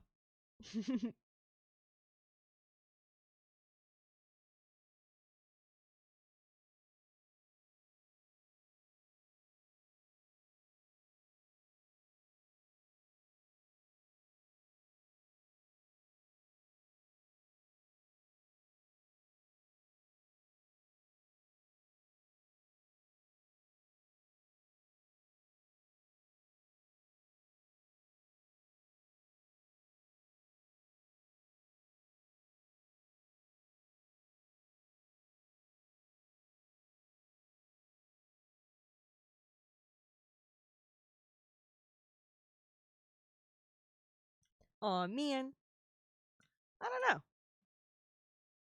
Interesting question for sure.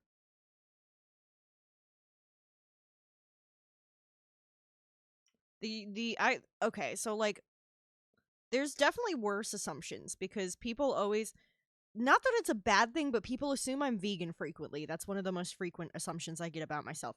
And then the one that's not as good is that people tend to think I do a lot of drugs. I don't know exactly why I give that vibe. But I've had a lot of people tell me that I seem like someone who does a lot of drugs. And I really don't. I smoke a lot of pot, but I don't really fucks with that stuff. I get drunk like maybe 3 times a year, like and it's like New Year's, a birthday party, and then like one other like fuck it cause or like a wedding or something, like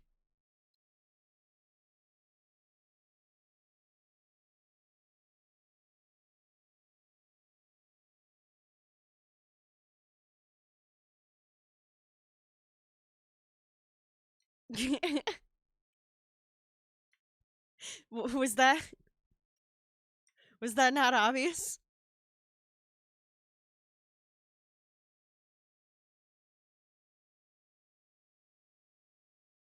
Booze is expensive. Not only that, but I have a heart condition. I'm really not meant to drink much at all. It makes me woozy.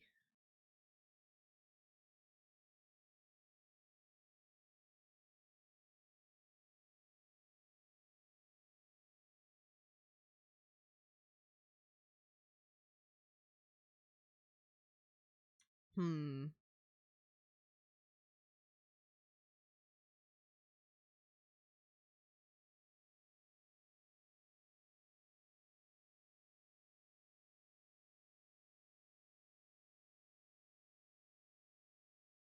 I'm into how this is looking. There's a couple things I'm thinking, and I'm gonna say them out loud just so I don't forget them. I want to add a bit of a highlight to the smoke that's coming off of the incense in the window because right now I think it's a little too dark. It kind of blends into the background, and I think if I made it, if I like put some lighter gray on top, I think it wouldn't do that so much. Um. Oh, I want a texture for the carpet. I want to texture the walls. I need to do a bunch of fucking shading. This song is such a bop.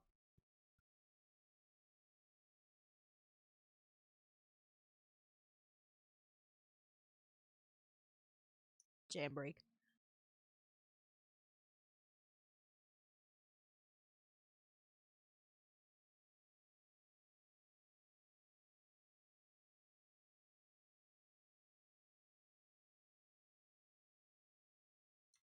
If I was a stripper, I'd dance to Muse exclusively. Unfortunately, I cannot dance. Yo, they got some sexy lyrics. I'm just saying, they're very sensual.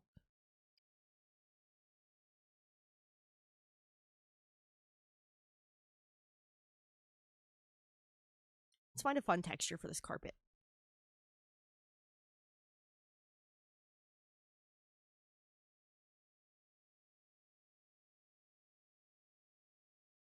And if I went to a strip club and fucking Muse was playing, I'd be stoked. I don't. I've never been to a club. I don't. I'm so introverted. I cannot emphasize how introverted I am. But if I went to a fucking strip club and Muse was on, that'd be my automatic favorite club, and it would also be the only club I've ever been to.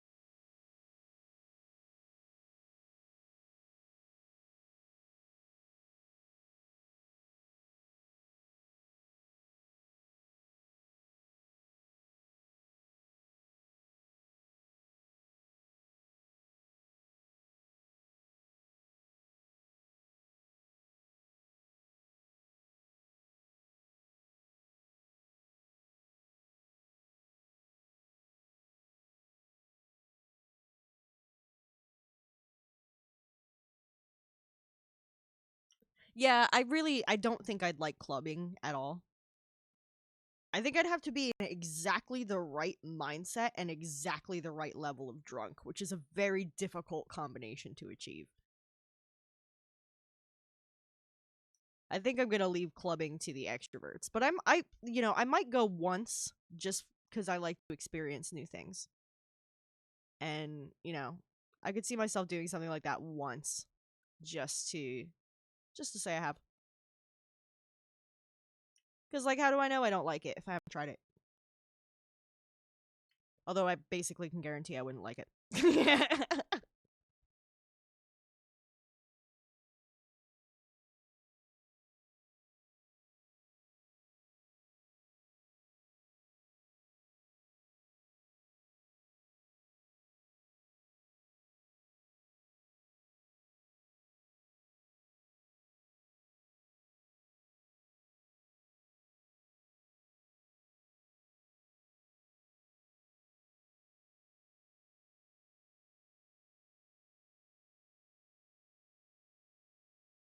That's hilarious that they did free shots for the shot song.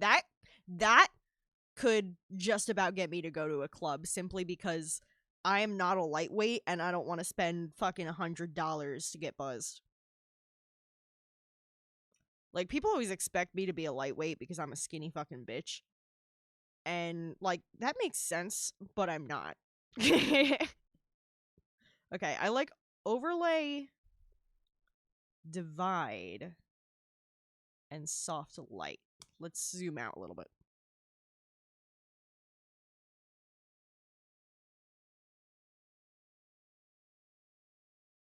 So that's soft light. Divide, I think, is too flat for far away. And that's overlay, which is more saturated than soft light. That's the main difference.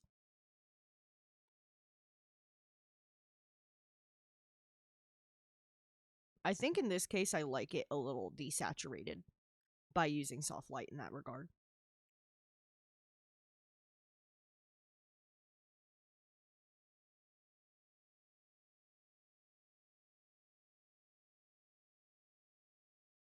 Yeah, I think that looks pretty nice. I think I might go over this one more time with like a darker shade.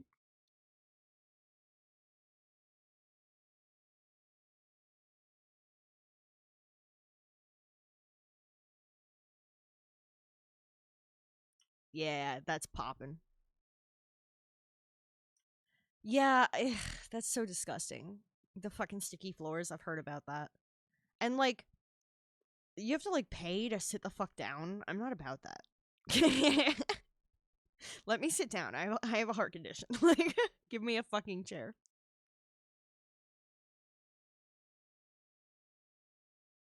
And you'll only hear me play that when it's convenient for me.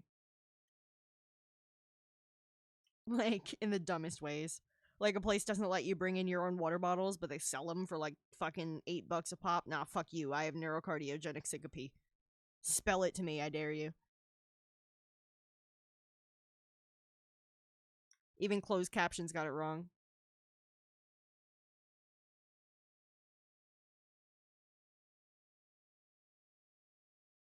If a person can't spell your disorder, they're more likely to be intimidated by it, from what I've found.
Simple yet effective.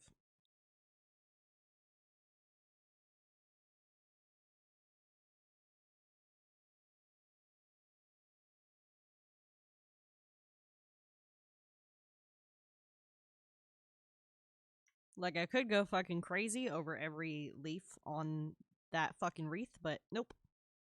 Leaf brush.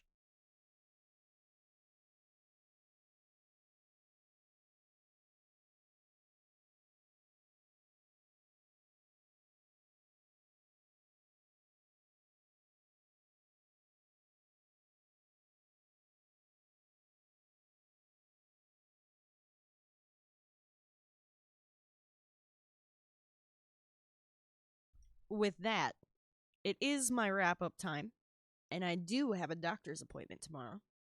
I'm gonna find somebody to read out to.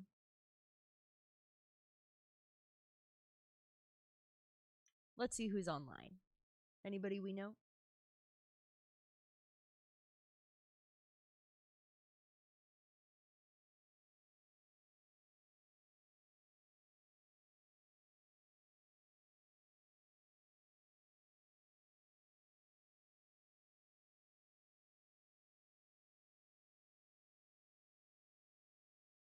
You know what?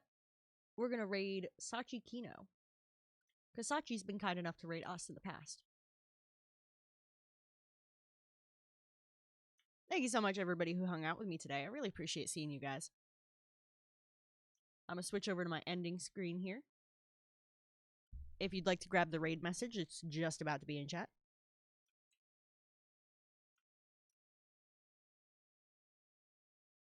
If you'd like to, just go on and grab that. And we're going to give a raid to Sachi Kino. Sachi's a great person. I hang out with them all the time in Miss Quay's chat. And they were kind enough to raid us in the past, so I'm going to go give them a raid.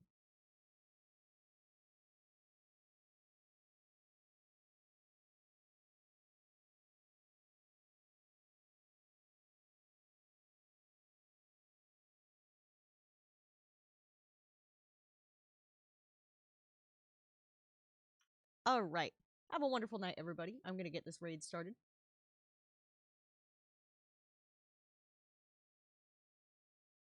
And I will see y'all on Thursday. Bye. Good night, guys. Thank you so much again.